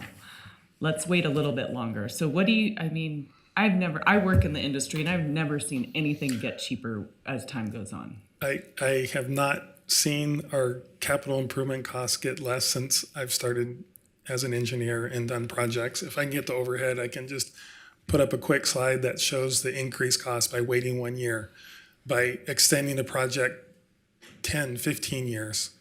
And you can ultimately see in here the cost. So waiting from 2024 to 2025 in the program, the inflation costs increase the project 3 to 5%. Okay. If you wait 10 years, you're seeing a 15, 20% increase in those costs of that infrastructure typically. So, and one question that Councilwoman Dewar brought up, or a point, was on that sewer fee that we're collecting. We've been taking that out of the sewer fee to pay for stormwater. So we've sort of been depleting the sewer fund to pay for stormwater, and we still need the improvements or the funding to manage our sewer improvements. Is that accurate? I think that's an accurate statement. So the stormwater utility is currently paid out of the sewer fund. However, the sewer fund has always been the priority for all the infrastructure improvements and everything that we do here at the city. And that's why we have 20 years of deferred projects and other items that are in there. Okay. We haven't had the funding and resources to tackle those things through the So sewer fund. so lowering the sewer fund fee isn't going to get us where we need to be either. I agree with you with that statement that removing the fee and lowering the fee will impact the sewer fee itself, but we're typically not. I mean, there is a cost associated to that in our sewer fund. However, like I said, the sewer fund is the priority. That's always been the priority in the sewer fund, and that infrastructure has always taken the first. I guess the first approach or the first. Sure. Okay. Thanks, John. Thanks, All right. Madam Mayor. Councilman Martinez, go ahead. Thank you so much, Madam Mayor. Thank you, Mr. Simpson, for the presentation, and Ms. Magoon for all the work that you all have done to get us to this point. I mean, it's been 5 years that the conversations have started and been ongoing, and obviously a lot of backlog of projects that need to happen. And I don't think anybody disagrees with the fact that we do need to make these improvements and prepare for any sort of disaster that happens in our region. I'm glad to hear about the collaborations with the Flood Management Authority and making sure that those projects kind of don't overlap, and we're looking at different areas to mitigate and make sure that we put the money where those outside of the scope of the Flood Management Authority Board. So I appreciate your efforts there, along with the Stormwater Income Assistance program. I had a question about the flat fee. The ERUs will not be catered or adjusted to each parcel. Every single family home will receive the same amount fee. That is Is correct. that correct? That is correct. So originally, we had a tiered system to try to account for some of the comments that we had, where you have a house that's 10,000 square feet, that's much larger than a smaller one that's 1,100 square feet, and that the impervious area could have an impact. But in the end, part of the complexity of the project and managing some of those things, one of the suggestion was to every single parcel in the city of Reno and looking at every individual residential parcel. That takes a substantial effort on staff time and other things, and we don't want to create a stormwater program that is cumbersome and costly on the administrative side rather than in actually tackling those improvements and those things that we need and spending the money in the right place. Okay, thank you. I had one more question, maybe for the attorneys. We received a letter from the university about taxes and state organizations or state buildings. So I was just curious if you all can comment anything on that letter that we got from the university from your son, Mr. Shipman, or Mr. Hall, or Mr. Thornley, if any of you would like to comment on that.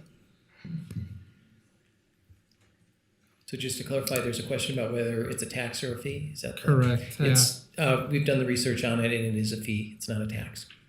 We're Okay. comfortable with that. Yep. Just wanted to double check with you all that you were okay with some of those things. I will have a few other comments, but I'll reserve that for the second round. Thank you. All right, go ahead, Councilwoman Breckus. Thank you, Madam Mayor. Really good presentation today. It was very well done to kind of distill the complexity of it in an easily understandable manner. So I, early on, I'm one of the longest, Mayor and I are the longest standing members on the body, always advocated for the stormwater utility when I understood, what was going on with the sewer. Felt it a way to get some equity there, particularly because the first year I came up, the previous council gifted us with the CIP escalator. As an aside to my friends who talked about a CIP escalator, something I've been talking about for 10 years now, Reno's sewer on a CIP. Haven't seen you around to join in the conversation, but better late than never. It stands in incredible contrast to Tumwa, that while they have a toll on water, does just a steady stream of funds coming in, but they also do a wonderful CIP and prepare the board for 5-year rate increments calibrated to those CIPs.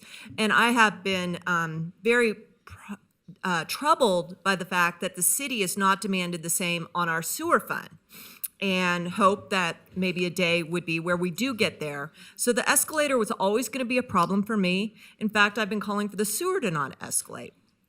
But little did I know when started down this road how taxed the sewer fund would be.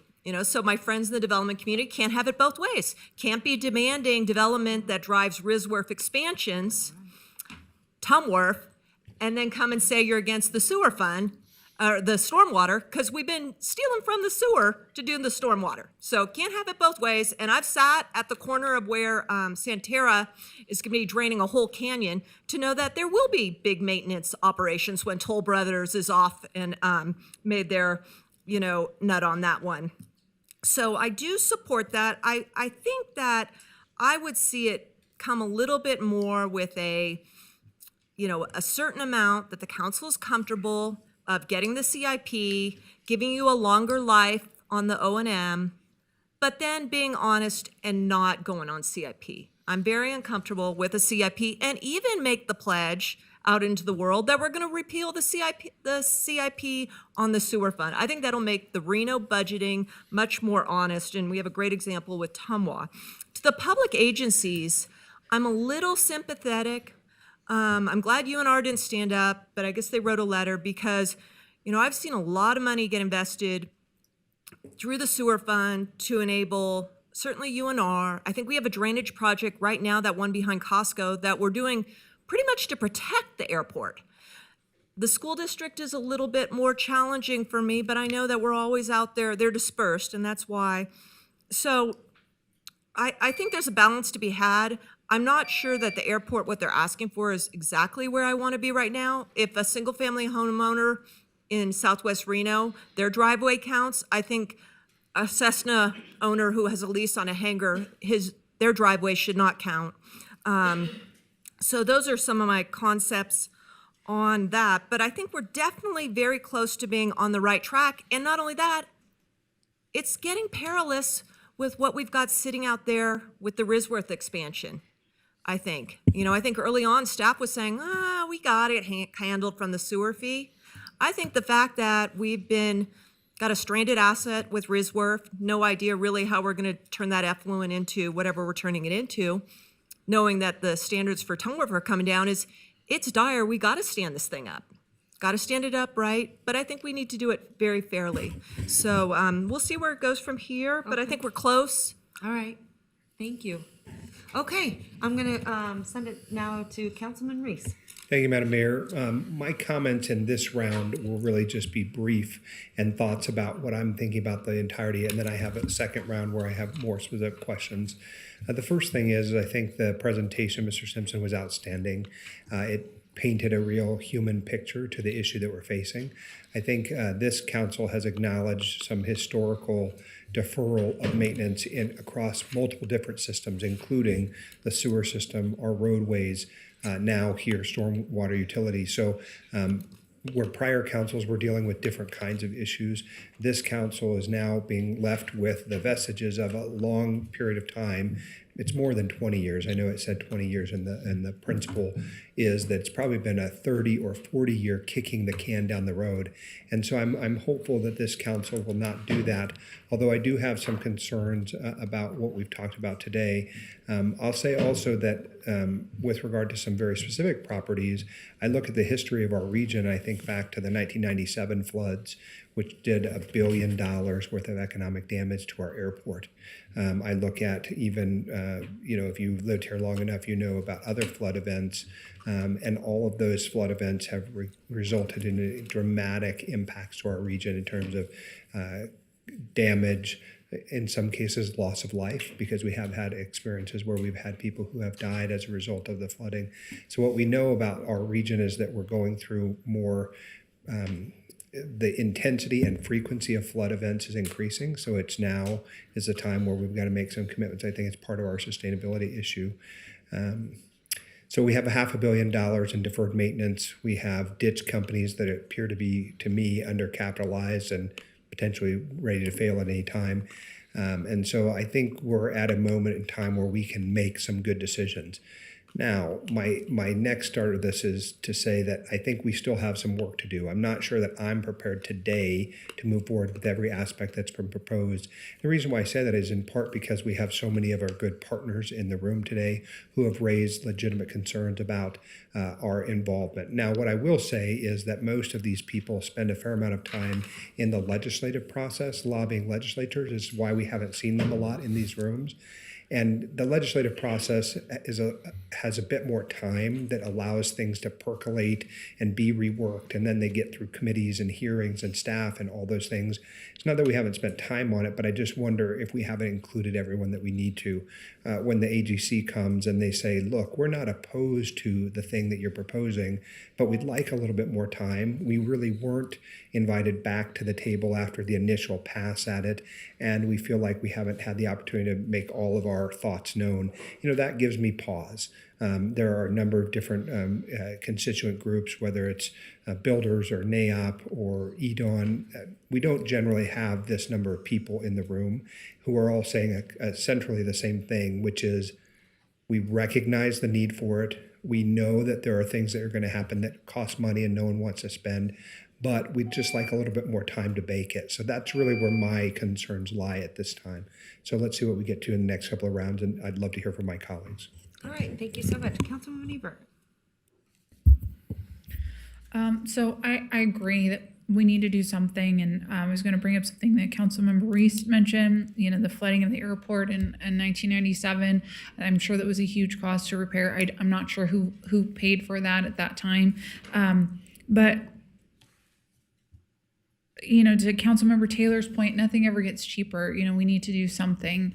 But I wanted to ask, have we made any efforts to try and regionalize this as well and work with the county? Because an area of concern for me is, my ward is kind of a unique shape, and we have Swan Lake in the middle, and there was some flooding that happened there.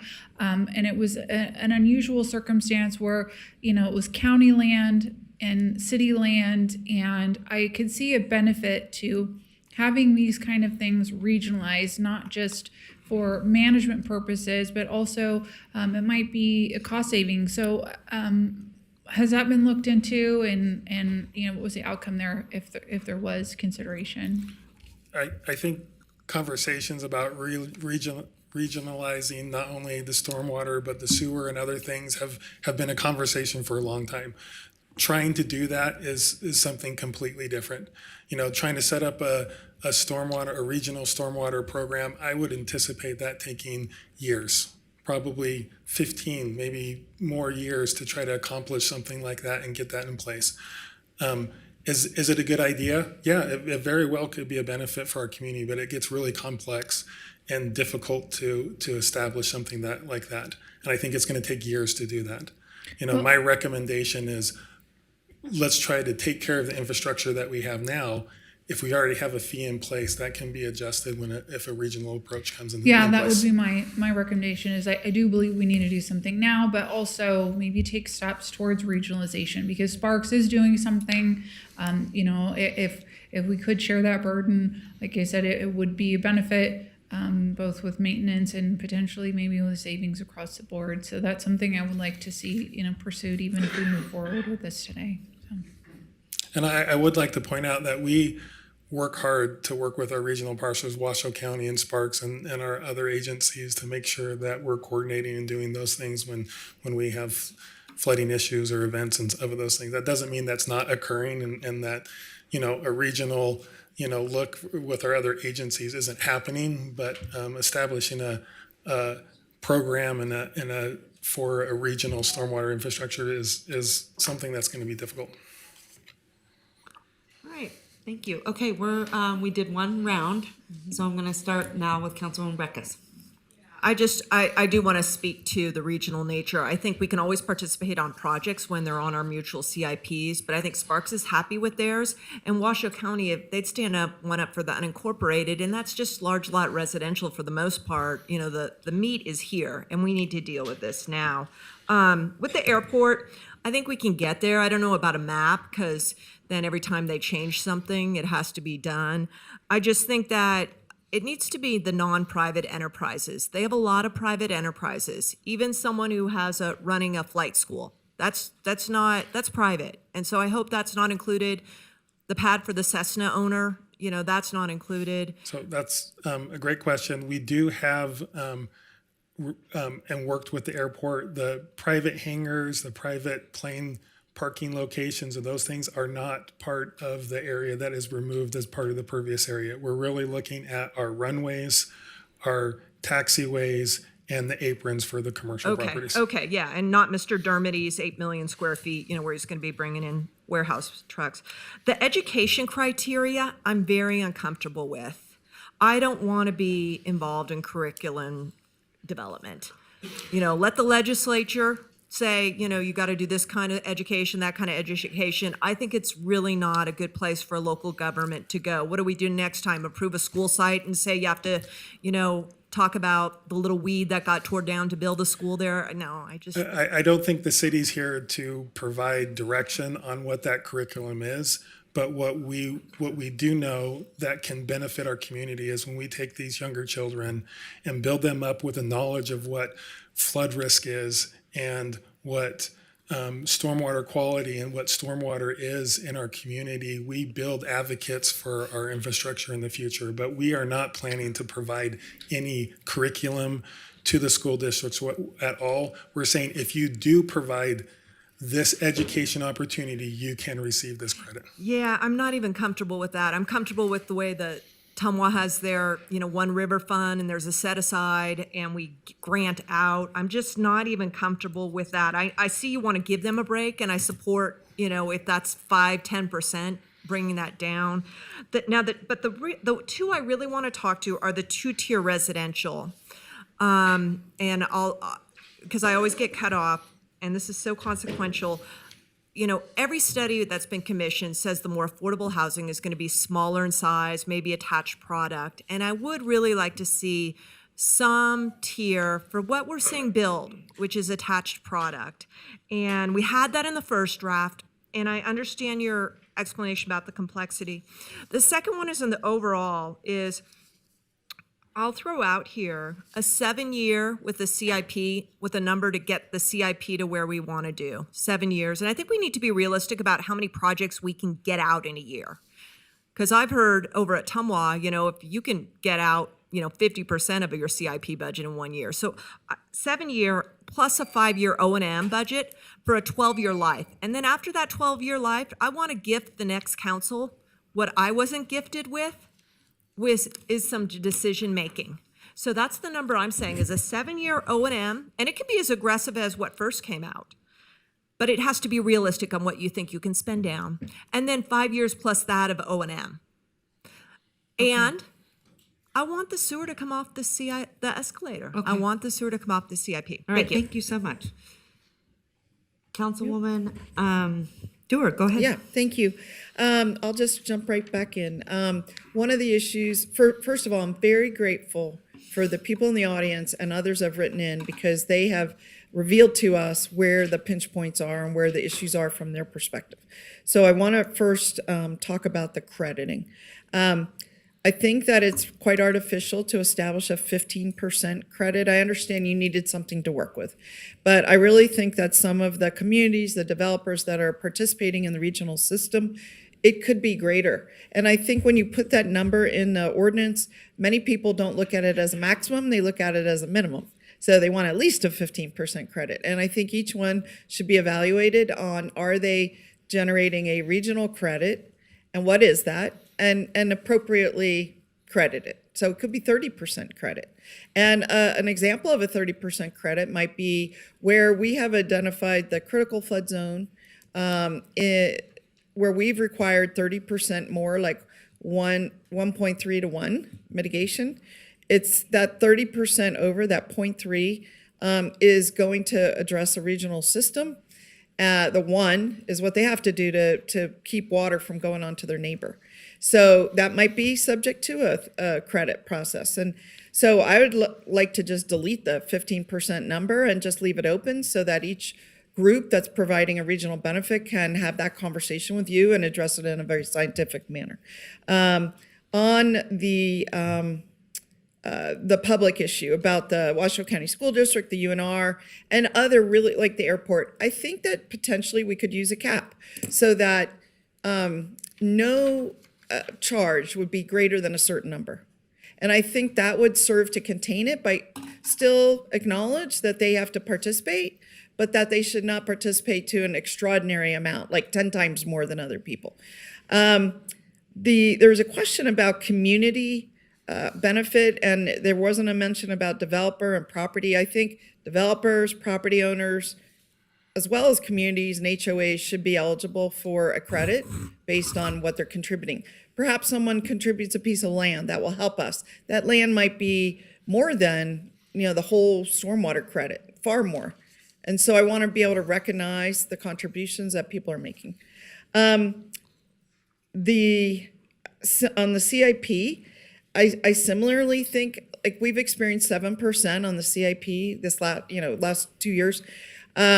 I think that is way too much. And I think that potentially we should look at a cap on CIP so it would never be more than 3%, something like that. Or to my colleagues' points, maybe not go on CPI, excuse me. Maybe do another thing. And at Tumwa, every couple of years we have to make decisions on setting rates, taking into account everything, and I think that's appropriate. I would like to see a review of this process every 4 years. That means that every council within a 4-year period would have a crack at it. So that's a thought I have. The regional approach, I'm chair of Western Regional Water Commission. I am willing to commit to beginning that conversation about a regional fee. But like you said, this is a lot more complicated than, let's say, regionalizing fire service. And even that has been very complicated, right? I mean, it's a simple act. There's a fire, you put up team, you fight the fire, you can identify the cost. This is extremely variable and different than that. And so I do think you are right. It's going to take a long time to establish that. I'll come back with more, but thank you, Madam Mayor. Okay. Those are some beginning thoughts. All right, thank you so much. All right, any further questions? Councilwoman Taylor, go ahead. Thank you, Madam Mayor. I don't necessarily have any more questions. I'm just going to start with some of my thoughts too. I'm open to eliminating the 15% and looking at other options for that. As my colleague said, I'm not sure I understand a cap for the school districts or how that would work, but I'm open to listening to those ideas. I do not like us telling the school district what to do with any of their curriculum at all. I don't feel comfortable with that. I would like to see some sort of review in place, not necessarily a sunset, but something that comes back to make sure that we are doing what we said we were going to do and evaluating where we are with our projects and being able to adjust either way with our funding.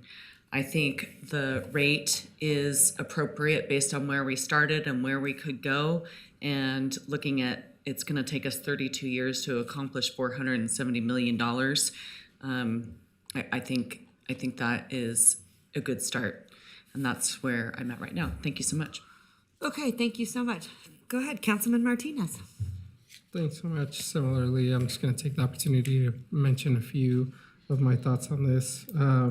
But we haven't brought up the fact of renters and having any protections. I know during my briefings I've asked about those opportunities and just seeing what other municipalities have done, because at the end of the day, those landlords will get this bill and we don't know how those will be distributed to those renters. And so if there's any way that we can protect or make sure that they're not being overburdened with these costs and those are associated with this. So I don't know if you have, it looks like you have some thoughts, so I'll let you go. We do have a low income assistance program that's in place for individuals similar to the sewer, that if they meet a certain criteria, they can see assistance for the fee itself. However, I do understand that property owners that are seeing this fee will likely pass those on to those renters. Yeah, and that's normally how we see this. I look at the 50% reduction in credits a little bit differently, just having gone through the audit with code. I wouldn't want us to get into any situation where there is some discrepancies in the way that those credits are applied. So I'd rather see some guardrails where those are and making sure that staff has sort of guidelines on how those are applied for folks.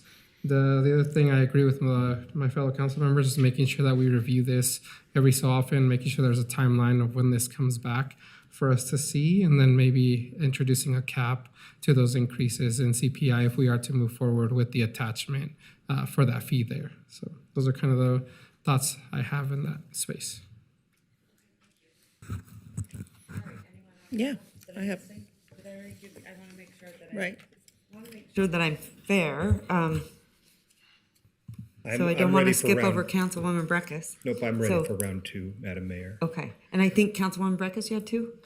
Yeah, but you know what? I'm going to ask for a vote to waive these rules. This is the most consequential vote of the year, item of the year, long-lasting fiscal number, and I think we need to waive the rules.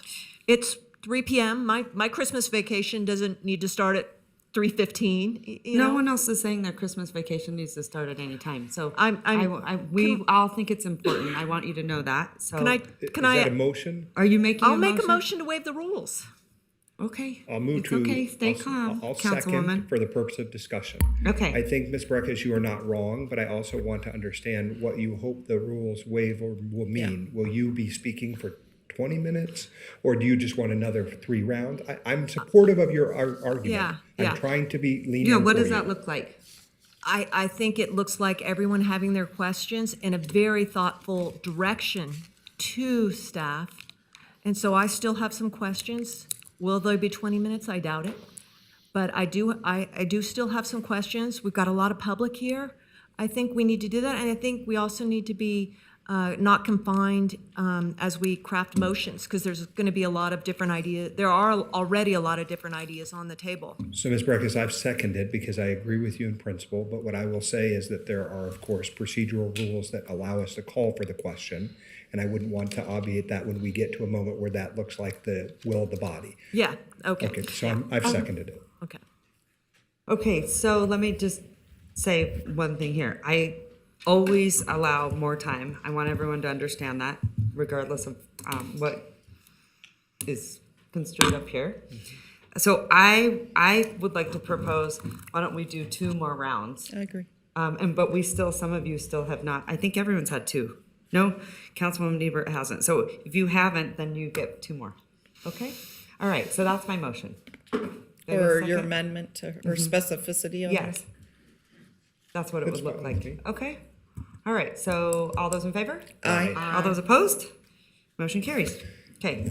Madam Mayor, I want to just speak to some very specific points in my second round. And the first one is, for my part, although it is not, well, let me say this in a general sense, there are lots of very fine details being pointed out by each of my colleagues, many of which I'm not sure how we take each one individually and therefore then place them into an end result. So I'm going to be sort of leaning on maybe our expert in that area, which is Ms. Dewar, when we get to that moment, to figure out which of these various options there are, because I've heard 237 different kinds of little tweaks or nits to it, and I think it is important. I think Ms. Breckus was right, the devil's in the details. I, for my part, would exempt the Washoe County School District and the University of Nevada, Reno, in part because we have so little ways in which we positively impact educational opportunities in our region because the city does not really play a role in it. And so for my part, the dollar amounts are so very small, even over the lifetime of the anticipated costs, that I just am not sure that that's a burden I want passed along to both our Washoe County School District students and our folks who are attending higher education. So that is something to be considered. The second thing is, I do think there's something that Ms. Breckus also touched on, which was absolutely true, which is that there should be an ability for each council to have a role in the rate setting process. And so what I wrote down just for my own edification and notes is that we require council review every 3 years or when CPI is greater than 4%. So it might be a trigger that's related to that. Again, I'm not saying that's what I have to have in order to support. I'm just suggesting that's true. The other thing is I think that Ms. Breckus is also onto something in mentioning some kind of a tier or a credit for micro units or smaller units. We've just gone through recently and over the course of the last couple of years different ways of impacting positively the kind of development we want. And if one of those ways we can do that is through this type of targeting of credits, I think that could be helpful to the development community. But again, these are just some of the thoughts I had. And I do return to something I said earlier, which is there are lots of good ideas being thrown around. I worry that some of the good ideas will either get overlooked or left on the cutting room floor because we have not been able to do the kind of workshopping that I maybe had hoped we would be able to do with it. But again, I think the discussions here have been good and appropriate, and so I'm continuing to try to engage in the iterative process. I did have one question, Mr. Simpson. I'm so sorry. I didn't mean to make you sit down and then get back up. Do business impact statements go stale? What's the deal there? If we don't run it out in a certain amount of time, does it go away? I will let legal answer that question. Thank you so much. For the record, City Attorney's Office, John Shipman. Yeah, so they just have to be adopted within 10 days before the adoption of the final ordinance. So you could technically adopt it today and pass the ordinance in the future, or you can come back when you want to do the ordinance. But it just has to be 10 days before the final adoption. Yeah. Okay.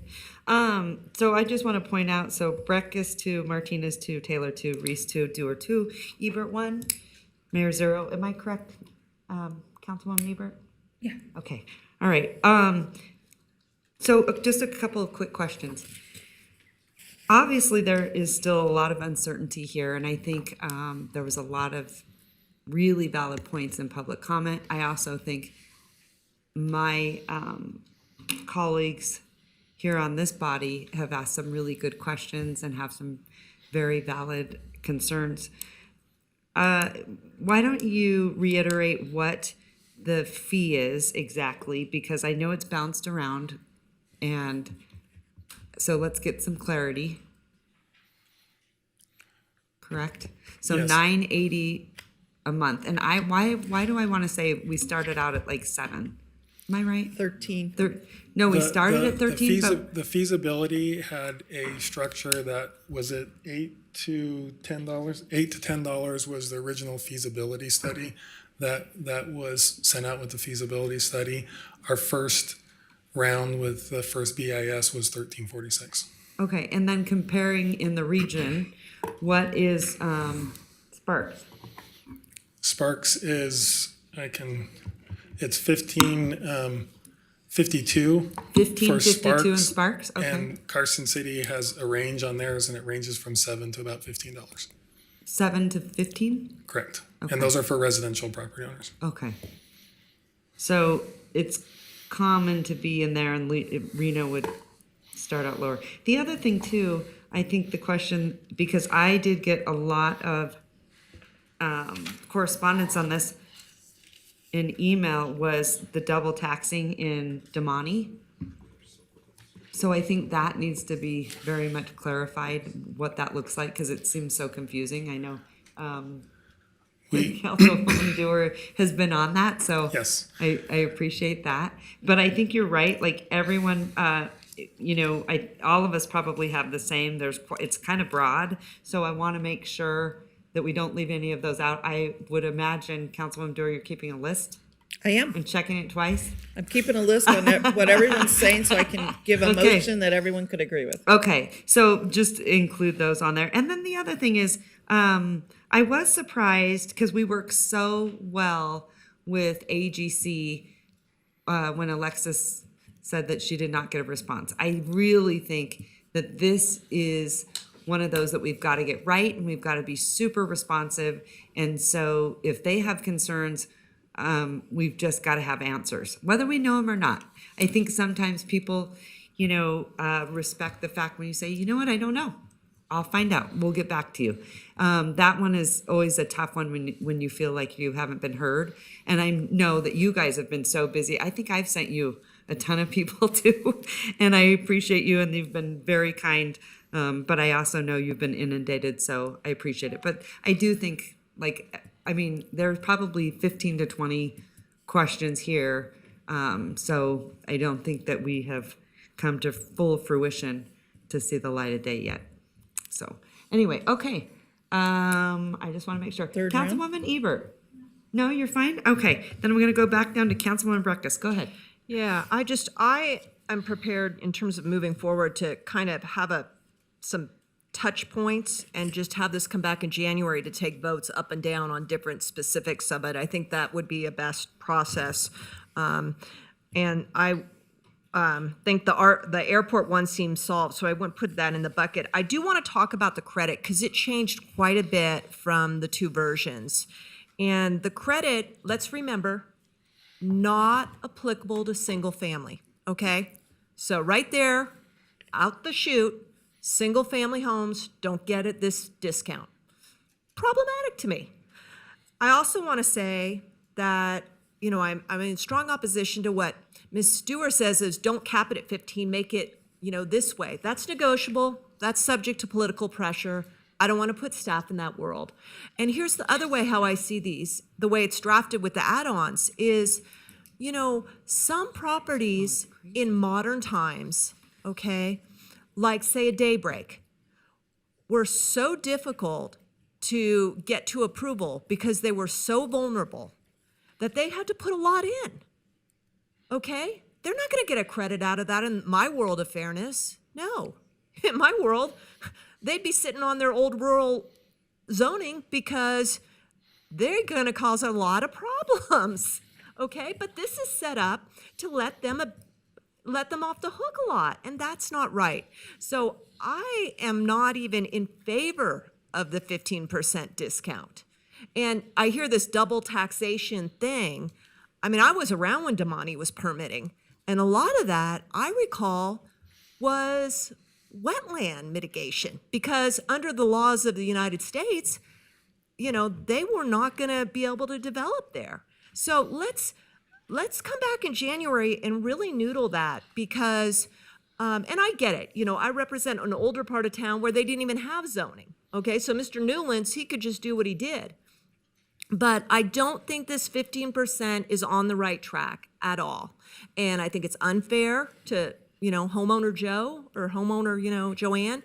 And I think it's also going to throw in there for favorability, ironically, some of the most flood hazard properties that are built on tough spots. So that's that. The single family tier, I'd like a clear clarity on that. But this ramp up, I noticed that.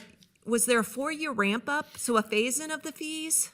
We had originally put a 3-year ramp up, knowing that property owners are going to have to adjust and account for the fee that was coming up. This round, we just pushed that out a year, so they have a year to prepare. Everyone, single family too? Everyone. Okay, so that helps that helps the school district on their 2-year. And I want to make another point too on the school district. I'm going to disclose that I am employee of Nevada System of Higher Education.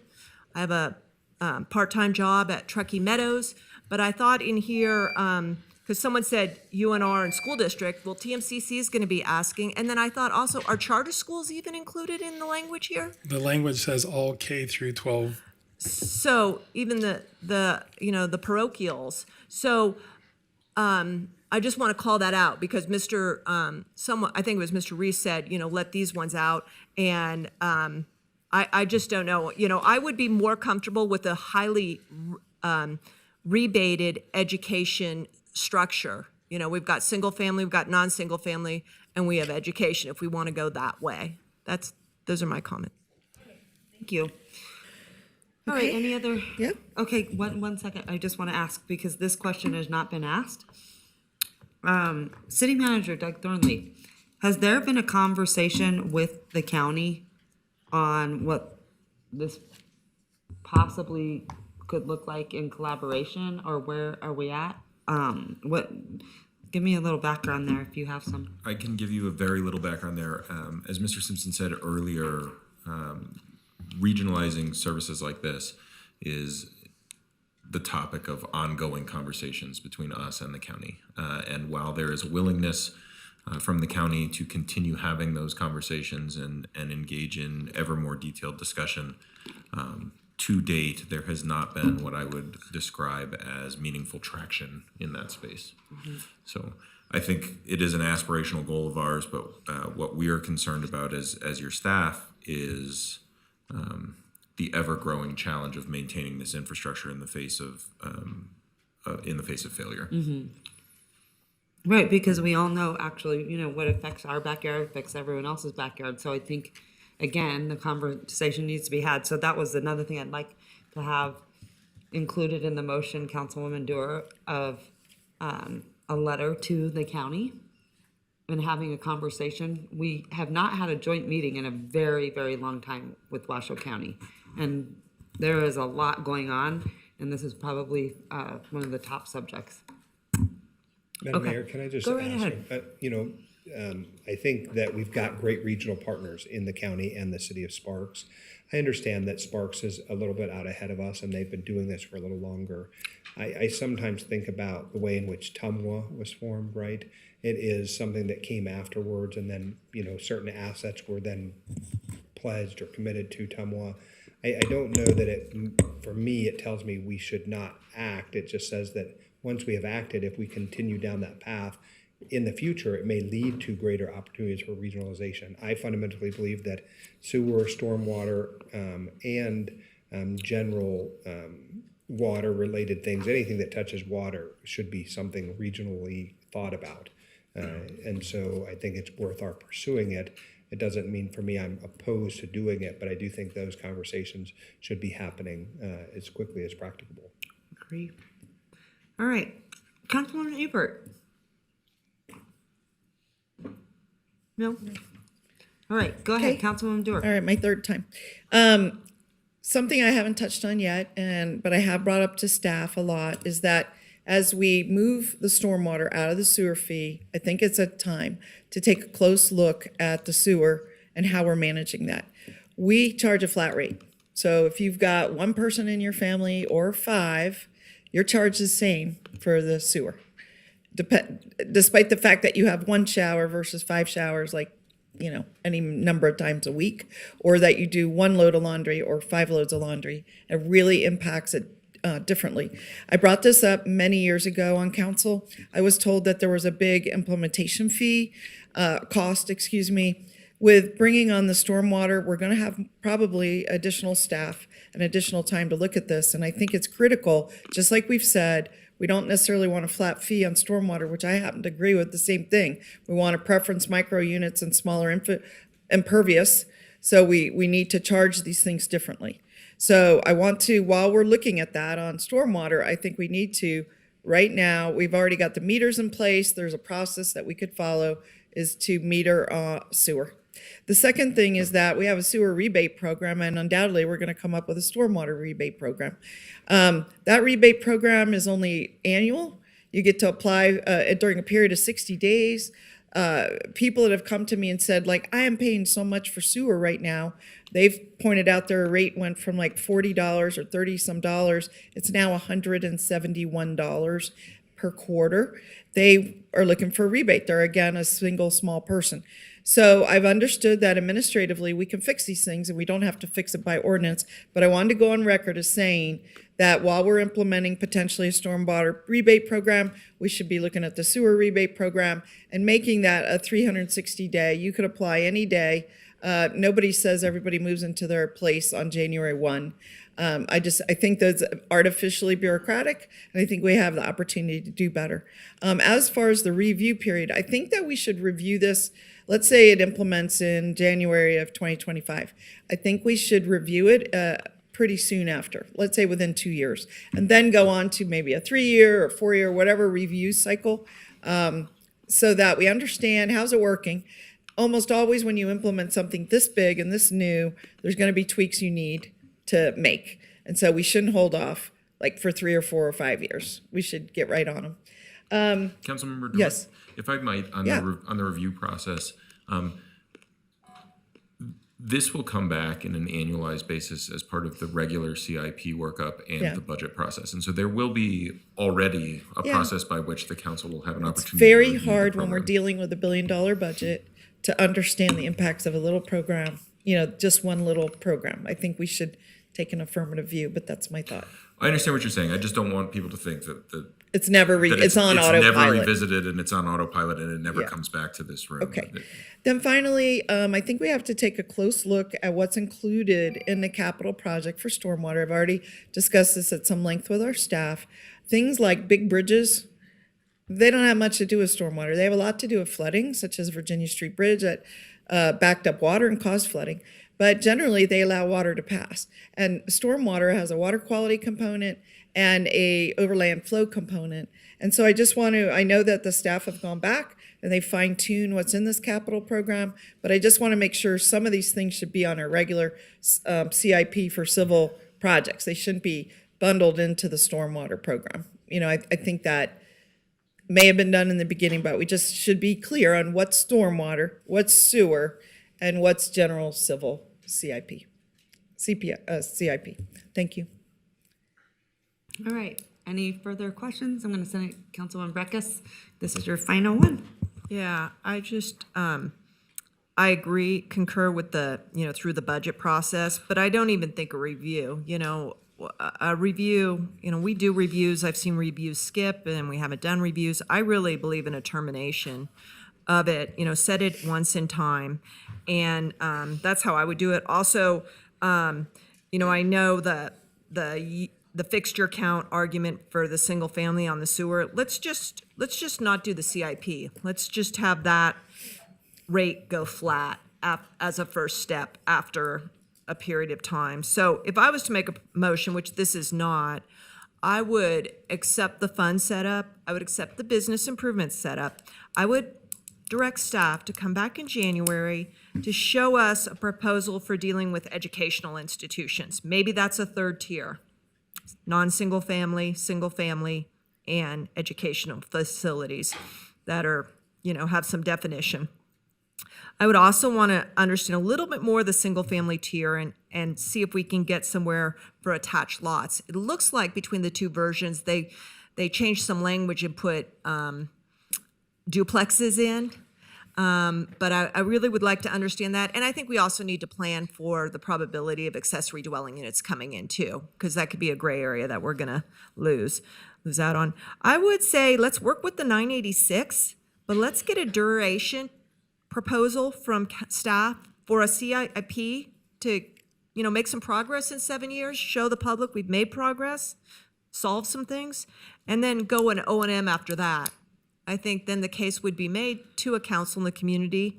We're going to up it after year whatever, like a CIP. This is almost how you would treat a franchise agreement, Franchise agreements come up, they're looming, they're big, and I think we can be disciplined and put a dead stop on this, and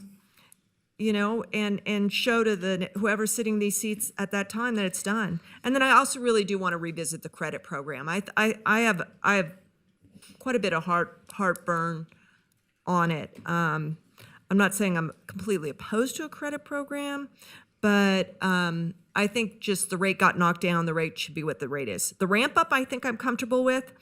And I also think we need to have a discussion, an up or down vote, if we're willing to pull off the CIP, maybe, in 8 years or 5 years, too, for the sewer. So that's how I would like to proceed, is accept those two, but give some direction for up and down votes on some of the more meaty substantive issues that we've discussed today. All right, sending it to Councilwoman Dewar. Go ahead. You want me to make the motion? Is that what you're saying? I think everyone has Everyone had their final. Ms. Ebert, have you? Okay.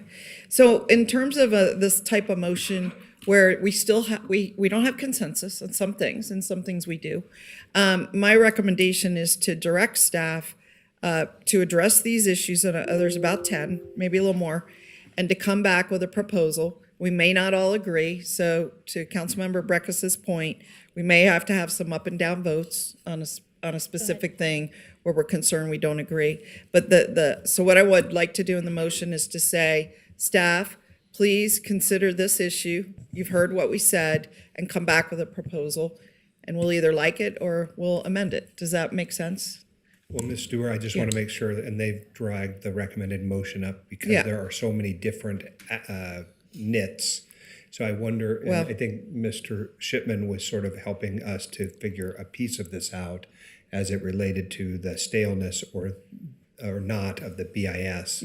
So how might we accomplish the task? Yeah, so what you can do today is adopt the fund policy. So E1, move to accept the business impact statement and make the determination under E3. And then all the comments relative or to items in direction to staff can become under E4, which will come back at a later date. Okay. Does that make sense? Want me to make, okay, does that, Yeah, so if you can make each of those three motions. Okay, and you then, got it. Okay. 3, just bear with me when we get there. All right, so I'd like to make a motion to adopt the resolution and approve the stormwater fund and the policy, I think is how it was, right? To establish the stormwater fund. And I'm not sure what's in the policy, so is it something we don't know? We never talked about it here today. And again, for just clarification, you can just say, I move to adopt staff recommendation on item E1. I'm not sure what the fund policy is versus the fund itself. Thank you for that question. Vicki Van Buren, Director of Finance. The fund policy just allows us to set up the accounting for the revenues coming in and the expenditures for the stormwater. It's just the accounting background for it. All right. So item 1, I would recommend staff, I would propose motion on staff recommendation to adopt. Second. Okay. I make a motion to adopt the stormwater fund resolution and the fund policy. Okay. All right, so I have a motion, I have a second. All those in favor say aye. Aye. All those opposed? Motion carries. All right, item 2. I move to approve acceptance of the business impact statement and finding that it is in compliance with NRS 273.080. that a business impact statement was prepared and is in accordance thereto, and the Reno City Council hereby finds that this ordinance, this is my question, I thought it does find that there is a direct economic impact on businesses. And this motion says there isn't, but you said there was in your presentation. I'm gonna maybe have Susan help me with that. That is the correct motion. That it does not impose a direct and significant economic burden, is what I'm being told. Well, if I may, you said, Mr. Simpson, that the BIS did. Maybe we need to call it Ms. Roth? That looks like she's heading this way now. Sorry for the confusion, we'll square. Yes. Okay. All right.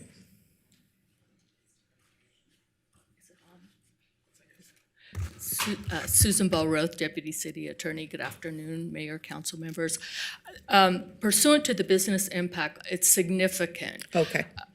And so you're saying that it does not, because if you read the business impact statement prepared and attached, it lays out that all factors were considered to minimize the impact. Okay, so that was an important word for me, that it does have an economic burden, but it's not considered significant in light of the ultimate goal. So my motion is to approve acceptance of the business impact statement and finding that it's in compliance with NRS 273.080, that it was prepared and is in accordance thereto, and that the Reno City Council hereby finds that this ordinance does not impose a direct and significant economic burden upon a business nor directly restrict the formation or expansion of a business.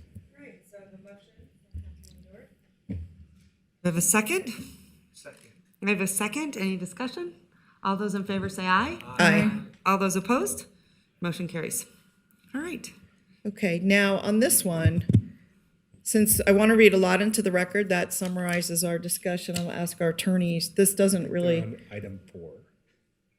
You want me to skip over item 3? No, that E3? Mr. Shipman was that the things that Ms. Dewar wants to talk about will come in E4. E4? Correct. Okay, good. So item E3, I motion that we make a determination that this is in compliance with NRS 354.613. The Reno City Council hereby finds that a fee increase is not prohibited by law. A fee increase is necessary for the continuation and expansion of the purpose for which the enterprise fund is being created, and that the fees that are deposited in the Stormwater Utility Enterprise Fund are to be used solely for the purpose for which the fees are collected. All right. So I have a motion. Do I have a second? I have a second. All those in favor say aye. Aye. All those opposed? All right. As to item E4. Did you read the bill number, Mr. Attorney? You read it when we started, or do you want to read it now? I can go ahead and read it now. This is bill number 7255, ordinance introduction, ordinance amending the Reno Municipal Code. Title 12, entitled Public Works and Utilities, Chapter 12.17, Stormwater Utility, creating a stormwater utility, establishing the amount and basis for the stormwater utility fee, together with matters which pertain to or are necessarily connected therewith. Okay. Since there's been so much recommended change and evaluation that we want to hear back from the staff, I'm not going to motion to introduce an ordinance. What I'm going to motion for is to have the staff address the issues that I'm about to read and come back with a revised ordinance introduction. Okay? All right. All right. So I'm going to read the things in. Okay? So these are the things that were brought up that should be addressed. Some of them have great concurrence and some do not. We should address the question about civil aircraft. Staff should come back with a recommendation to either sunset this ordinance at a period of time or specify a review period or periods. Okay, specific and unique to this. Staff should address the issue about tiering. We originally had 3 tiers. We went to 1 tier. The question is, should we come back to a 2 tier at least to preference smaller units and give them a lower cost? There is a proposal to eliminate the cap on the credit program. At least one person would like to do away with the credit program. So you should come back with a proposal on the credit program in more depth that we can understand and either approve or not approve. There's a proposal to cap the CIP or eliminate the CIP. So staff should address that issue. Okay. For just Yeah. CPI, not CIP. Just, I'm sorry. I just want to make sure. I'm sorry, you're right. It says CIP on my page and I reversed it. Cap on the CIP or no, I was doing CPI. That's what I intended to say. Okay, so let me just be clear. To cap the CPI or eliminate it entirely. Okay. All right. There's been a proposal to reduce the fee in exchange for not reducing the sewer fee. So I'd like to see what that looks like. So would others. There's a question about the double taxation, and while we've addressed it numerous times, and the staff have, we should address it one more time in public. I heard that there was a general consensus to eliminate the education credit, but to propose something else that would provide, and I'm going to interpret this, educational institutions, and I'm going to say and or other public facilities with yet a third tier to be discussed. So we have a residential, a non-residential, and a public facility. Okay. There's a proposal to have a letter to both the county and the Western Regional Water Commission to begin work on regionalization, and specifically ask the county, are they going to come to the table with their own fee first? And then I guess the second step would be to talk about regionalization. That's our expectation from our partner. And then in there's a request to clarify what community means in the words in the ordinance, and to potentially include developers and property that are not, quote, under the category community. And there was a request, and I support this, where there is not clear consensus from your perspective, to have us do some up and down votes so we can just move right through this when it comes to ordinance introduction and say A or nay on each thing. And we can see where council stands. Those are all the ones. Did I forget anything? I don't think so. I think you did a good job. Okay. All right, so I have a motion from Councilwoman Dewar. Do I have a second? Second. I have a second. Any discussion? Yes, I'm for Go discussion. ahead, Councilwoman Breckus. Yeah, so, the opening of the motion was to bring an ordinance forward for introduction. On the next meeting, not this. Well, you couldn't craft an ordinance with this much variability and have dialogue on it. So what's your open recommendation? way?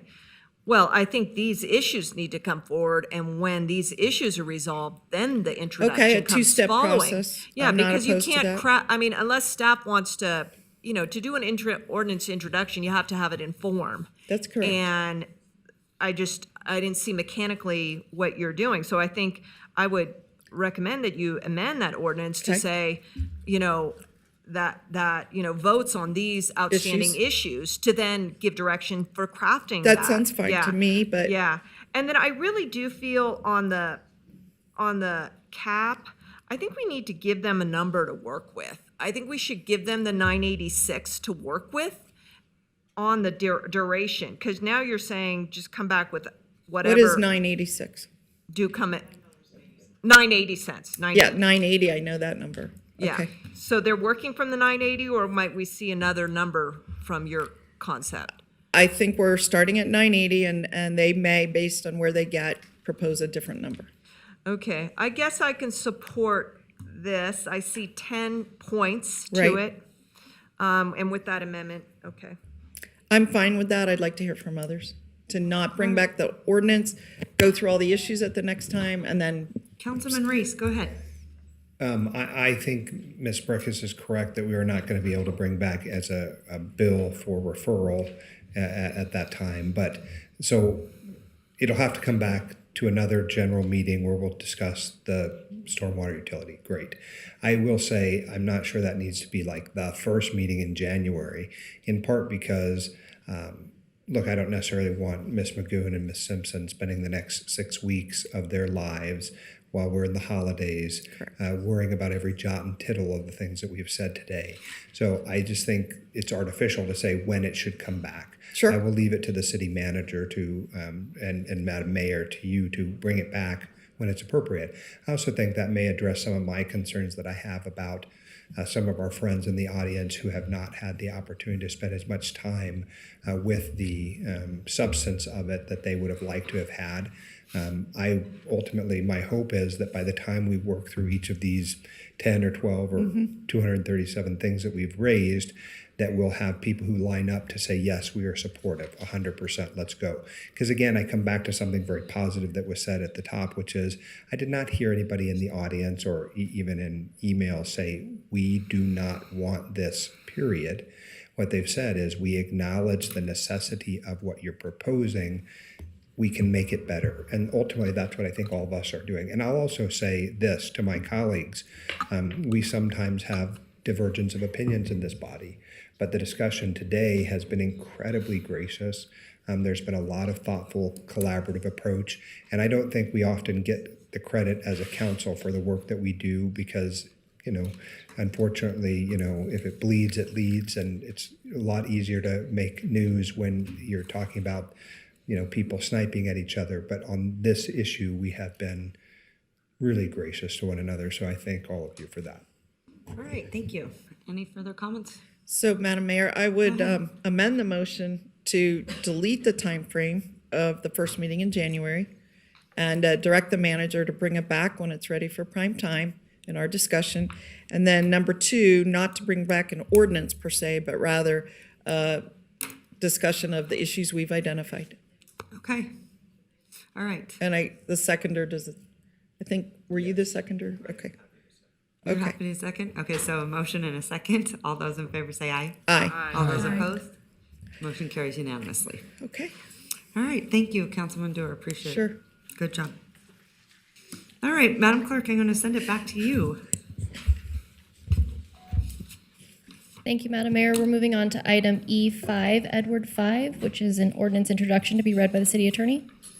This is ordinance introduction, bill number 7256, ordinance to amend Title 4 of the Reno Municipal Code entitled Business License Code by creating Chapter 4.08 entitled Sidewalk Vendors together with matters which pertain to or are necessarily connected therewith.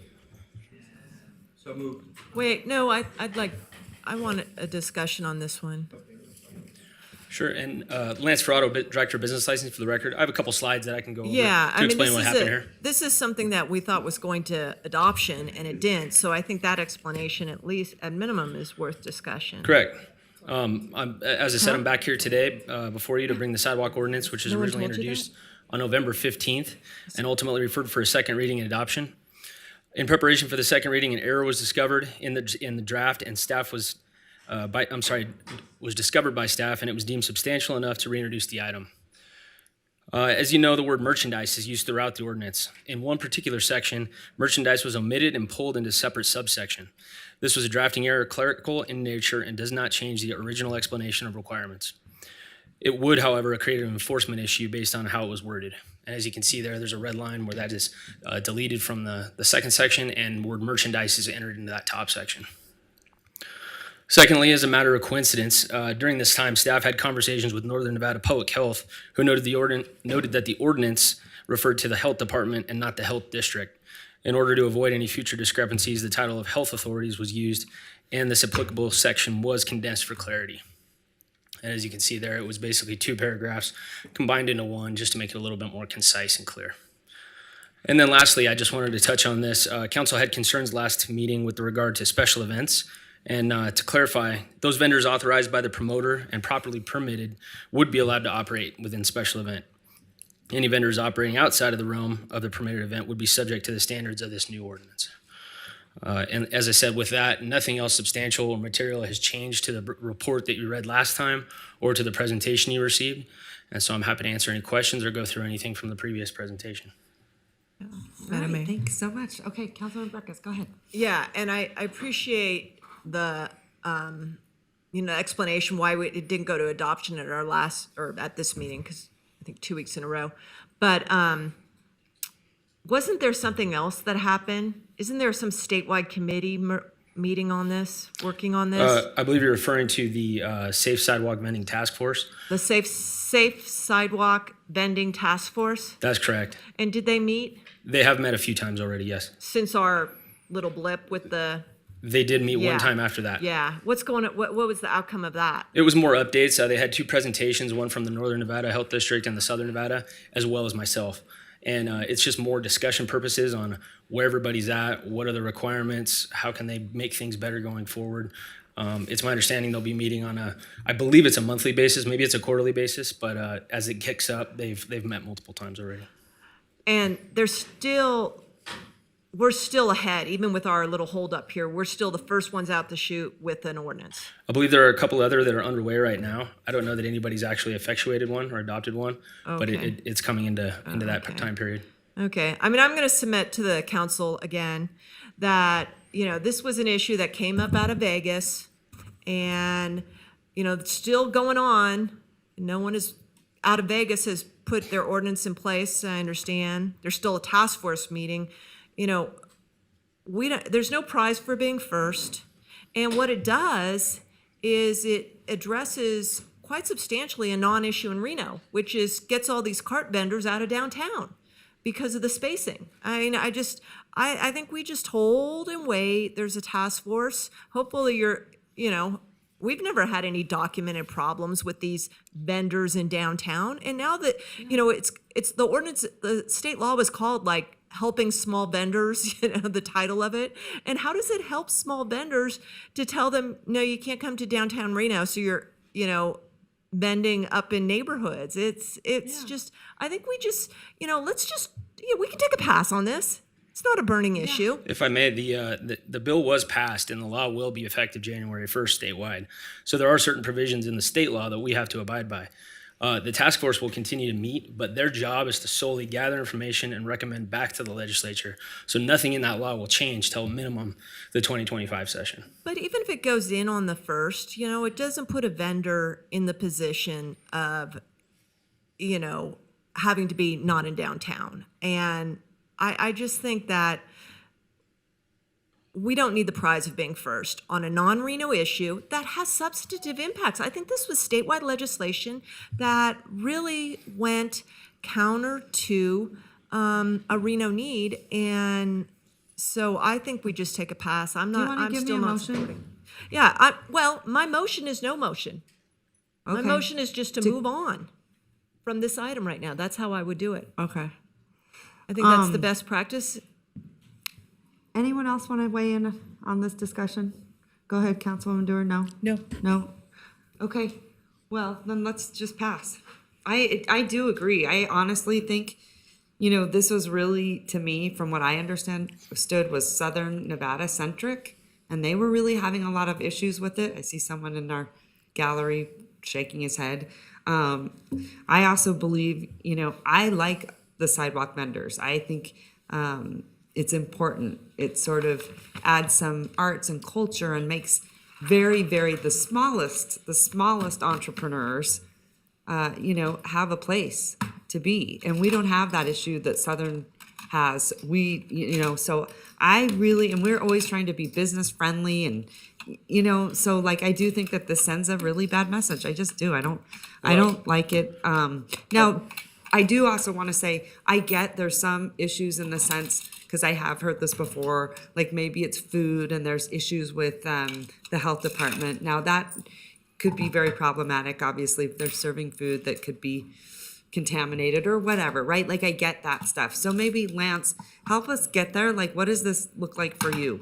Yeah, so What do you think? as you said, trying to create an environment where these are where it's a business that people can actually participate in, we're actually lowering the barriers. We're making this, if we don't move on this today, we're continuing to make this a privileged license, which requires a background check, assignment locations, public hearings.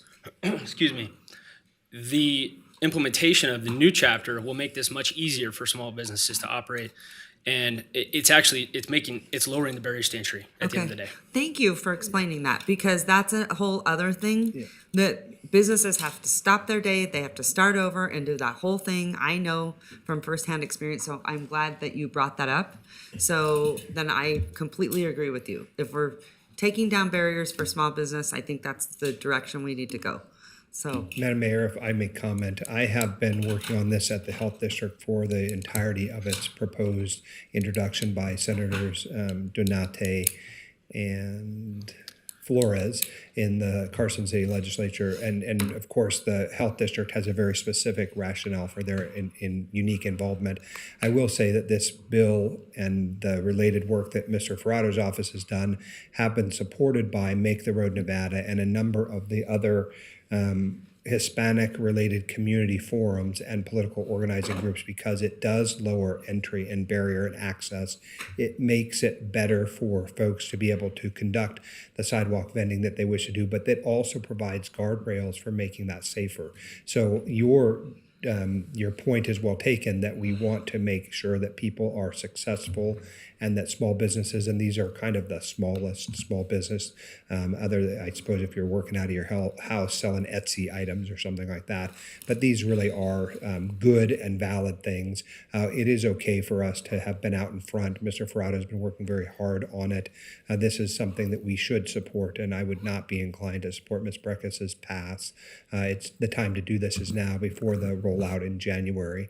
And again, I find it very curious to have the groups that have come before us, like Make the Road Nevada, who have said we support this. The work that you're doing is meaningful and is the correct direction. You're the gold standard, and Lance, your office is often the gold standard, Mr. Ferrado, for what we should be doing. You've often worked hard to get out ahead of some of these things.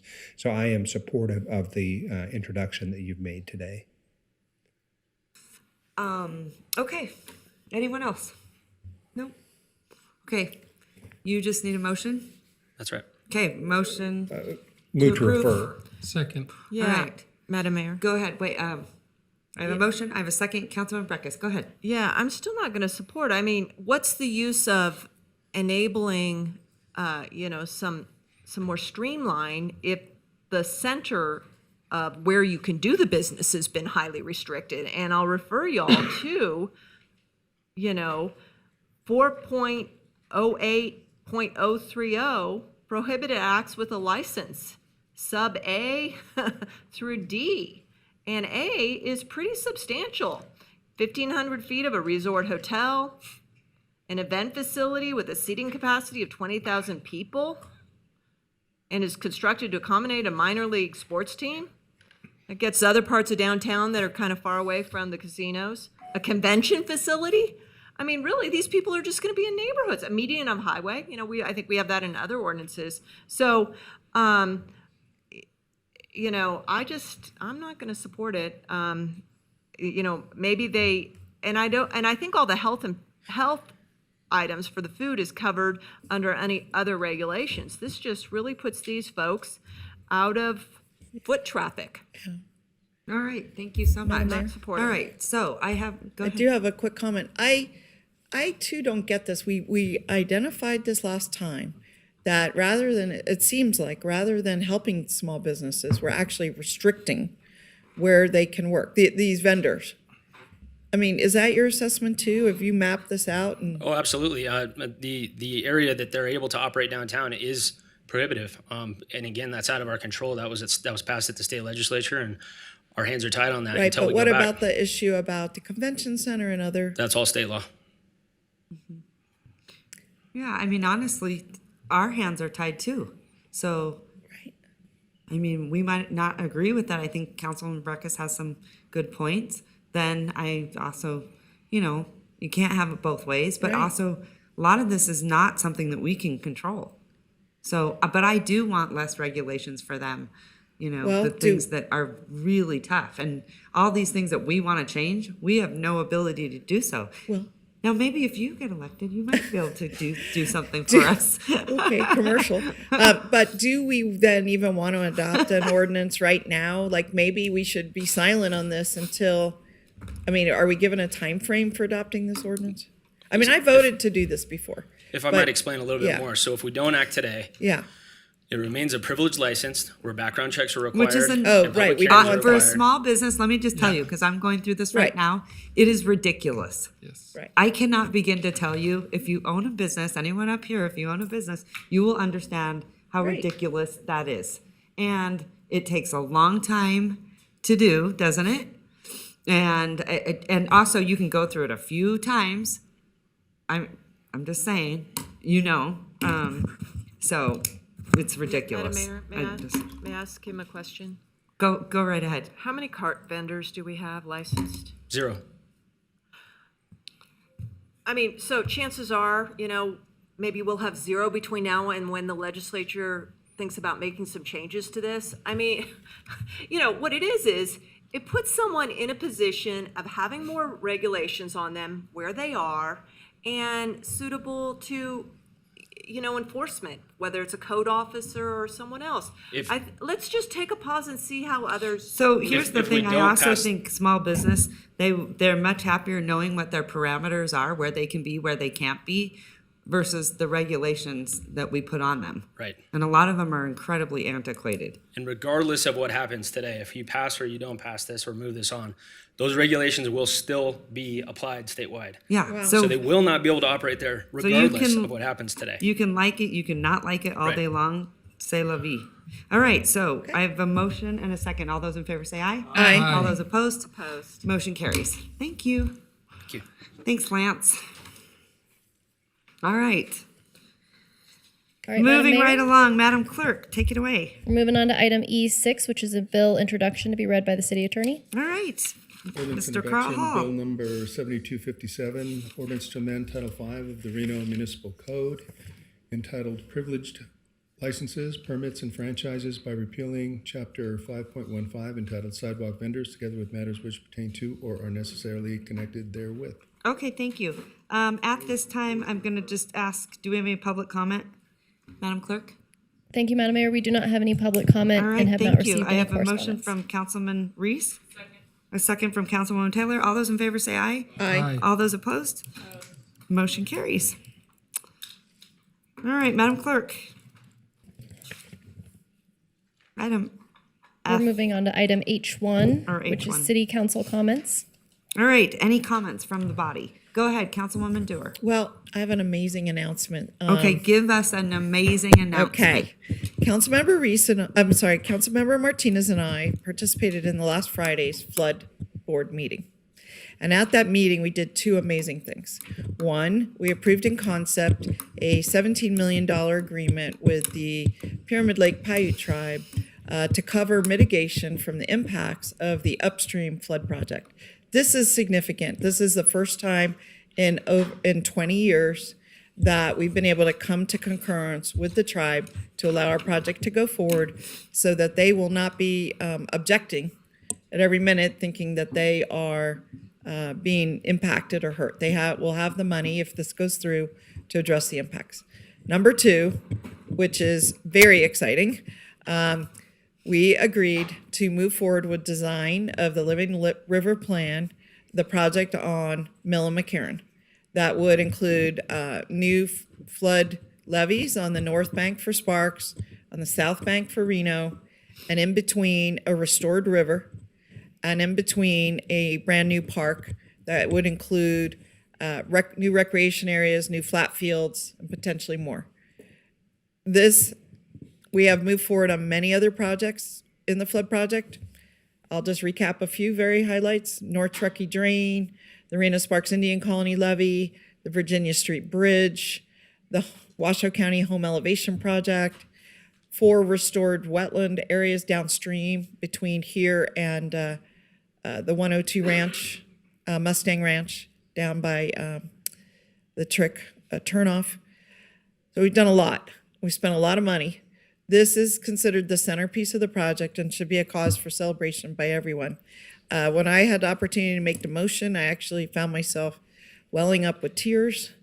I couldn't believe we were at this day.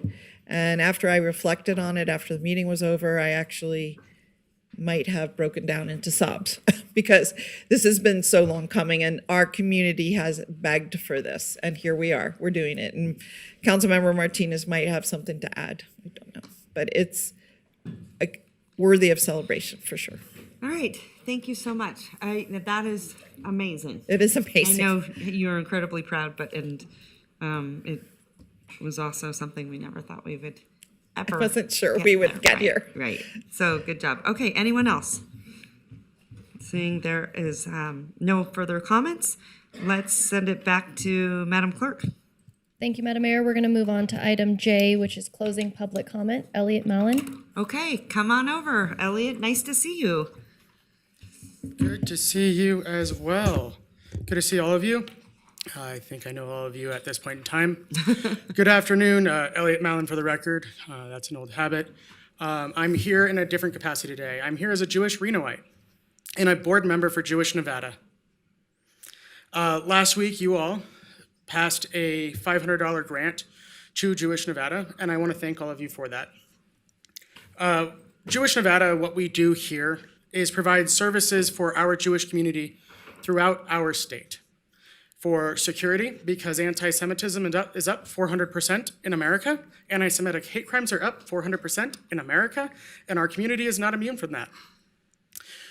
We do programming for continuity of Jewish life, and yes, the Jewish community is very connected to the state of Israel, and for the last 68 days, the Reno Jewish community has been struggling. It has been hard for us, and I want to thank all of you that have shown up for our Jewish community.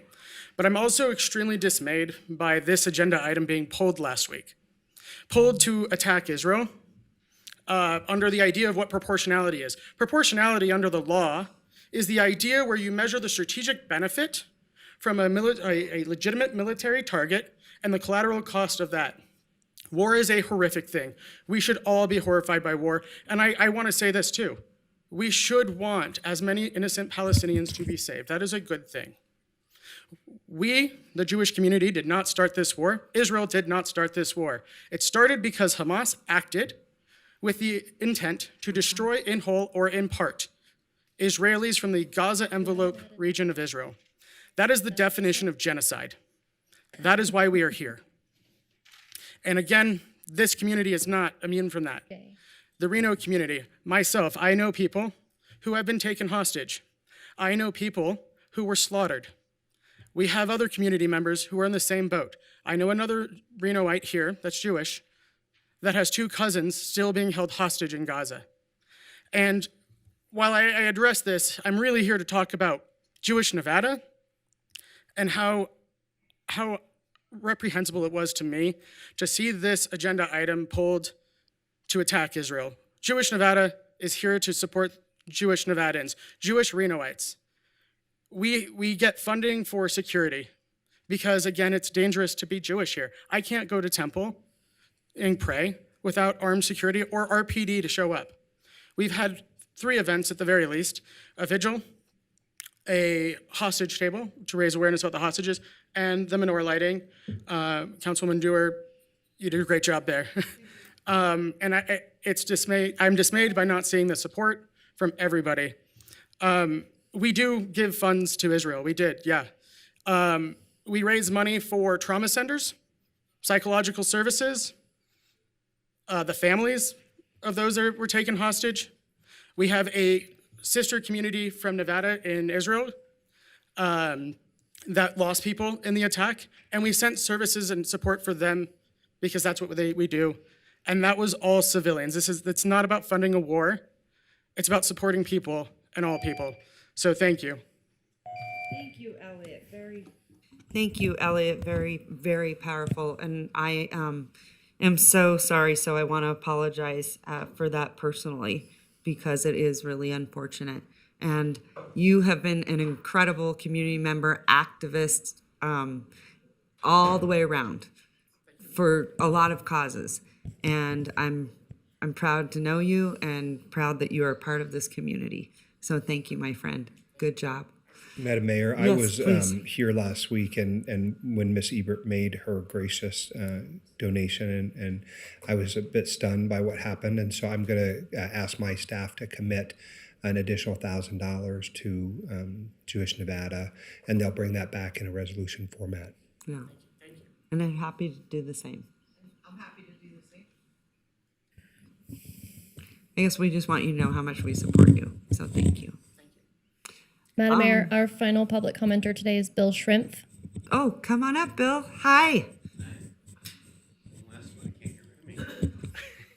I just want to say, and I don't mean to be patronizing, I'm very proud of my city council today. I'm very happy with the deliberation, the smart, good questions that everybody asked. It was clean, it was civil, it was polite. Thank you so much. You made yourselves and me look good today, so thank you. Go home and enjoy the meteor shower tonight. Have a good day. That's right.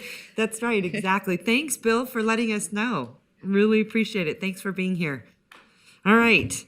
All right, Madam Mayor, with that, we have no additional public comment. We do not have any hands raised in Zoom. For the record, I would like to state that we did receive 5 comments after 4 p.m. yesterday, which were either general in nature or received after 4 p.m. These have been distributed to the Reno City Council. There were 3 letters of support and 2 letters of concern. And with that, we're closing general public comment, and we are moving into item K, motion to adjourn. All right. Thank you so much. So I have a motion and a second. All those in favor say aye. Aye. All those opposed. Motion carries. Thanks, everyone, for a great day. Out there.